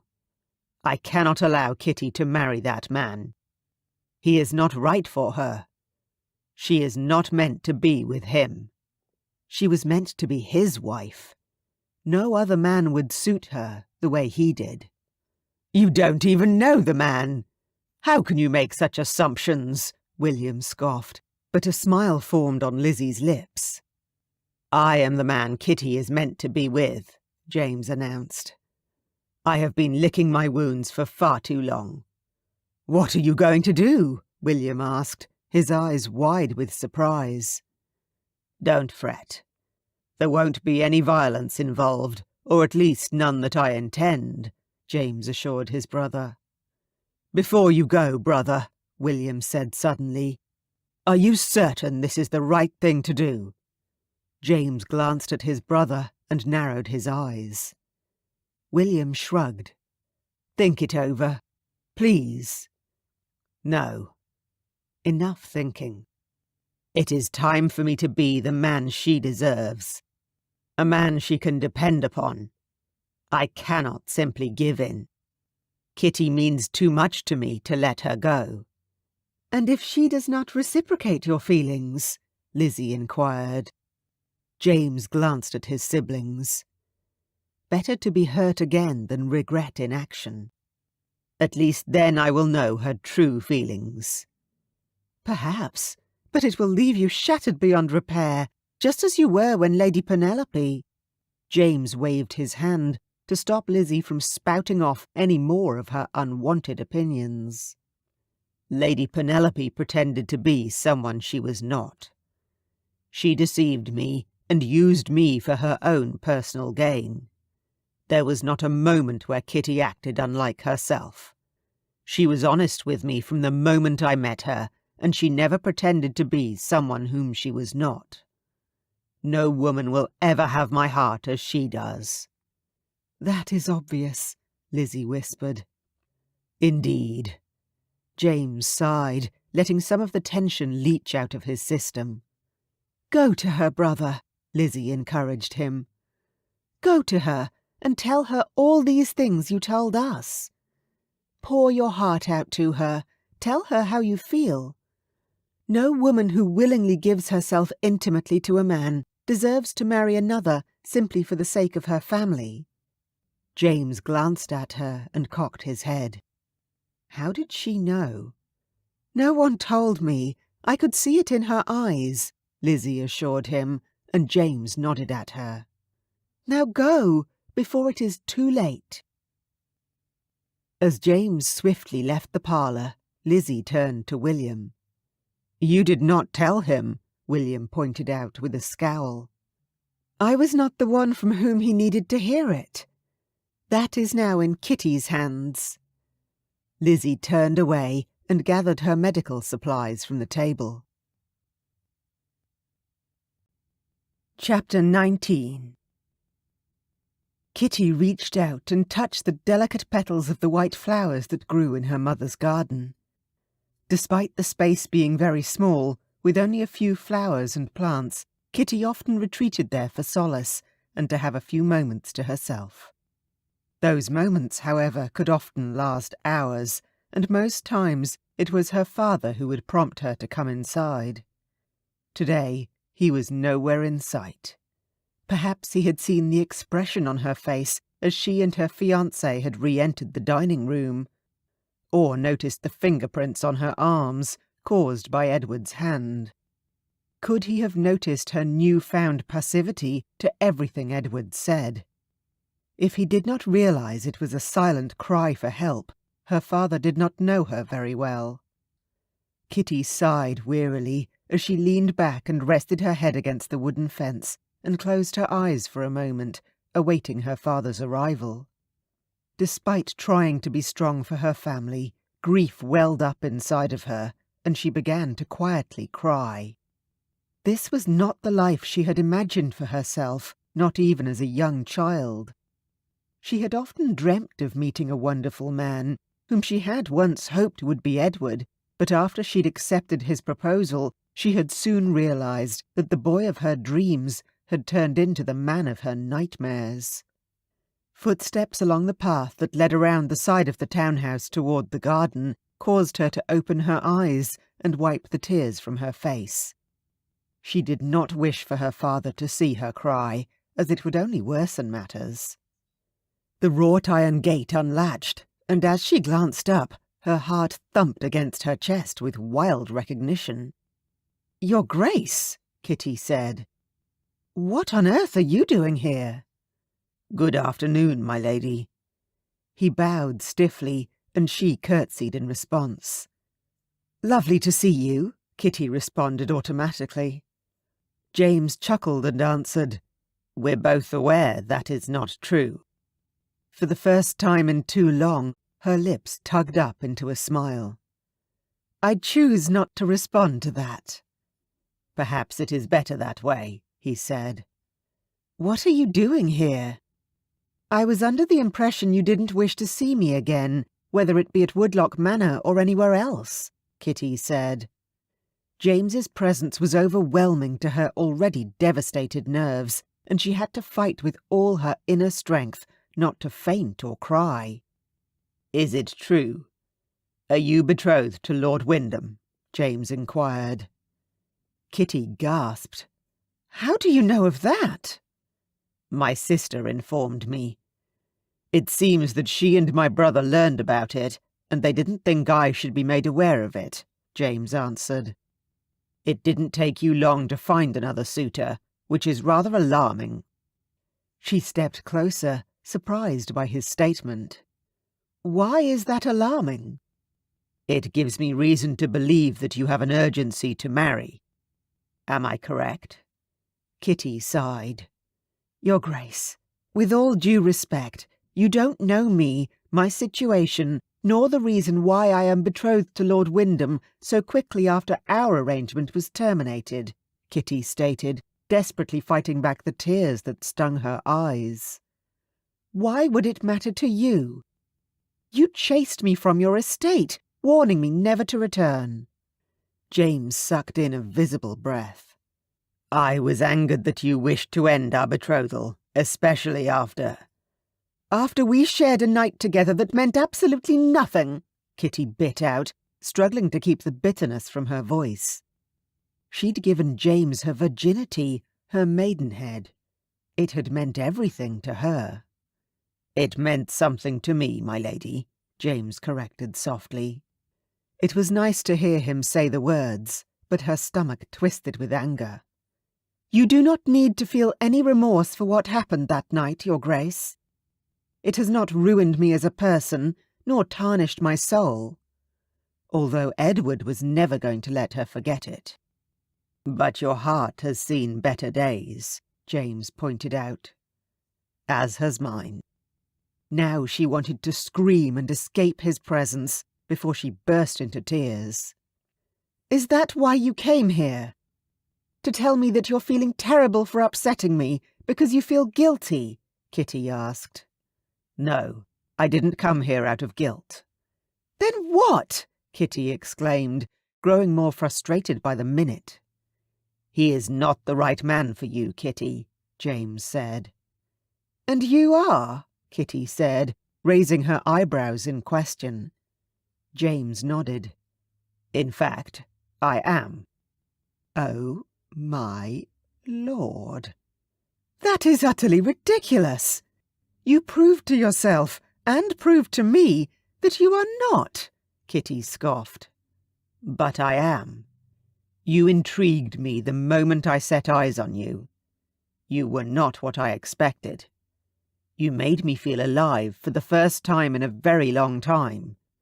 Your heart is kind and generous, and although you tend to please others before yourself, you are who you are. You do not compromise your integrity for anyone.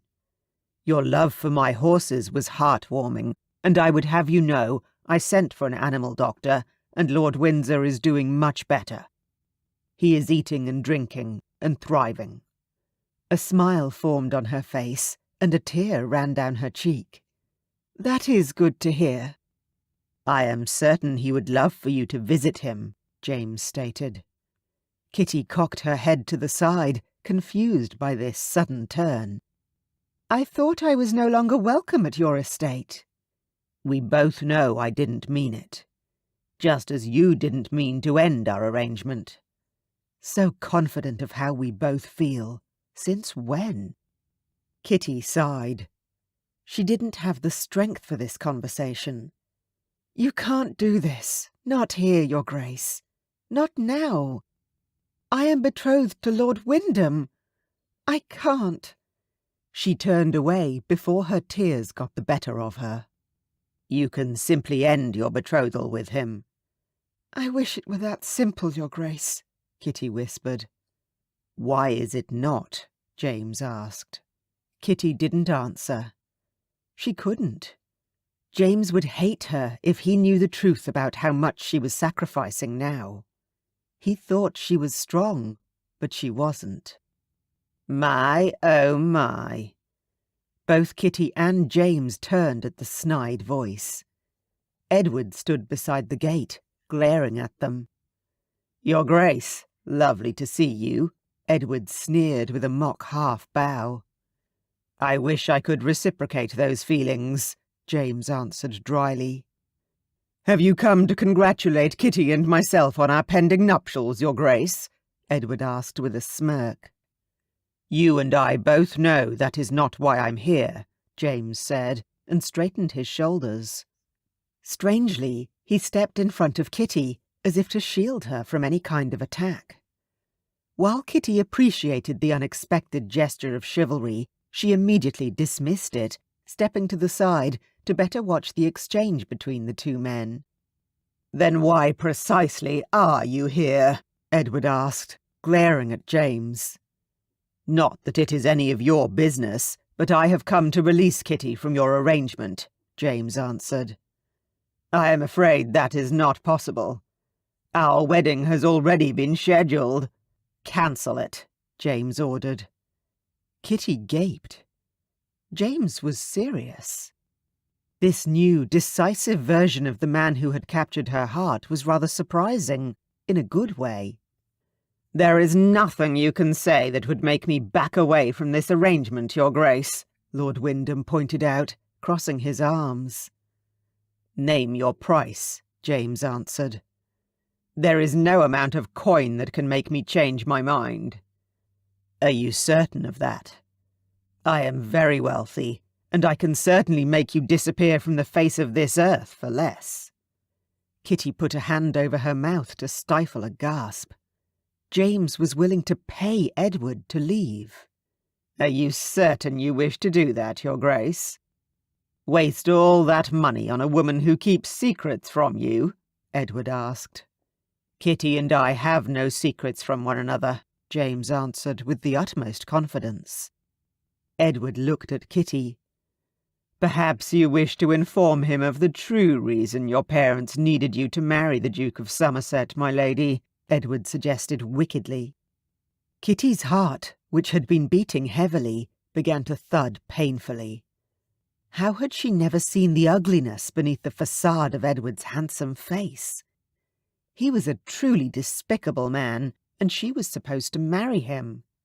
"What does he speak of, my lady?" James inquired, and turned to look at Kitty. She pressed her lips together, but was unable to utter a word. She couldn't bear to see the disappointment and revulsion in James's face when he learned the truth. James turned back to Edward. "Perhaps this is a good opportunity for you to leave. I will ensure you receive a generous amount to stay as far away from Kitty as possible," James said, in a firm and authoritative tone.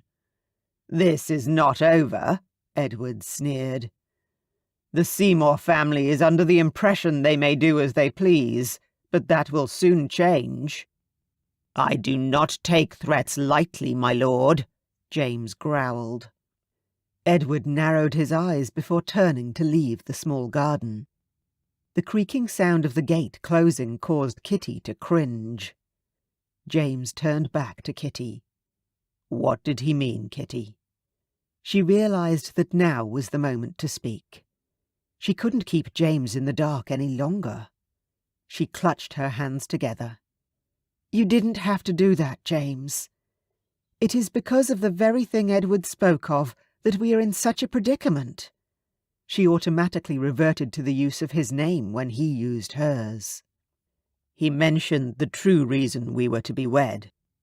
He raised an eyebrow as he awaited her response. "Lord Wyndham is correct. There is something you must be made aware of, James." Kitty bit her lip, wondering how best to spell out her family's ruination. "Tell me." Kitty put a hand on the nearby fence, needing something sturdy to hold on to. "I am not certain it is what you wish to hear. I do not wish to upset you, which I've done more than enough times now." "There is not a thing you can confess that would upset me, Kitty," the Duke declared. She wasn't entirely sure about that. But nevertheless, she had no choice but to press on. She inhaled slowly through her nose and then let out her breath in a rush. "When my father approached you to speak with you regarding his proposition, he was not certain whether you would agree to another meeting. My father was careful, riddled with concern that you would call him out to be daft. He was delighted when you agreed to the marriage, as was my mother. I, on the other hand, was not. I felt like a pawn being used to fix a mistake that had come across their path. I had no choice in the matter. I was simply dragged along to do their bidding. James's eyebrows furrowed deeply. I do not understand. Kitty's stomach twisted with nerves, but she trudged on. You will soon. You see, my father's business partner was caught embezzling money from their company, and it has left my father's financial situation in ruin. Marrying you, a wealthy and attractive man who wished never to fall in love, was seen as perfect by my parents. It would prevent my family from living on the streets. You only agreed because I was wealthy.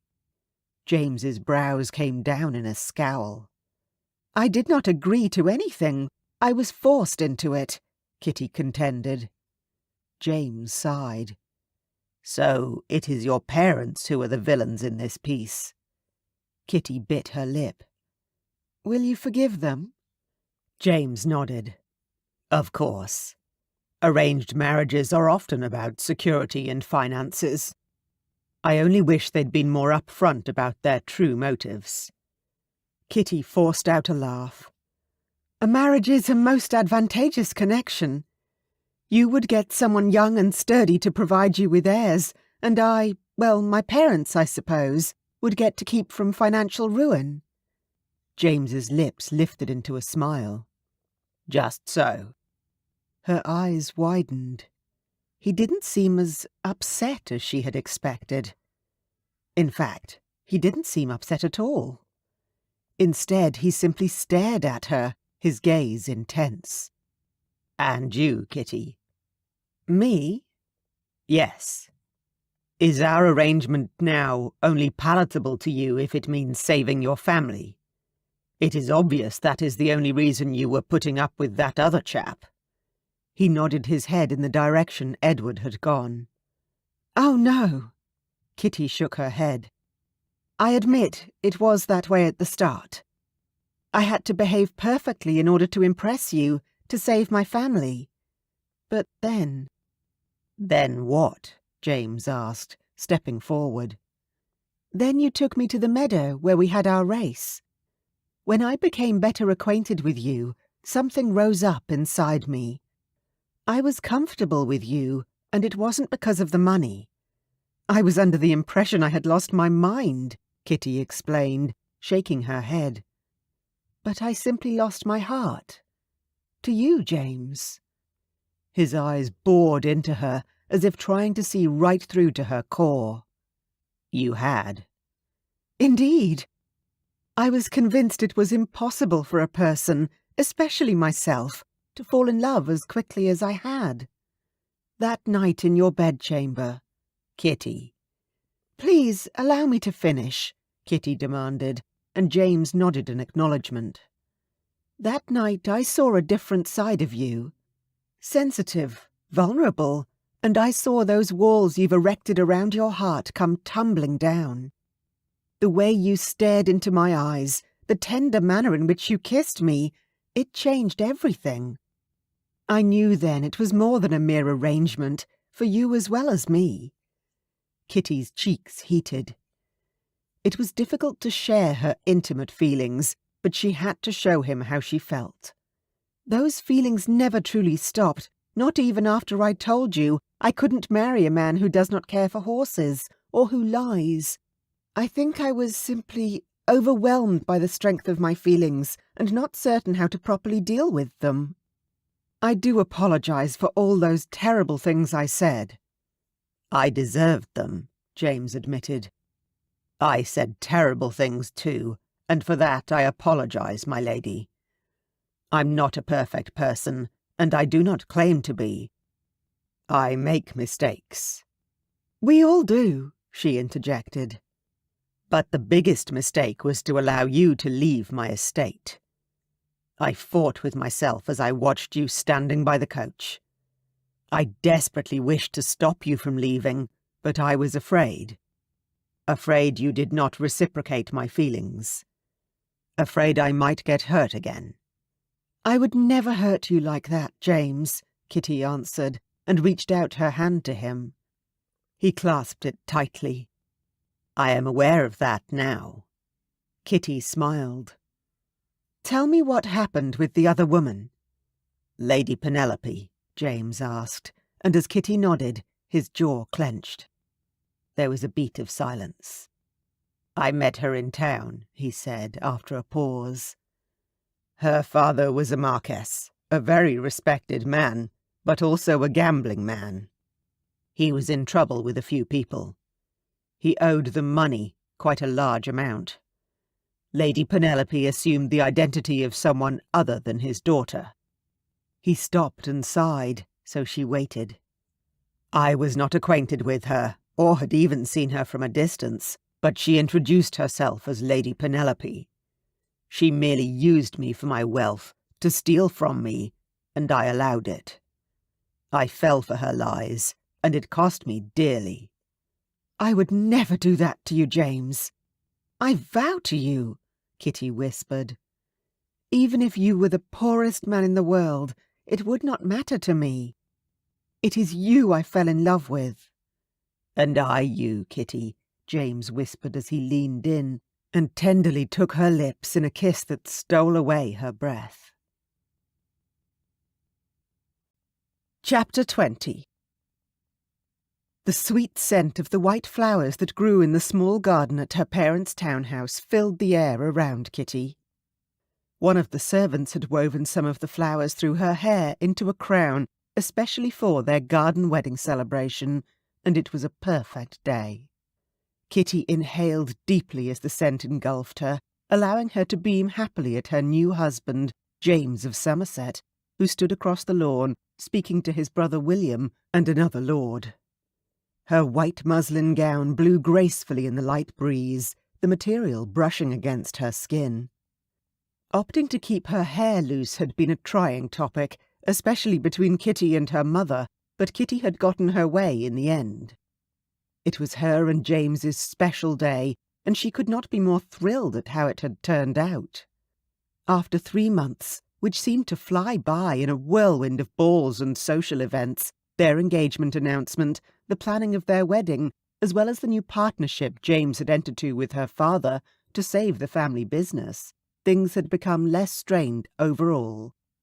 Kitty was unfamiliar with her new title as the Duchess of Somerset, but James promised to help her ease into the role and her new responsibilities as a titled lady. It was a perfect autumn day, the blue sky in magnificent contrast to the orange and red colours of the season. The private garden of the late Duke had been opened and adorned with white flowers and ribbons, with delectable treats served by a bevy of maids. The guests conversed pleasantly, and Kitty smiled, enjoying the lovely sight before her. "Pardon the intrusion, Your Grace," a female voice said beside her, and Kitty turned toward her new sister-in-law.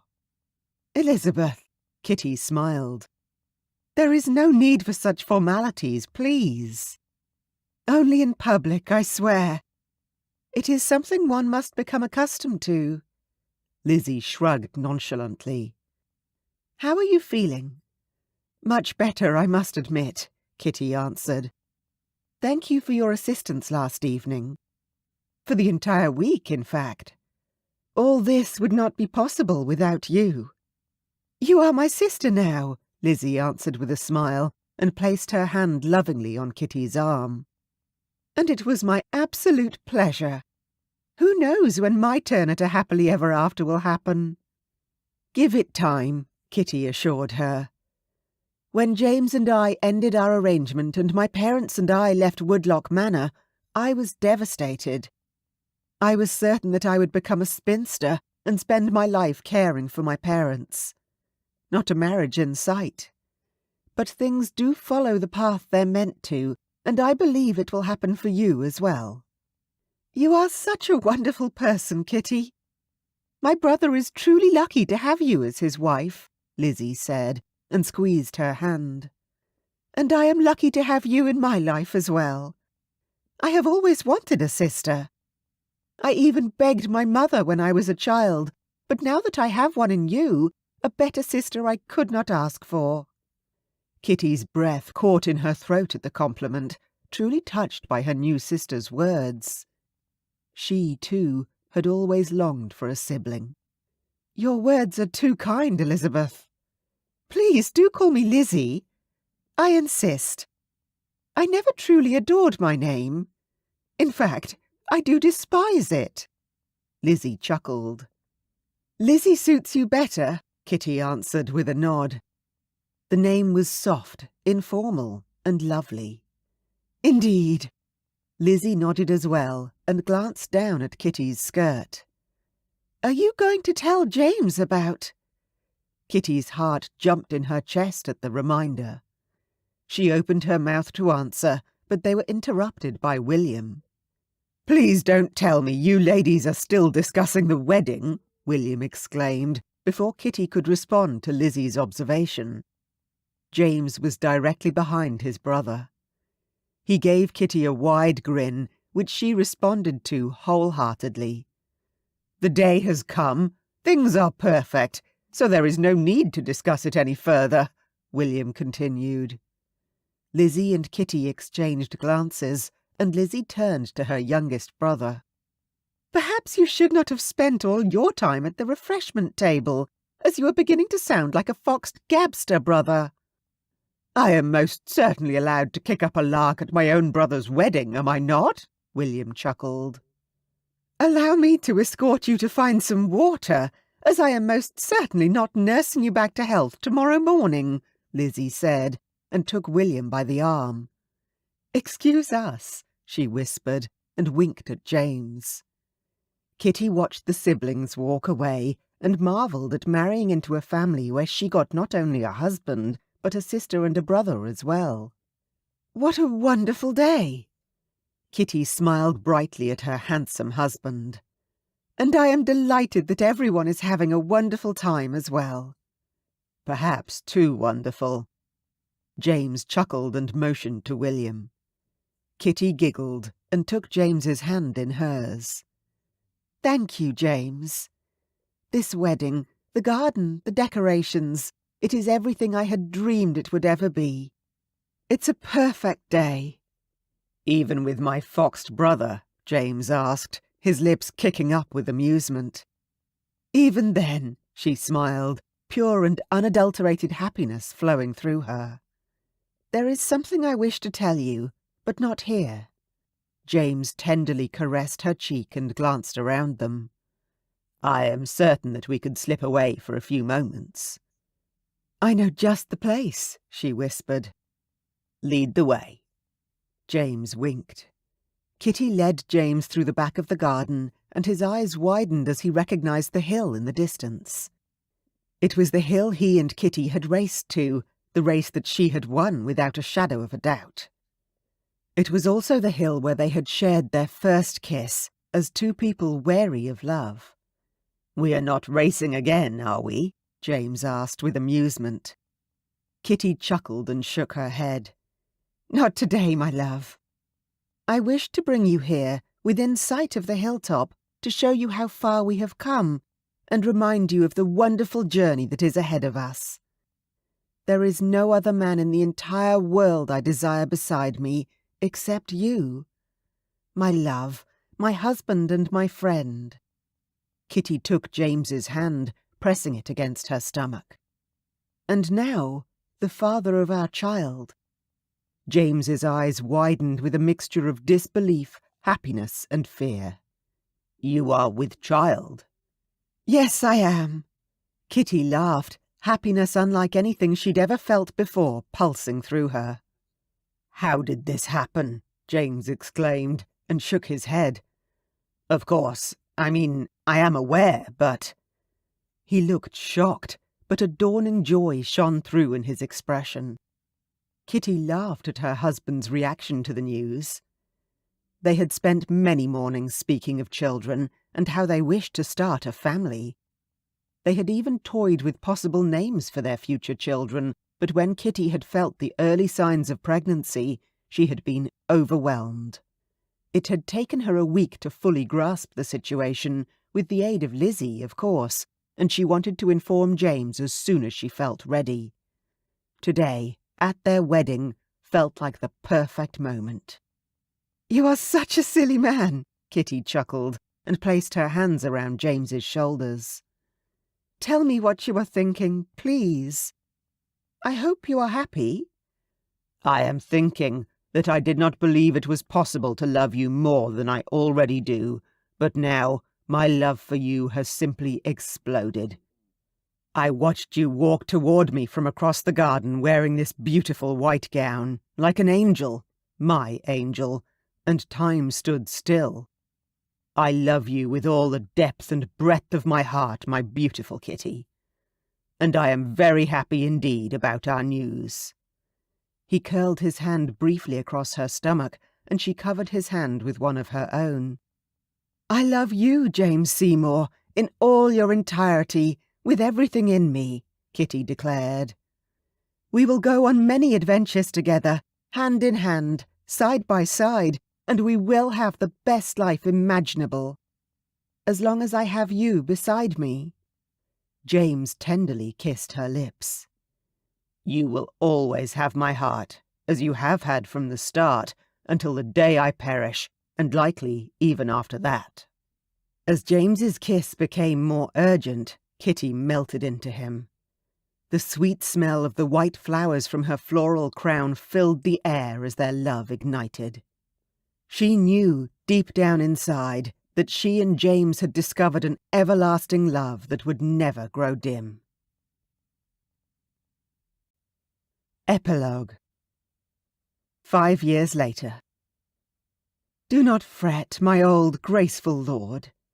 Today we shall both take it slow," Kitty whispered reassuringly as she lightly patted the old horse, Lord Windsor, on the back. Even though it had been 5 years since the illness that had caused her to leave James, Lord Windsor showed no signs of weakness, not even in his advanced years, which came as a great relief for Kitty. During her childhood, she had seen several horses over the Rainbow Bridge. Every one was difficult for her heart to cope with. She was left devastated and heartbroken on each occasion, often for months on end. She was so happy that Lord Windsor's health had rallied so well. The stallion had crawled his way deep into her heart, and she had claimed him as her own. They were both considered fragile, especially now that she was with child once again. Only a few months along, James had attempted to convince her to stay at the estate and rest, but today was simply too momentous an occasion to miss. She might have given up riding to protect her coming child, but walking was still something she intended to do for as long as she could. She left Lord Windsor grazing peacefully and walked back across to where her son was playing near the stables. "Mother!" he yelled, running over and tugging on her skirt. She glanced down. "Yes, my dearest Emmett," Kitty answered with a smile. Young Emmett, who would one day inherit the title of his father, resembled James closely, from his dark brown hair and bright green eyes to the exact same skin tone. They even sounded alike when they laughed, which was music to Kitty's ears. She would spend hours gazing at them from the wooden bench as they played on the grassy area outside the manor house. "Where is Daddy?" the young boy, who had his 4th birthday this very day, asked. "Daddy is coming back soon. He simply went to fetch something," she explained, as she ran her fingers through Emmett's dark hair. A few moments later, the stable doors opened and Kitty smiled happily as she watched James emerge with the small pony they had purchased for Emmett. Today, her son would ride on his very own steed. It was a bittersweet moment for them as parents, especially Kitty, as she had been the same age as her son when she had ridden on her own for the first time. Of course, her father had been walking beside the horse, clutching the reins throughout the entire journey. James had taken on the role of walking beside Emmett's pony, which he would name himself, as per James's request. James was rather protective of Kitty's condition of being with child once more, especially after they had spent nearly 3 years struggling to conceive again. She understood her husband's concern, but that didn't stop her from inviting herself on this excursion. They would only walk to the meadow, or until Kitty grew tired, but she was adamant not to spoil this wonderful day. James's smile set Kitty's heart ablaze, and the pride he showed as he stood in the sunlight caused an overwhelming feeling inside her. She was the luckiest woman in the entire world to have James in her life. "Daddy!" Emmett exclaimed as he ran toward his father. "My dear boy, come here. I want to show you something." James scooped up his son in his arms and turned to the light grey pony that stood beside them. "This, my beautiful boy, is your pony." "My pony?" "Indeed," James answered. "I can keep him, Daddy?" Emmett asked, wriggling with excitement. "You can keep him as long as you wish," James answered. Emmett's small body vibrated with glee as he cheered and threw his arms around James's shoulders.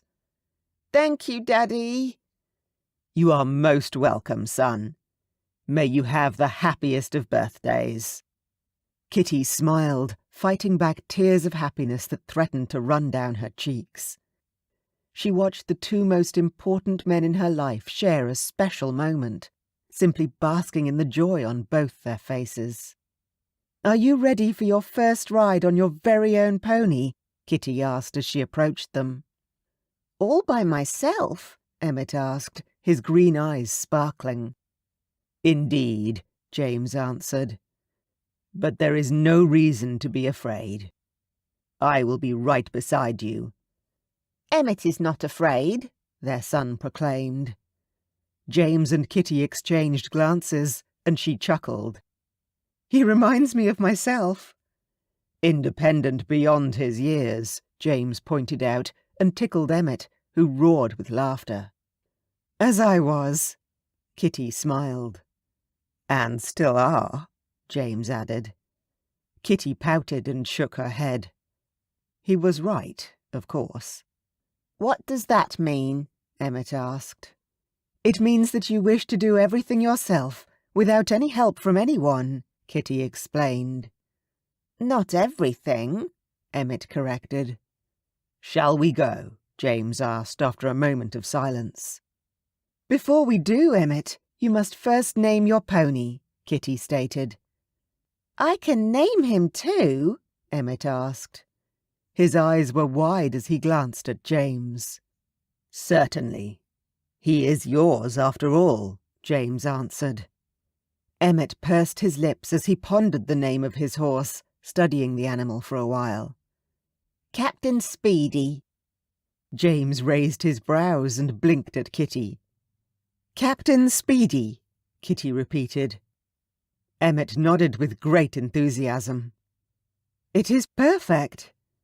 "Indeed," James agreed, and placed his hand on the back of the pony.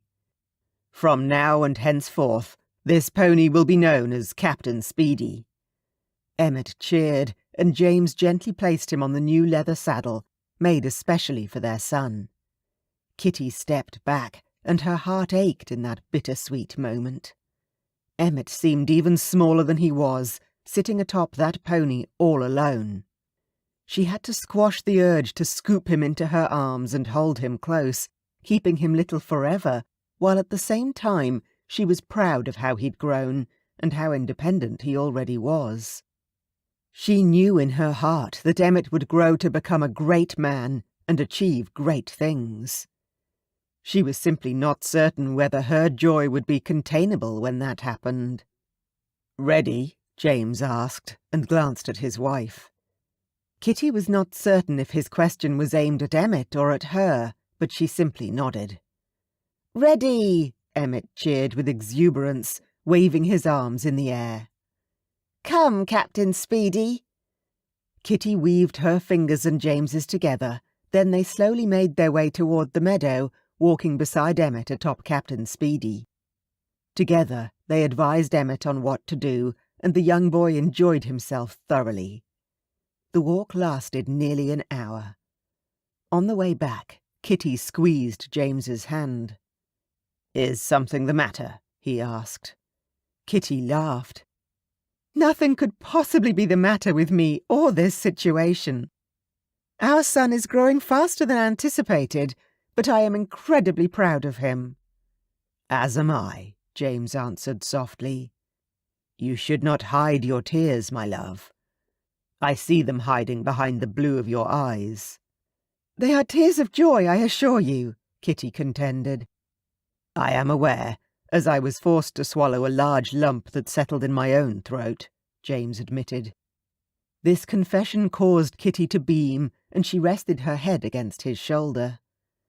And to think, 5 years ago you didn't even like horses. That is not true, James countered. Though I didn't have the same adoration for them as you had at the time. I am certainly delighted you changed your mind and gave them a second chance, Kitty pointed out and raised her brow. Her dual meaning was obvious.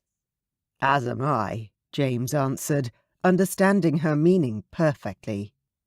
When they finally reached the stable, they were just in time to see her parents' coach entering the estate grounds. "Pappy and Mummy!" Emmett exclaimed. James reached up and in one swift motion lifted Emmett off the pony. As soon as his feet touched the ground, he darted off toward the coach. "Careful, Emmett," Kitty warned. "I am, Mummy," the boy called out. He stopped abruptly where the grass met the cobblestone path and awaited the arrival of his grandparents, true to his word about being careful. The coach came to a stop and the door opened. Kitty's father was the first to climb out, and as soon as he saw Emmett, he obviously forgot about his wife, whose outstretched hand awaited his assistance.